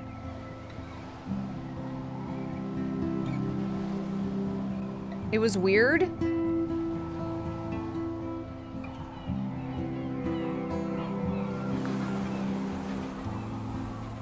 I don't even, what is that? What does multiplayer mean? Oh, well, duh. Multiplayers. It's weird hanging out with you again. I know. I'm glad we are, though.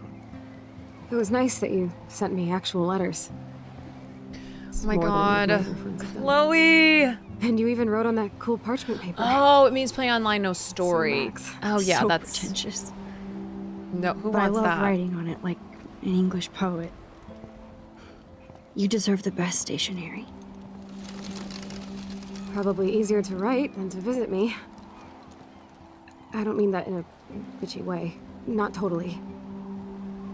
You probably wanted to avoid awkward conversations like this. No blue hair. much. How am I finding the Yeah. game? I like it. Look, the worst thing you can do is treat me like a baby. I still want to laugh and talk shit with my best friend. You know what? I'm gonna move. Can we stop? This is seriously the best view of the sunset. What if photography? Sorry, I'm just gonna move this up. I don't know why. Do this. There we go. It's cutting off the subtitles. resume. The first called out? The golden hour. See? Without you here, I'd have Gas no clue. equals games as a service. Bet you could take some amazing shots. Those beached whales are so sad. I kind of know how they feel. At least, I'm alive here with you. Damn, like, what happened? You're a real survivor, Chloe. I know you have to deal with so much. She was like, it's definitely not my I don't want anybody else fault feeling at sorry all. for me. I can do that. Along with my parents. My dad still feels guilty about buying me that car. Talk about the accident. Are you okay to talk about the accident? We never actually have, huh? There's not much to say. Some prick in an SUV cut me off and I flew into Always a a prick in an SUV. Remember everything? I saw... Bro, was it everything Caitlyn the whole Jenner? time. I put my back snap and Chaotic that was the last thing I ever felt in my body. I come here for the taking of the hobbits When I to woke up in the Isengard, hospital, I but stay for the literally awesome couldn't days, move a muscle. wonderful streams, and awesomeness that is Caroline. I don't know Not what had to see say. her trip on Don't Will's say shoes anything. anymore on stream low Sorry, guys. Happy I did get to see you again. Thank you, Chaotic Duck. I could have ended up vanishing out of the blue like that girl from Thank you so Blackwell. much. Thank you. You mean Rachel? You mean Rachel Amber? When was the last time you talked to her? Never. I just read about her in the news. I didn't even know I her like name. when Rihanna randomly starts You do? singing. This is such a different world than when we were kids, isn't it? After that snow and eclipse, it's more like the end of the world. He was listening to Rihanna, Bitch Better Have My Money. He was just rocking out too hard. Do you think so? I haven't kept up with the details. I have more time on my hands than you. Plus, I'm a science nerd. Chloe's a science nerd? None of this makes sense. I know She things has seem out of changed. control, but as long as we're together, I don't feel afraid. Hanging out with you makes me feel like a total kid again. You don't even know. Listen, Chloe, I'm sorry I haven't been out to see you more. That was wrong. You're my best friend. Max, thanks for coming out to see me. You're doing awesome. I don't think so. My nose is getting cold. Maybe we should get back to my place? It is hella cold out here. Hella? I hate that word, no offense. You've changed! You used to love Hella. Chili Emily, thank you for the 3 months. So Chloe got hit by a car and it made her a science nerd.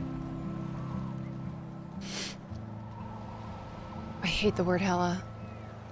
Oh, I'm hella sorry.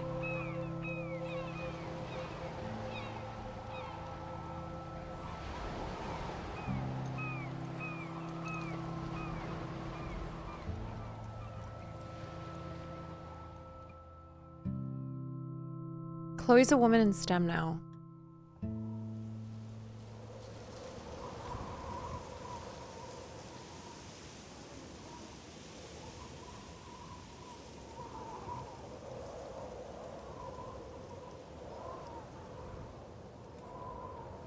It's a pretty high-tech lair. Feels like a high-tech cell. Max But is I am dressed like lucky my 2012 parents Louis bust their ass to take care of Tomlinson. me.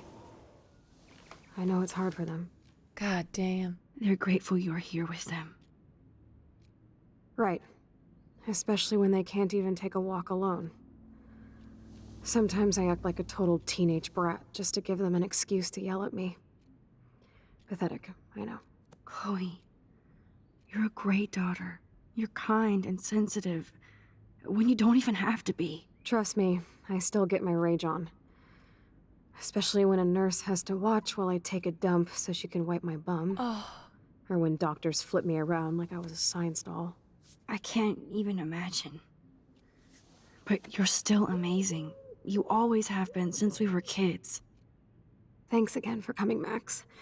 I, need to get my drink on. Can you bring me some water?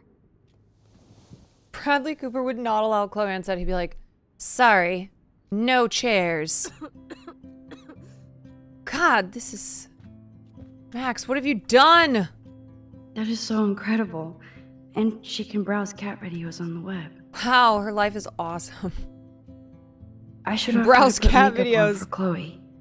Not that I can, but it would be fun. There's the old Chloe.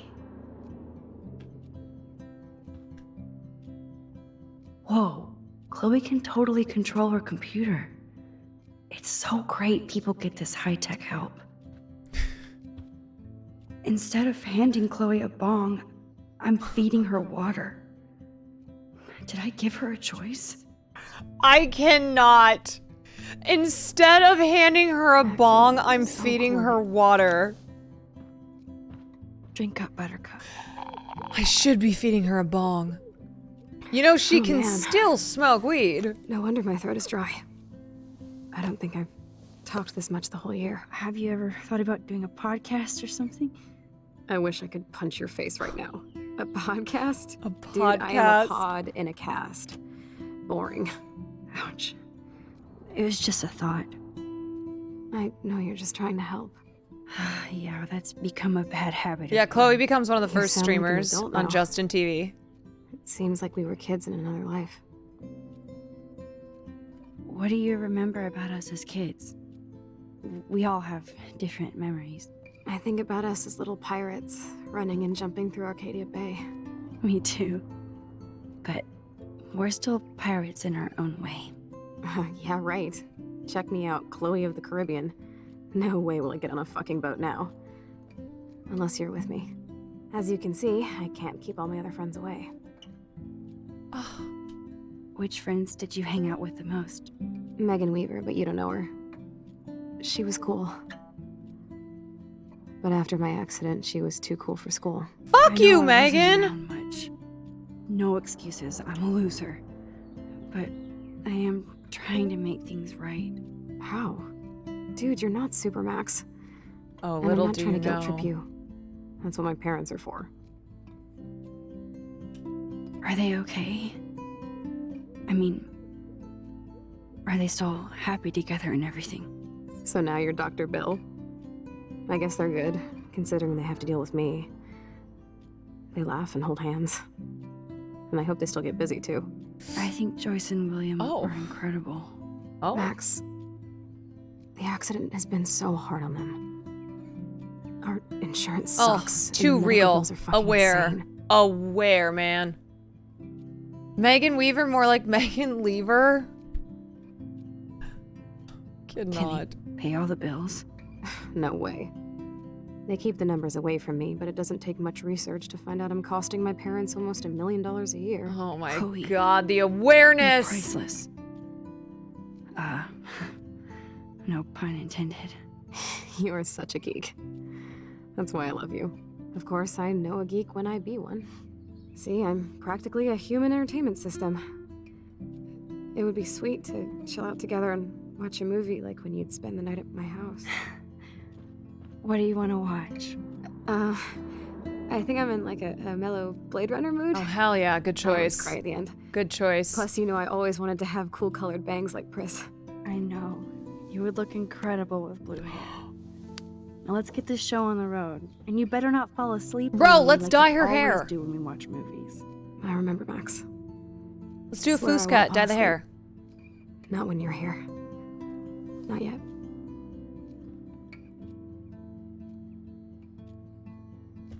Max, it is... That must be her mighty morphine machine. No more bongs for her. She keeps mentioning the bongs. Nothing but medical supplies. She has to use a lot of lotion to keep her blood circulating. Put the lotion on the skin.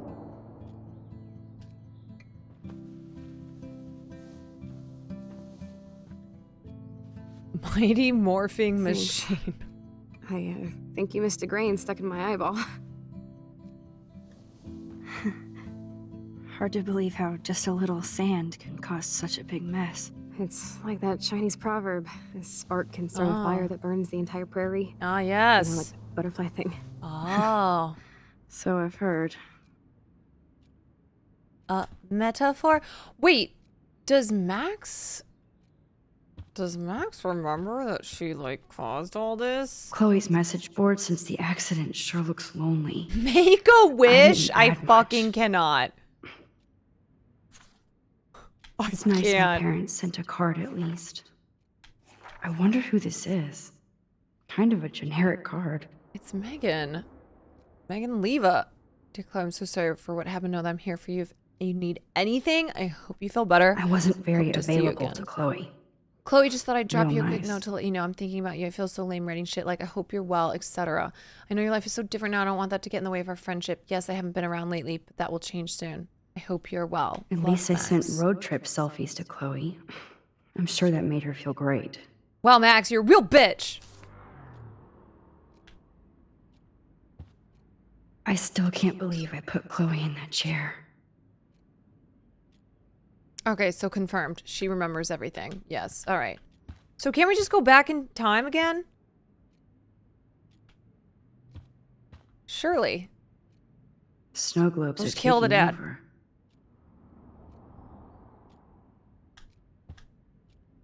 Oh, the snow dough. I guess not everything changed. Yeah, you're not wearing your dough shirt though, so a lot has changed. Ah, here's the DVD. I forgot that's what we were doing. Oh, we're watching Blade Runner, right.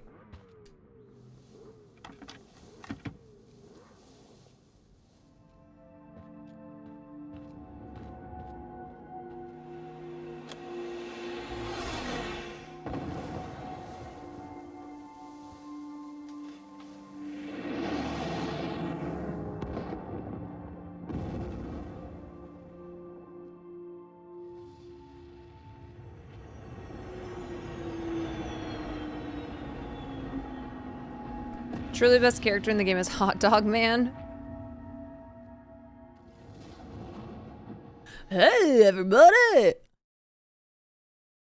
The OG or the Ryan Gosling one? Well, this game is what, 10 years old? How old? I'm assuming it came out before Ryan Gosling.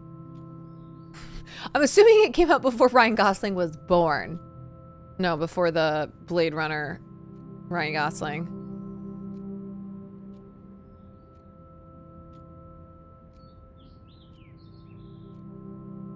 Plus, she said the character Pris. Ryan Gosling came out. You heard it here. I cannot believe you fell asleep He so is gonna- fast. How dare you? I know you were beat down after the day with me, and Blade Runner is a pretty dreamy movie to watch at night. Do you think Deckard is a replicant? Sorry, I can see you're not wide awake like me. Hello, No. spoilers. I'm sorry I crashed so hard. Were you okay? I do have a mother and father when you're not falling asleep on me. I'm just You are a bitch in the morning. It's the company I keep. Yesterday was such a blast. It was great seeing you. I know things were different when we were just dorky kids, but being with you made me feel like when we were little pirates, jumping and running through the forests again. It meant a lot to me just to chill out with you and bullshit. Fuck. I'm getting my regular head pains. Can you pretty please go upstairs and get my morphine injector in the bathroom? Morphine injector? It's Bro, I'm it's gonna- total Star Trek shit. You can't even see the needle. Seriously, I need it. My parents keep the swag upstairs because they think I can't get to it. But I'm you gonna beat can. the shit It's out of Megan Lever. like a pirate, right? I'm on it, Chloe. I'm gonna end her.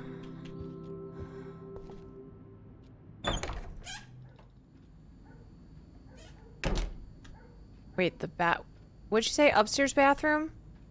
Can't remember. Upstairs? What's this room? Do I need to go, or no, what is this? Man, Joyce and William built a whole new bathroom for Chloe. They're so great. Upstairs. Okay.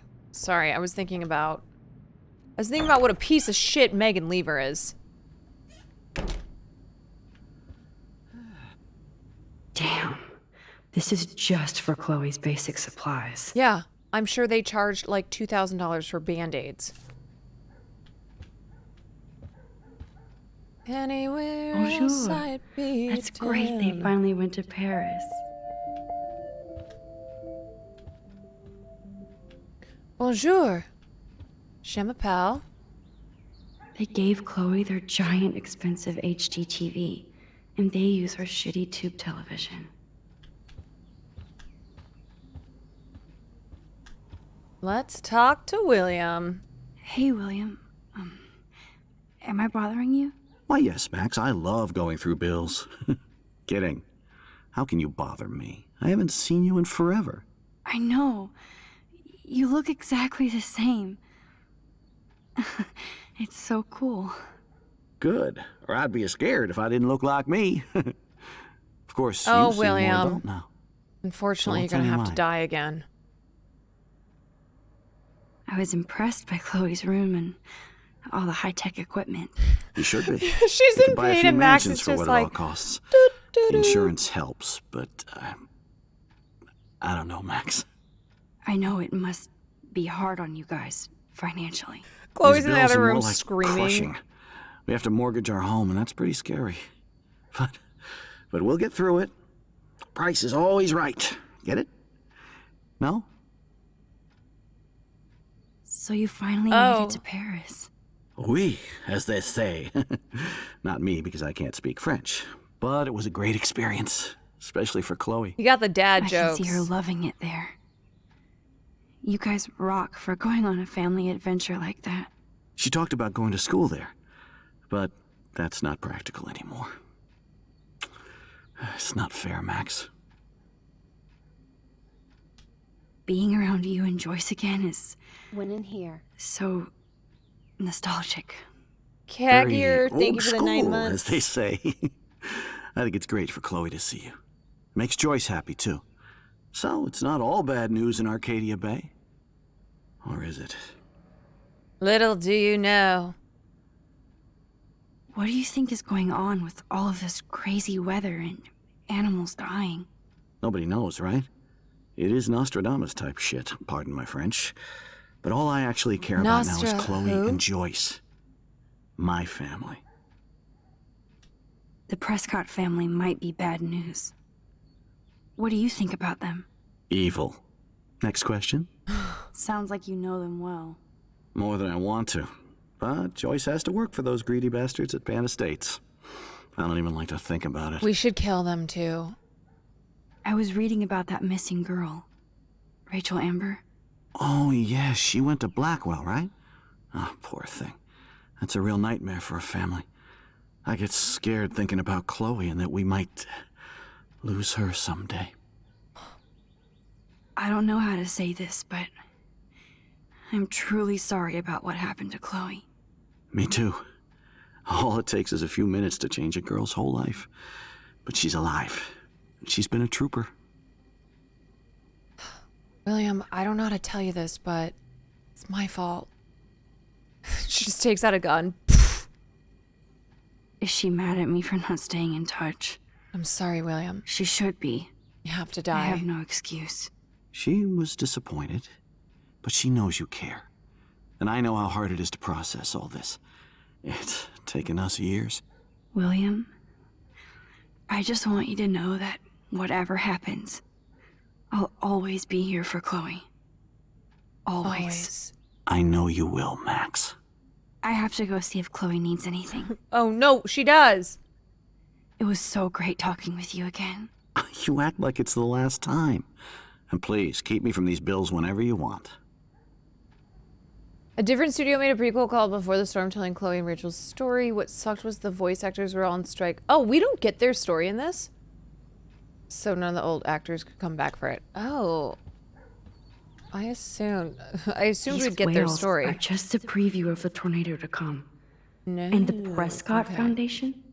Jeez, Rachel Amber is even missing in this reality. I guess I Guess I can't, can't change change everything. everything. Look, I know that Chloe is in pain, but I got some sleuthing to do. They might get their own home taken away because of medical bills. That's terrible. Girl, you have secret powers. You could just go No change to spare to anymore. Vegas, put it all on Now red. it's back to cookies. Choice is a food coupon boss. A food coupon boss. Okay, let's finally go get this. Let's go get what Chloe needs. Oh wait, what's this? Joyce and William never had a garage sale before. Yeah, girl, you seen those bills? She's like, what's going on? They're drowning in debt just to take care of their daughter. Such bullshit.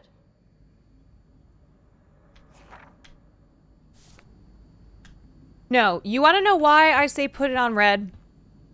Because the last time I was in Vegas for TwitchCon, Nesso and I went to the roulette table and we put everything on black and then it was red. But we're like, okay, we're just going to keep it on black.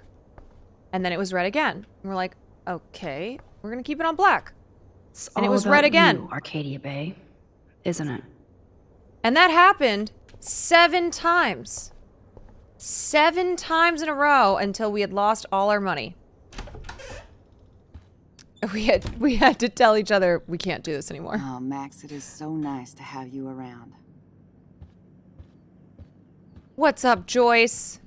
Good morning, Max. Ah, you and Chloe are so much quieter now than when you were kids.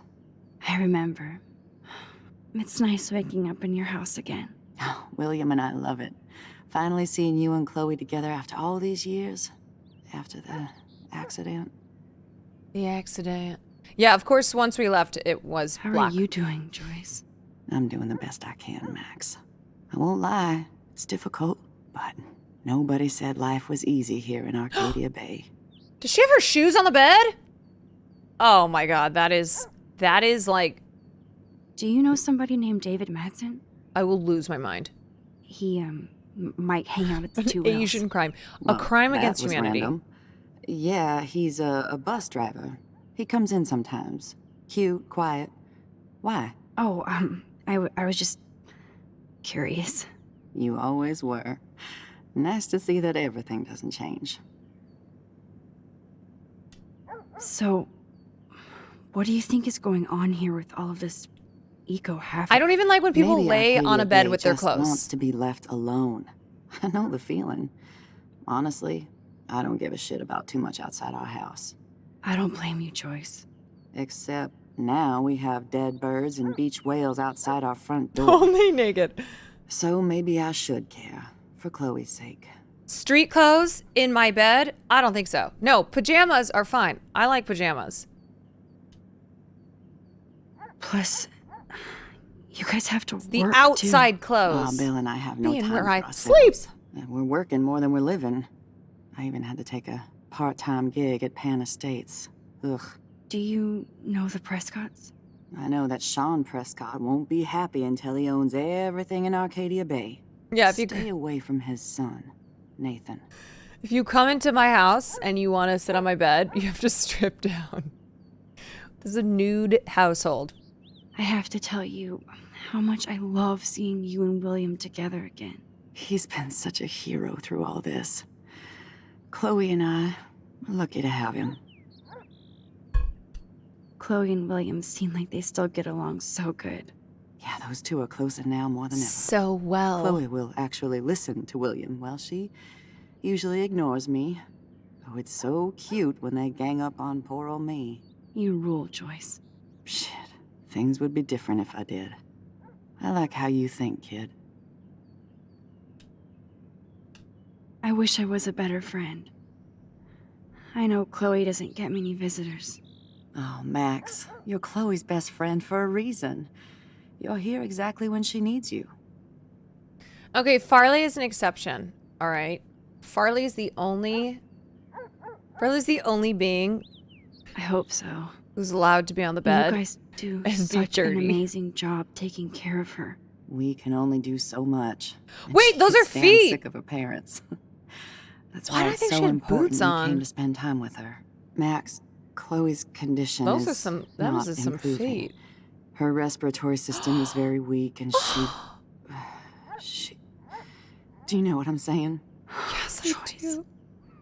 I'm so sorry you have to go through all this. Bad or good, I embrace every moment with my daughter and my husband. This is what it means to be a family, and we'll always be one, no matter what. No matter what. I better get back to Chloe now. It's good talking with you, Joyce. You too, honey. Oh my God, Max, we gotta dye her hair now. Oh no. I didn't realize Chloe's how respiratory bad system Chloe's showing injury signs of really recovery. was. This accounts for a recent anemia, loss of breath. As a doctor, I'm committed to her well-being, but I understand that respiratory failure is common in people with severe spinal injuries. Your daughter is one of the bravest, strongest patients. I was just wondering his parents. Ah! Oh, they are building up to something tragic. I can feel it too. We know what they're doing here.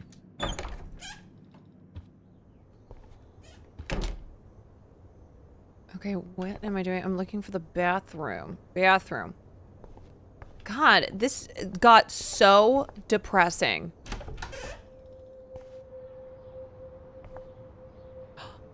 I'm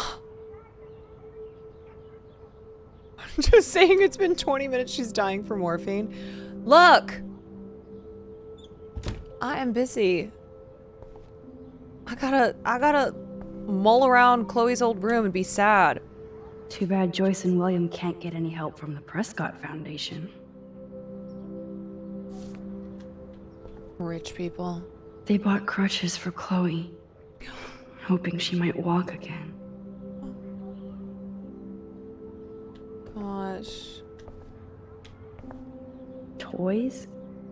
I kind of want to open this and see what's in here. Okay. Let's do it. Shoes. Chloe always did love stomping around in her boots. Chloe always did love shoes. I never heard much about William's brother. Life is depressing, feels weak, man. Life is depressing! Gracious Plague, thank you for the 16 months. I'm still overwhelmed by this new reality. I gotta sit down for a second. And I feel so guilty for putting Chloe and her family through this. Alright, now I'll get up. Chloe always did love walking in shoes. I guess we stopped growing up together. At least we never had to hide from step-douche. That's true. A blue butterfly? I'm sure this is a total coincidence. Girl, how could this be a coincidence when you have superpowers? How do I get in them toys? Spool table? Oh, I already said. Alright, no, I can't look at toys because I'm on a mission. Chloe is in excruciating pain, and I am just... Alright, here we go. Ah! It's just me. Sorry. Is there nothing in here for me to take? Light switch.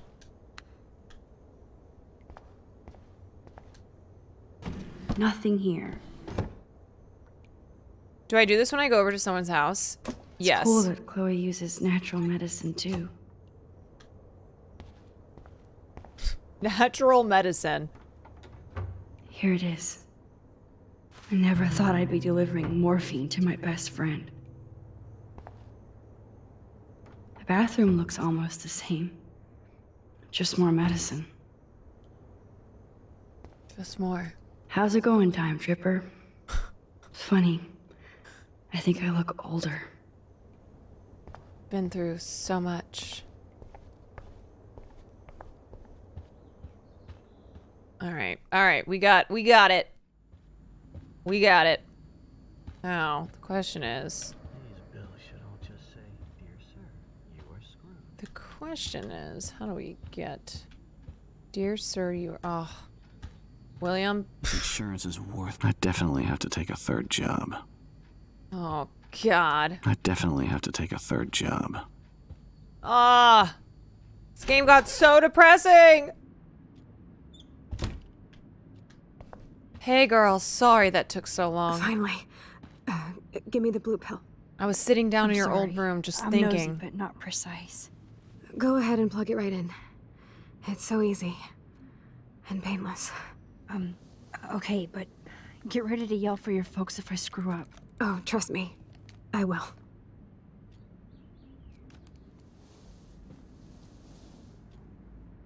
Of course, my pain just keeps getting worse. But you caught me on a good day. Max, I'm so grateful that I'm even able to hang out with you. The true, yeah, See, I'm the getting true villain of the mushy. story is capitalism. I'm already high. You're so adorable.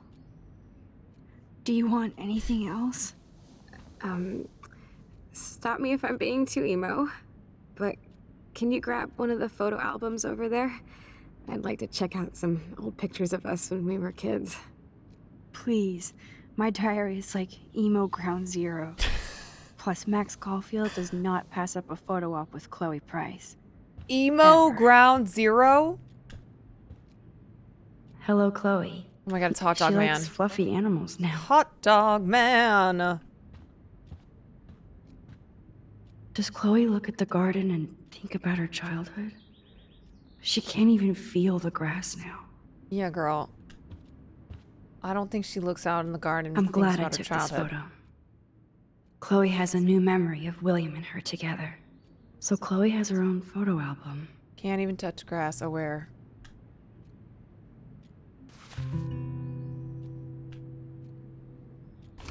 Despite everything, they're still a happy family again. Just ask her. That's a serious heat lamp. Grab that photo album over there and let's have a flashback. I got it, girl. It wouldn't be my first.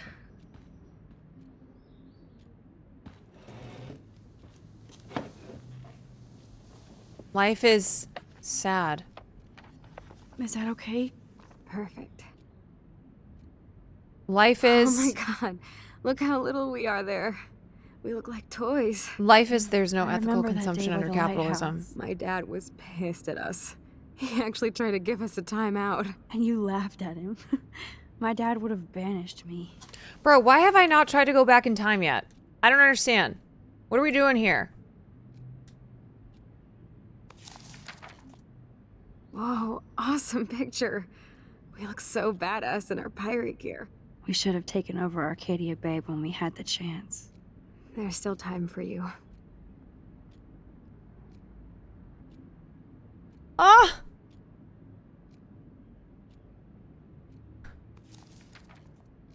Oh, No, there's gonna be man. time for both There of we us are because I'm making gonna go. pancakes. I love I'm that going shot of back. us. I'm going back, Chloe. It's hard to believe my dad took that picture only 5 years ago. Literally seems like yesterday.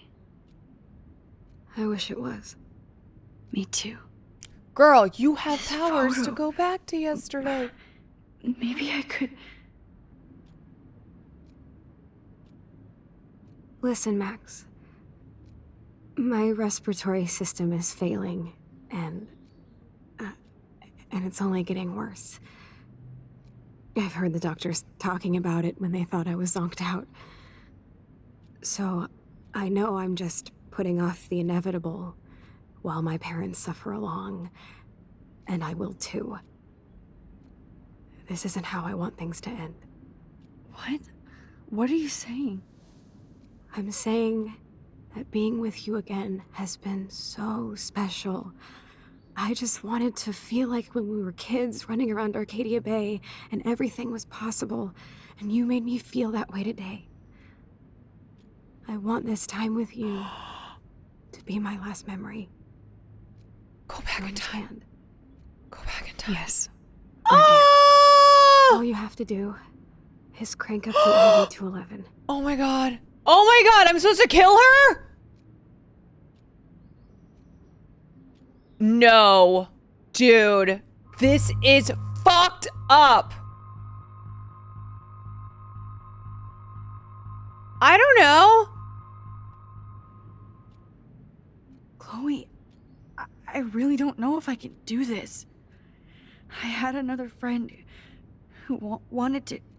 Wait, can I end it not all, go back in and time? I did everything I could to try and save her life. How can I be responsible for ending yours? I mean, how do I go back in time? There's gotta be another Yes, way. go back in time. Max, you were there for your friend, no matter what. Now I'm asking you to help me the same way. I want to help you, Chloe, but I think my help is hurting. Oh my god. At least you have a choice. When you want to make a decision, you can just do it. Look at me. I'm at the mercy of everybody. She wants me to euthanize I wanna make my her! own choice. The most important one of my life. Please.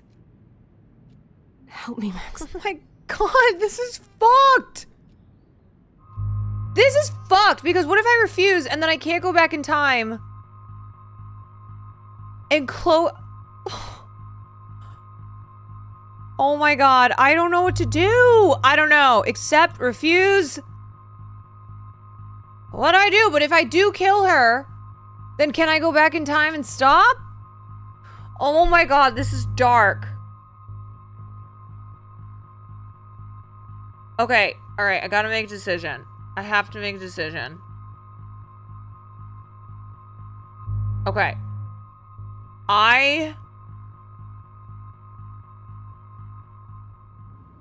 Chloe. I'll just drift to sleep, dreaming of us here together. Forever.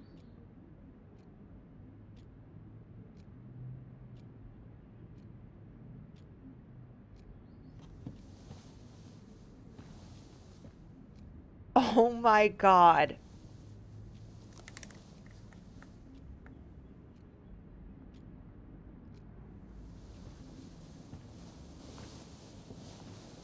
Thank you so much. Oh my god. I'm so proud of you for following your dreams. Don't forget about me. Never. I love you, Max. See you around. No, Sooner than you have to understand, because I can go back in time and fix all of this.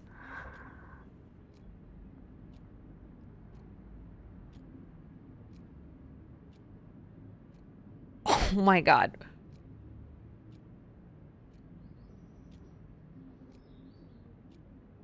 Wait, how do I explain this to the parents?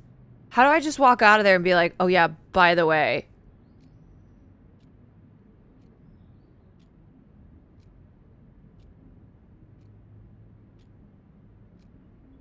Okay. Aha! Okay, wait.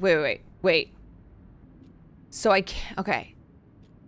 I'm sorry, William. Okay. Hold on.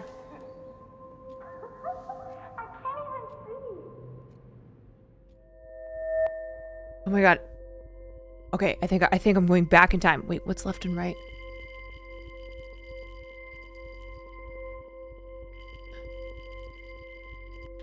Wait, how do I left and right? Left and right, left and right.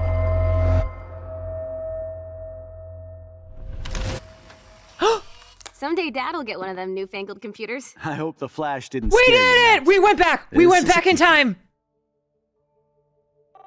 I don't know how. Hello? Hey, honey. What? Oh, I didn't know you had to get groceries. Of course I'll come pick you up.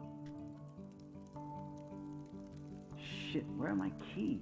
Sorry, William. You mean your colleague? Sorry. Aha! You can't hide from me forever. And no Chloe and Max wine. I don't know why I knew that I had to kill her to go back. Your mother promised to make us a world-famous salmon surprise with chocolate cake for dessert. Max, you'll be here too, right? She's never leaving. Sorry, William. That makes all of us. Wait a second. Why can't I save him and then stop the SUV accident? Hold on. Max, you're being so fucking strange. Like you're never gonna see us again. Chloe, I'm so sorry. I gotta kill the driver. I tried to make things different for you. I did try. I'm sorry. I don't know exactly what you're talking about, but come on. You have made things different, like my whole life. You're my best friend. I've got you and a great family. What's to be sorry for? We'll be best friends forever. Oh my god. And when we grow up, we're taking over the world. Listen, whatever happens, I want you to be strong. Even if you feel like I wasn't there for you. Because I will never abandon you, Chloe. Oh my god. I'll always have your back. Always.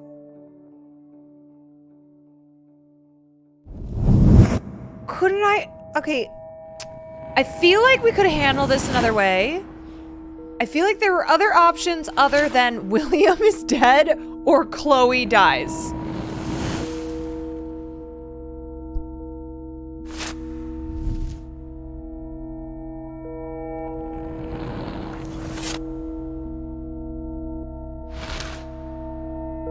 Like, were those the only options? Can't we get creative here? Couldn't I? Oh my god. Shiz. I have to go back in time and steal the Declaration of Independence. Oh my god.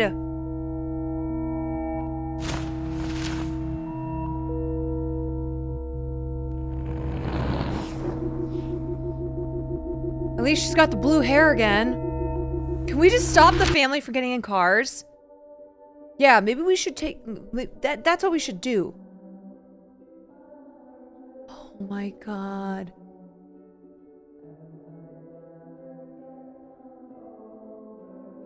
At least you saved Kate. Who the fuck is Kate? Who's Kate?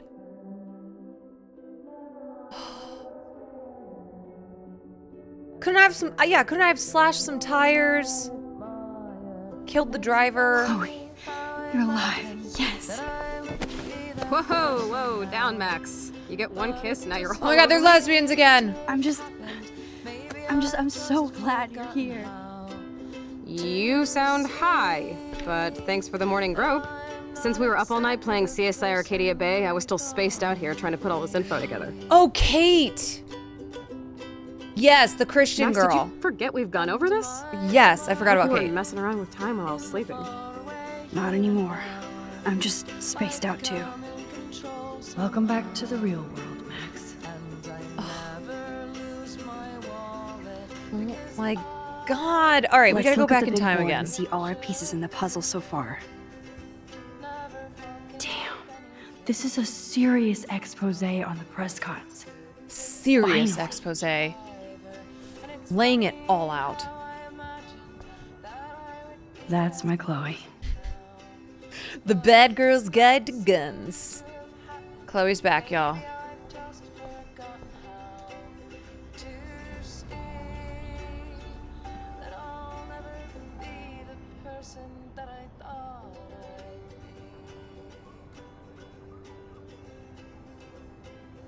So close yet so far away. We have to do 3 main things. Can you imagine if I Right. told Chloe what happened? She's like, what things? Bro, there were 1, no other decipher options? Frank's logbook. 2, get Nathan's phone to find out where he's been during the Vortex Club parties with Kate and Rachel. And see whatever hidden shit he's got in his messages. 3, beat Step-douche Dan until he tells us about Frank, Nathan, and the dark room. And I do have a gun now. Keep it in your pants. We'll Keep have to it do in this your on our pants. Dude, at least let me kick his ass, then rewind. Fine, whatevs. It's your power. Notice the Which shirt? I can't Wait, what waste on shirt? shit like that. Or Blackwell would be in big trouble. At least you let me take She wearing that the money deer to pay shirt? Frank off. Don't remind me. I just want him off your back. Our back. I know. You should get busy in the garage to see what dirt you can dig up. I'm gonna cyberstalk some names and see where that leads. Or to who. Hackermans. Be careful of Stepcrack. He's not gonna be a happy camper after you reamed him yesterday and Mom is giving him the boot. I'm on it, partner. You got it, partner. Wait, let me see the shirt. I can't abuse this level of my rewind power. It's way too dangerous, and I need to navigate the present without messing up the past. No, girl, you gotta go back in time. Amazing how innocent and slash the some drawings damn are tires. compared to what we're doing now. Do I like the soundtrack? Yes. That snow dough always makes me think of William and Chloe.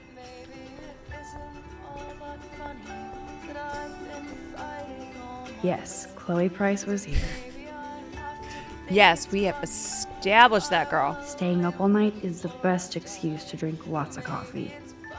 Yeah. Even Holmes and Watson didn't use every piece of information. What? What, bub?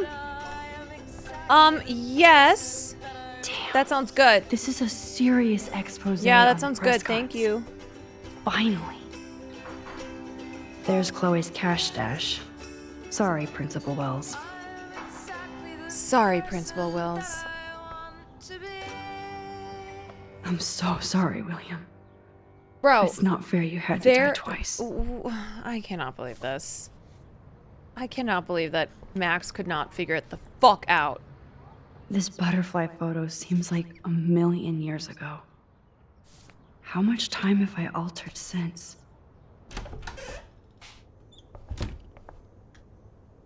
What if Ashton Kutcher did appear?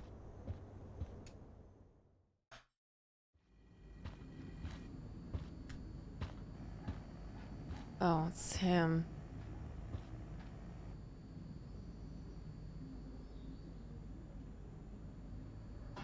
You won this battle, Max. You broke up my family. But you will not win the war. David, I didn't try to hurt you. Ever. But I won't let anybody hurt Chloe. Too late, isn't it? You just better be damn careful with her. Don't you wander off into the dark. Maybe you better be careful, David. Check your corners, bitch.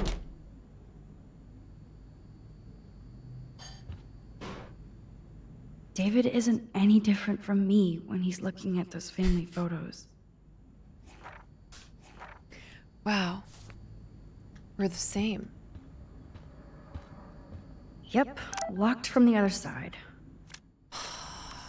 Not enough people dying in this game. You will survive. Let's mourn. What is happening? Whoa, we are texting up a storm. Got a jet. I don't like strangers having my number. Huh? Oh, there's Kate. Sorry, Kate, I forgot about you. Oh, thank you. Looks delicious. I'm gonna be down in a little bit. You gotta do some WoW stuff? Okay. Hey now. Where am I going? Oh, we're going to the garage? Yes. To the gay garage? Those poor whales are like beached angels. What is going on here? Ah! Hot. Ouch. No, I didn't put it on the lettuce. I fucked up. It's so good though. David. Do not be here when I get back. Okay. It looks like David finished his car repairs. Maybe there's some new clues around. Are there any goons left?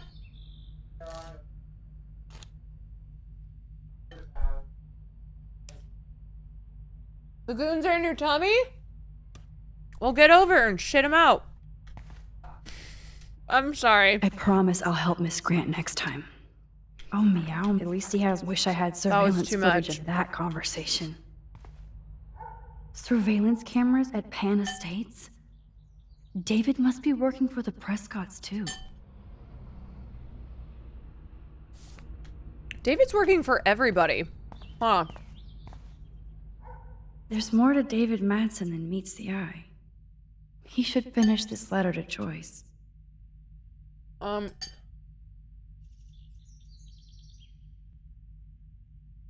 Joyce, you know I'm not going to explain myself or why I act the way I do. I really know that nobody has ever understood me the way you do. I would never do anything to hurt you or Chloe. Taking care of my family is my #1 mission. Yes, I overstep bounds with the surveillance, Dad. Okay. Okay. Instead, a student almost committed suicide on my watch. You kicked me out of my favorite home, as opposed to his not least favorite home, and my stepdaughter hates me. Please let me.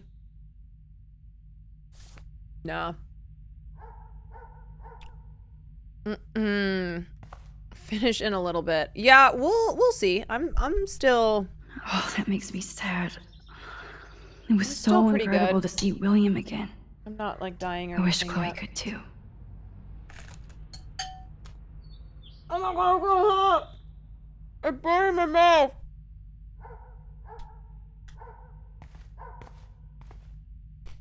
Either Chloe stole another gun, or David is out there armed.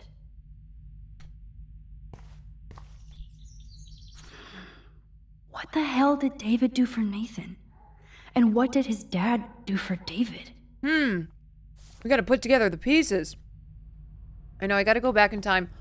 I am 31 years old, and I probably burn my mouth on food once a week because I'm very impatient. Oh, jeez. David is packing up wedding stuff too. I'm sorry, why do we feel bad for him? I don't feel bad for him.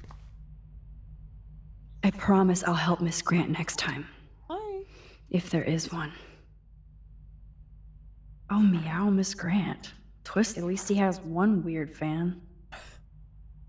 I think it's bullshit what happened to you. This school has too many libtard metrosexuals who don't appreciate you or the military. Felt safe in my dorm when you were in charge, and I thought about you protecting me. I hope you'll come back to Blackwell and make sure we all safe at night. I'm scared of this school. Wish I had fucking woke ass snowflake bitches. There was a cancer at Blackwell, and without me, it will continue to spread. Libtard metrosexuals. Yeah, you know that this is 10 years old. Ain't nobody say that word anymore. Surveillance cameras at Pan Estates? David must be working for the Prescotts too.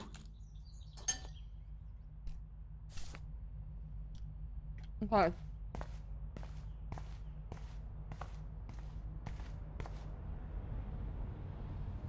Whoa, that is a serious padlock on that locker. Metrosexual. Hey David, what you hiding? You thought I was just saying that? For once, I don't have time to search for the code. I need to find a way to break this padlock. Wait, okay. Do I need a code? Do I characterize myself as a gooner? I think I got a little bit of that in me. Okay. I need something to break. Crowbar! Okay. I can use that crowbar to pry open the locker. Yeah.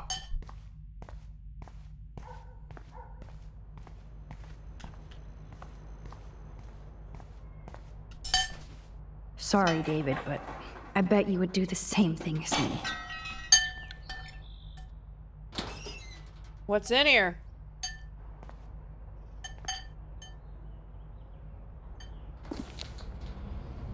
Oh, maps, notes, coordinates, photos of Kate, Nathan. Oh, yes.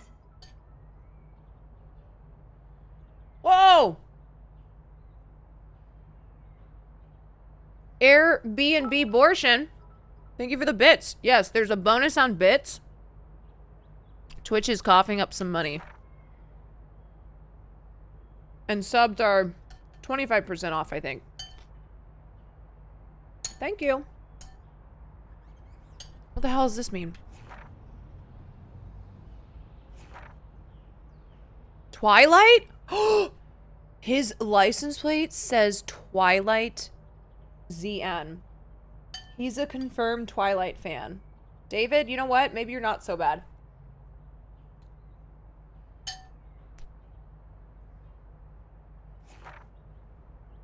Move.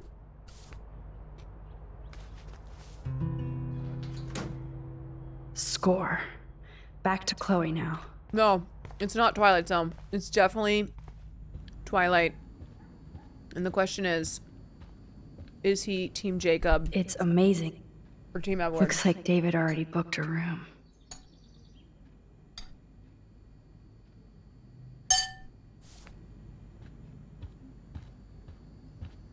Yo, Chloe!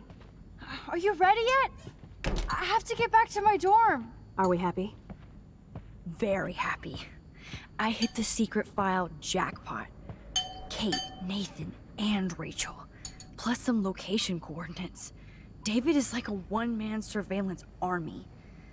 Now let's get the hell out of here before we get busted. But I absolutely have to go see Kate in the hospital right now. I want to find out how she's doing.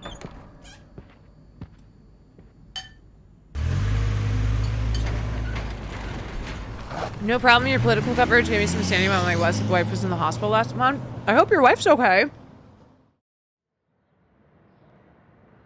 This is definitely Kate's floor. Hospitals always freak me out. I hear you. But imagine everything's how Kate okay. feels. I'm so glad I get to see her again. I hope it's not too weird for her. No, she'll be stoked to see you. She's good? Who wouldn't Good. be? This be it. I'm a little nervous. Just go in there and be your friend. I'll wait out here so you can chill by yourselves. I was a total dick for blowing a fuse when you answered Kate's call the other day. Good thing you ignored me. I had no idea what shit she was going through. And you saved her. Like me. Hi.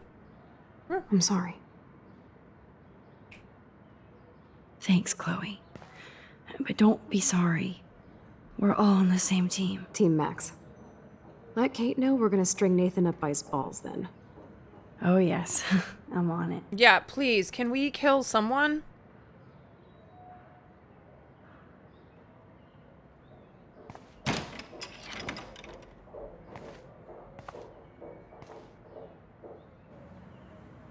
Kate. We gotta get her different hair. Max. Kate. I thought I'd never see you again. I feel so ridiculous. I'm so sorry. Kate, listen to me. You have nothing to be sorry about. Other people do. Oh, Kate. You do not know how happy I am to see you. Yeah, it's You look bad hair. awesome. Bad hair. Is it a stupid question if I ask how you're doing? Now that you're here, I'm doing even better. I'm so grateful to you for coming up to the roof to talk me down. Max, I felt so lost and alone. When I saw how much you cared, how hard you were trying, you made me realize I wasn't alone. Thank you. Kate, there are so many people who love you and want to help you. I know. You should see all the letters and postcards. I gave most of the flowers to other patients here because they need them more than me. I'm keeping the balloons, though. One of the nurses gave me some pen and paper so I could do some drawings. This episode is too aware, you know what I'm saying? Depressing. They got kind of dark there for a while. But I have an idea for a new children's book about bullying. I was thinking of having some photographs in there, too. I hope that's a subtle hint that you'll let me take the photographs for the book. Was that subtle? You better take the pictures, Max. I'm going to be here for another day until my family comes out to visit. How are they treating you? Like they need to protect me forever. They're so upset. Yo, there's and Hot I know Dog they Man feel again. Guilty, even though they didn't do anything. What is I with was the surprised theme how of many Hot Dog students Man? from Blackwell wrote me. Daniel, Mr. Jefferson, even Victoria wrote me a very sweet note. And I believe she was being real. Me too. I'm glad you believe again. No, Kate. honestly, I'm fuck working Victoria. on it, Max. I just pray I can get this drawing right. That is so good to know that Kate is drawing again. So good. Good to see that Kate is still working So on her good. book report. I got you. I know, I didn't remember who Kate was like 5 minutes ago. Oh, I love Kate's happy rainbow flock. But I do know Victoria. It's amazing to just sit here quiet with Kate again. I don't think I'll ever know how much destiny I'm changing. But whoever said we only have a single fate? True. Time travel is such a mindfuck. So far, she's not doing a great job with it. I think someone else should get the time travel powers.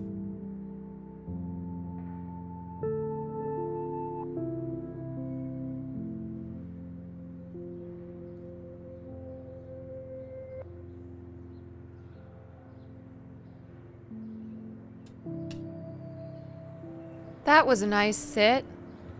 All right, let's get the fuck out of here. Those are nice flowers. And from Taylor? Wow, props to her. It's time to fuck some shit up! If this gets Kate through the night, so be it. Come on. I don't think get well is quite apropos. What do you want the balloon to say? Congratulations? Principal Wells knows how to step it up when he wants to. That is so sweet. Even Victoria signed. We are not running the rehabilitation train with Victoria, okay? Victoria Chase might be queen bitch, but she's not evil. I know you hate me and you should, but I only want to see you smile again. Please let me know if you need anything. I don't trust. I do not trust. Thank you, Just watch your dodgeball MVP performance on really Will's saved YouTube. Kate. Those catches were next level. Yeah, my body is finally recovering. I'm still sore, but it's not as bad as it has been. All right, let's get out of here. This is depressing. Let's go do some fun shit. Well, how is she? She's still Kate Marsh. Thank God. I'm glad we came to see her. Thanks for coming with me. Now let's go pay a visit to Nathan Prescott. That little prick is not going to be glad when he sees us. Let's go! I was thinking about how crazy those catches were. They were indeed crazy, and I have felt every one of them in my body.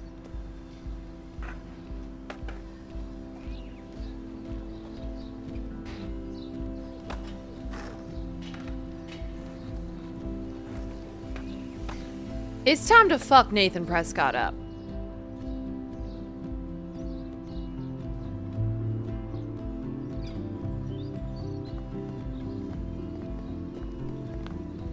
Hey, Max. How you doing? Oh, hi, Mr. Jefferson. I'm okay. And this is my friend Chloe. Yeah. Chloe? Why isn't somebody as cool as you going to Blackwell? I was way too cool for this school. It's a long story. In actual files here. We need more blue-haired lesbians here at Blackwell. Are you sure that you're all right? It's weird just being on campus like everything's normal.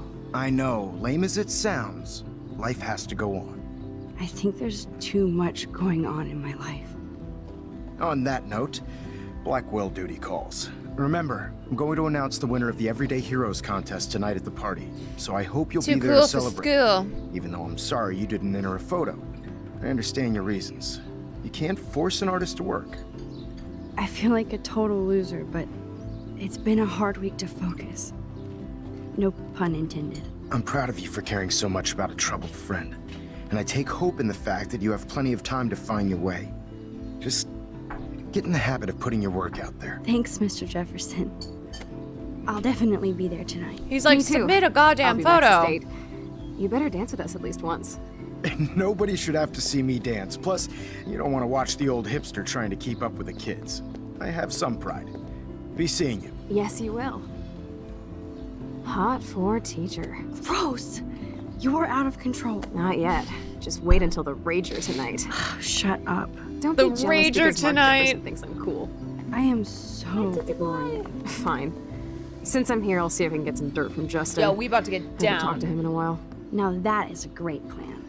You want some mama's love? No, you just want food, huh? That's all you care about. That's literally all you care about. Let's see if I can find out where Nathan is. Hey, yo, anyone know where Nathan is?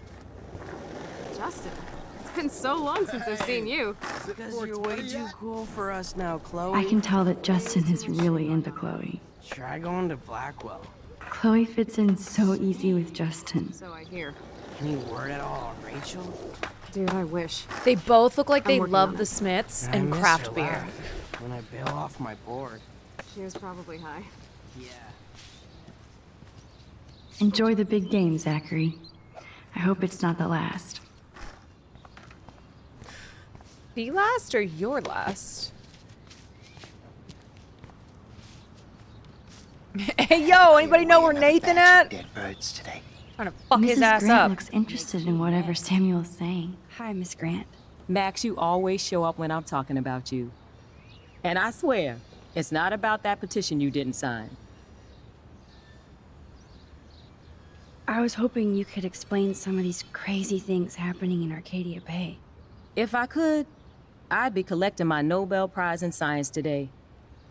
I haven't been able to wrap my mind around that eclipse, much less the snow in Wales. There must be a scientific explanation, right? When my friends at NASA tell me they can't explain a solar eclipse without a single theory as to how or why, maybe it's time to get worried. Like they are. I am worried about reality. I feel like it's changing right in front of us. You and Samuel both. We were talking about that before you came over. Our planet is changing, but it's not mystic. It's erosion. You think that's why all these animals are dying here? Well, our shoreline has been receding, not to mention the daily contamination of the ocean. That's all you need to kill off sea and wildlife here, unless you know something I don't. I wonder if the Tobanga knows more than anybody here. Oh, Max, nobody even knows who brought the Tobanga here. It was likely stolen from the South Pacific by local fishermen. But I know what you're saying. There's a lot of energy here.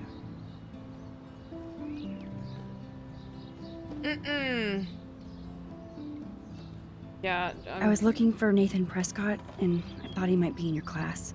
I'm surprised, Max. I didn't think you and Nathan were exactly friends. Just study partners. I can't believe he does have friends. That depends what your definition is. But I'd like to see more friendships at Blackwell, less bullying. Especially after this week. Me too, Miss Grant. So, you don't know where Nathan is? I saw him sulking off campus earlier. But you look like you have more on your mind than a question. I don't think surveillance would have helped Kate Marsh. Who needs surveillance when we have Maxine Caulfield? You did a wonderful thing. And now we have to make sure Kate gets the help she needs. Do you need to talk to a counselor? Blackwell Academy needs the help. There's something The terrible counselors going are in here. on it. You see it, right? This week hasn't been Blackwell's finest hour. But me and some faculty members won't rest until all the students here feel safe, not bullied. Kate was drugged at the Vortex Club party and bullied by them until she ended up on the roof. How do you stop that? Shut down that damn Vortex Club for a start. I don't mean to get riled up, but that party should have been postponed. It's extremely tasteless given what happened with Kate. Do the Prescotts have anything to do with the Vortex Club?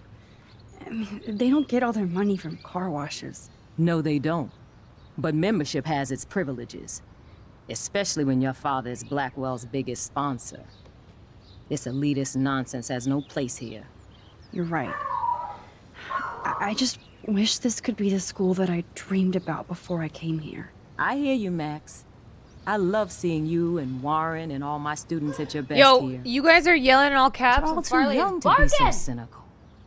Too young But to you be so truly gave me cynical? hope. Oh. I'm sorry, Miss Grant. I have to get Oh. going. I'll see you later. It's always good talking to you, Max. Good. Nathan is not around. I should go back to Chloe. As a scientist, I'm fascinated. How are you doing, Max? Been a tough week. I know. Yes, it has, Samuel. How are you?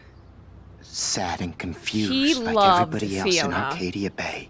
Big time. You look like you have a lot of questions, too.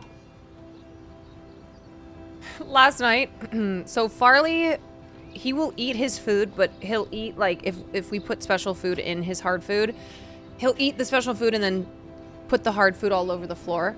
So Fiona was like, oh, your food's everywhere, because he starts hitting his bowl. And he's wanting to get Fiona's attention so that Fiona will give him treats. So she bends down and picks up a piece of his hard food. Is like, oh, is this what you want? And she tries to give it to him. He just turns away. I go, no. He wants treats. He wants, like, gourmet chicken. I definitely have questions about what's happening He to the deems his animals in food Arcadia beneath Bay. him. Oh, many do. These poor creatures have no choice in what happens to them. He's like, only the best for me.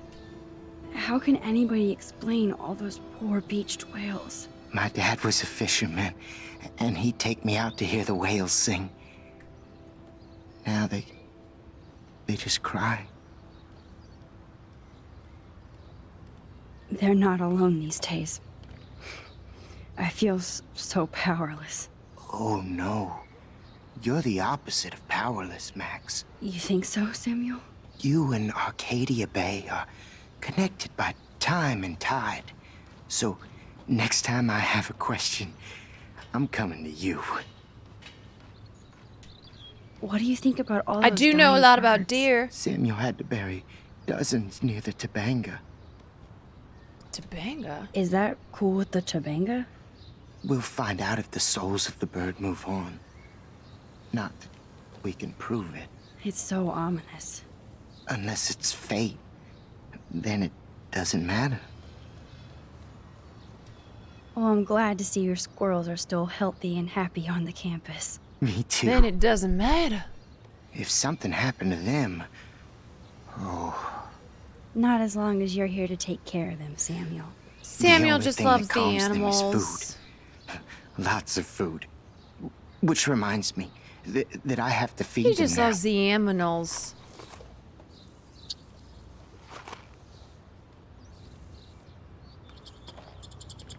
Is that a rat? Oh, it's a squirrel. As Michelle Grant, I'm very worried. Arcadia Bay is scared too.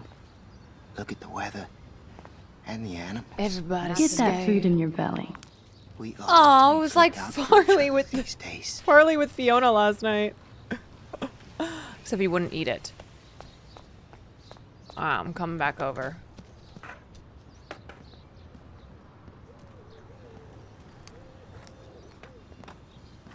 Coast is clear. It would be so cool if you and me were going to school here together. But now you can have Mr. Jefferson all to yourself. Ah, you suck. He's just a little Now let's get guy. into Blackwell Ninja mode.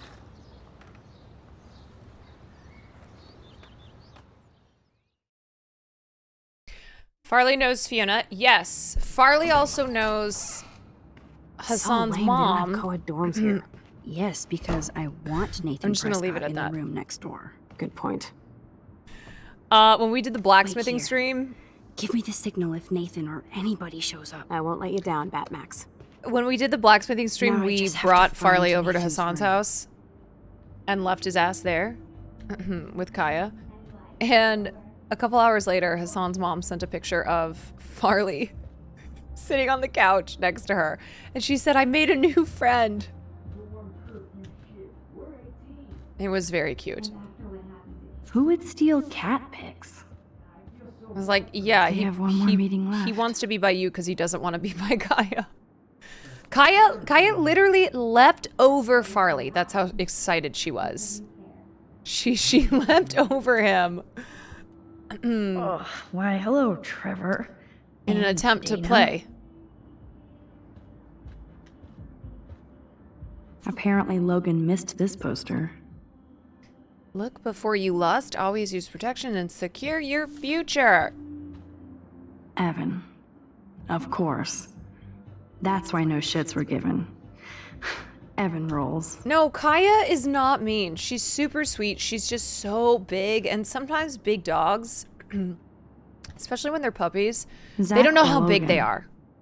Who knows? You know, Bro's got a bro. they don't know they're big girls. Boys and goyles. Kaya doesn't know she's a big girl. Sharks. At least nobody messed with the Kate portrait. And she's fucking huge. She's a big girl. Even after Kate, nobody here learned anything about bullying. No one learned anything, see?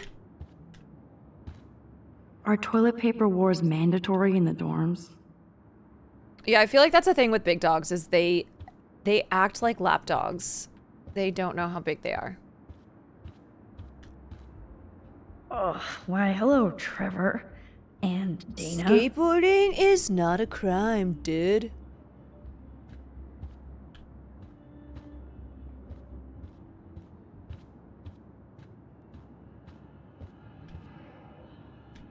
Yeah, they just don't know their size. Skunk weed and video games. I sense Hayden is near. Who the fuck is Hayden? This can only be Nathan's room. The Prescotts rule this town. Sorry, but that is so pathetic to put that on your own whiteboard.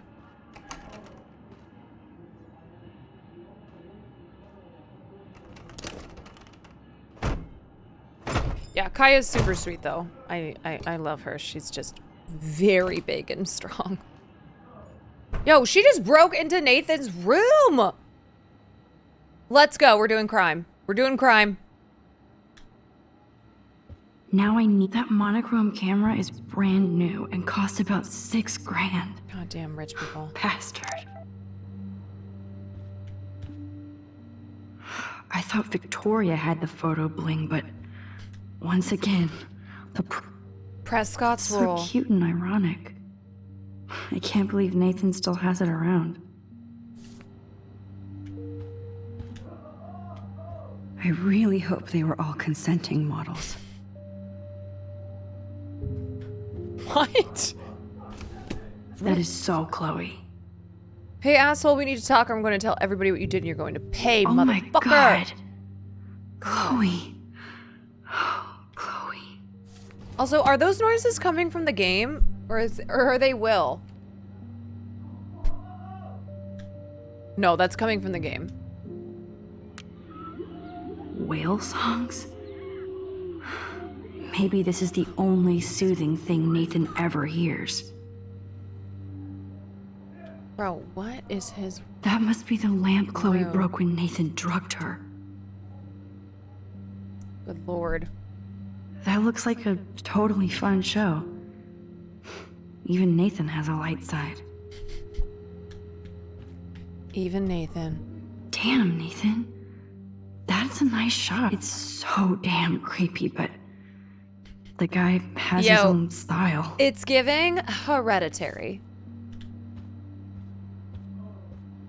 He's an artist. These films all have a dark pattern. So dark. Nathan likes his tortured subjects way too much. This is fucked up. Holy shit. That's the gun Nathan used on Chloe. A gift from... Let's see what Nathan hides in here. Yes. Nathan Time is to do way some into this party. Hackermans. Hey, gorgeous. Let me Bad know what you're sign. wearing to the Vortex this week so I can wear something just as styling and expensive. I'm psyched about going and I'm picking up some serious party favors. I even told my dad to keep the pigs away from Blackwell so we can get wrecked without hassle. If we're gonna have an end of the world theme, then let's do it fucking on point, right? Bastard. Now I remember why I hate you. And why Kate will get justice. I will kill you. Sean Prescott might be Nathan's real problem. Too bad Nathan isn't more like his sister. She sounds awesome. And far away. You know I love Dad, Nate, but I'm also in a jungle halfway across the world because of him. He's a bully who inherited power, not wisdom. The only way to win against one is to fight back. Don't let him change you into one just for the family legacy. End of lecture. You're at school, so just want to make you feel better. Okay, some context. Yes, Nathan sure some needs diet character pills. background. This is strong stuff.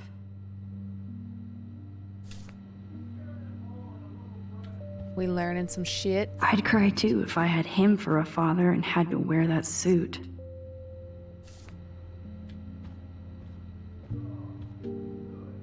What are those noises? Who? These films all have a dark pattern. Who is making those strange noises? What the hell are all those marks on the floor? Oh, hey! Huh!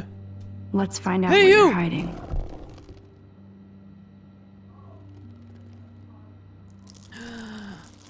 Dude, we are doing some yes, serious little phone. sleuthing. You are mine now.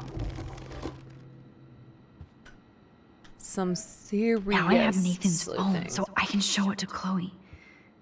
Well, before Nathan comes back.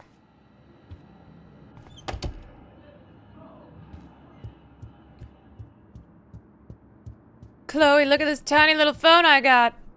Damn, Max, you're finally back. I got worried. So what did you Bro, find? I took less This time room doing was that than I clean did and getting morphine for creepy. Chloe when she was Check this out. dying. Boom, Nathan. We got you by the balls, fucker. What are you doing in my dorm? Oh my god, we're busted. You're such a nosy bitch, Max. Stop right there, Nathan. Make me hoe. Ho! Who you calling ho, bitch? Max, I got this. Get the fuck out of my face. Yo! You are so fucking dead!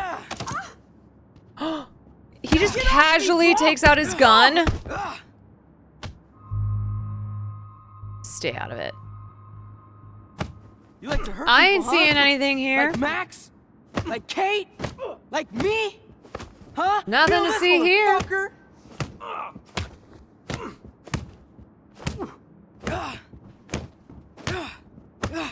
Get off me! Please!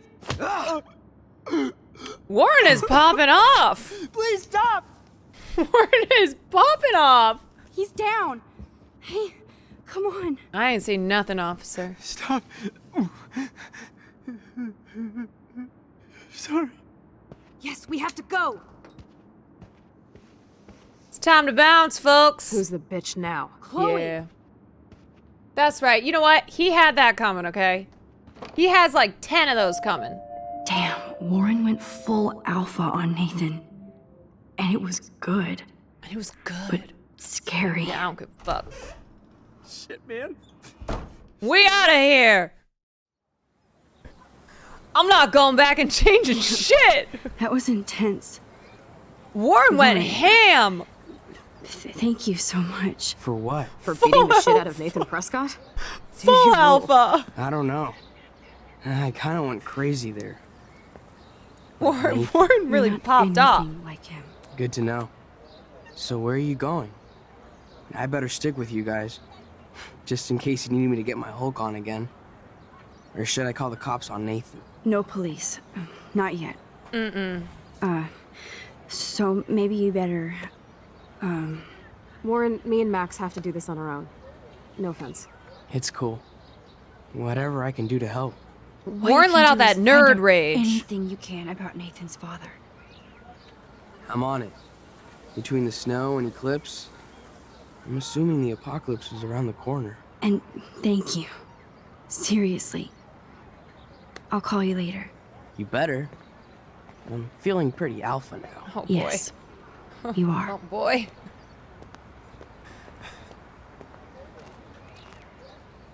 Man, that guy is so fucking in love with you. I know. He really did give a serious beatdown to Nathan. It was. Now let's make a date with Frank. Will he even answer you? Frank always answers when he wants Warren money. better not do that like I'm a nice guy shit, but is actually an asshole. Like I said, Frank wants to see me right now. Let's not keep him waiting.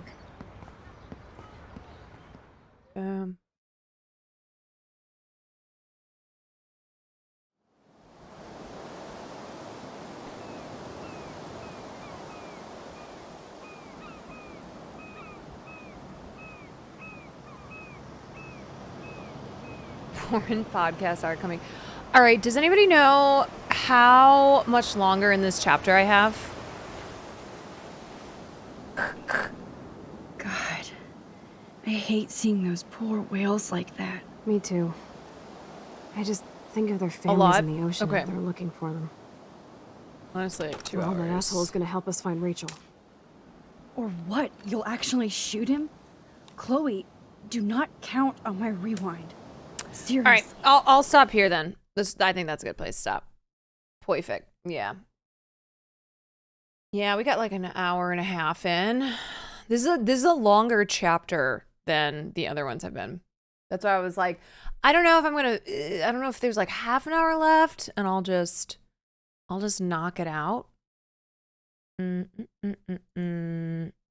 if not, then we will just pick it up another day. We shall. Okay, folks. I think the game automatically saves. There's like no way to save. At least I haven't saved before. Obviously, I'm not counting on you.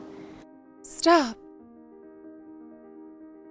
I am gonna send you guys over to Fan. She came over last night and she's baking with Cutie. Late night baking. God, they are baking late. It's almost midnight. Another great stream. Yes, another great stream in the books. Thank you so much for joining me. I'm gonna post the VOD now. I always post after I stream. Will Nathan get his? Will Chloe find a butterfly tuna next time to find out, folks? So tomorrow, I don't know when I'm gonna squeeze a stream in. Because I have to be ready to rock and roll for this Twitch PogPix thing at 6, which is usually around my streaming time. So, I gotta look at my schedule tomorrow. But the plan is to go over to Cutie's to bake some cookies, and then Will and I have PogPix at 6 that I think it's gonna be on his channel. I think it starts at 7, but we have a tech thing at 6. So it's 7 o'clock tomorrow on Will's channel. Me, Will, and Seer doing PogPix. So I don't know if I do like a random afternoon thing or if I try to stream after, or if it's just not gonna happen. The plan is not simple, boys. What does the next few days or week look like? And then Saturday, I'm gonna try to squeeze a stream in before Cutie's concert. Here, let me cancel this right now. I'm gonna resend the raid. Saturday is Cutie Cinderella's Christmas concert, so I have to go to that at night. So I'm gonna try to stream on Saturday. Sunday, I'm gonna do dinner and a movie. Monday and Tuesday, I will be live for my normal time, my normal stream, and then Wednesday I head out of town. Oh, you know that this is Max Richter? Let's see. This is The Departure. Yeah, good eye. Or good ear. The Departure by Max Richter and Lang Lang. It's a good one. I used to listen to all the time when I would be writing. This is my screenwriting playlist. Different vibes for whatever I need. All right, so that's the tentative next week before Will and I go out of town. I'm gonna send you guys over to Fan. So I'll see you tomorrow, either on Cutie's Will stream or maybe my own. Diet Cola, thank you for the 5 months. And then my next YouTube video is going to be Dodgeball. I have my editor putting that together right now. So if you missed the Dodgeball tournament, the next YouTube video that I'm dropping is gonna be all about that. All right, I'll see you all later. You're the real MVPs. Never forget. Good night.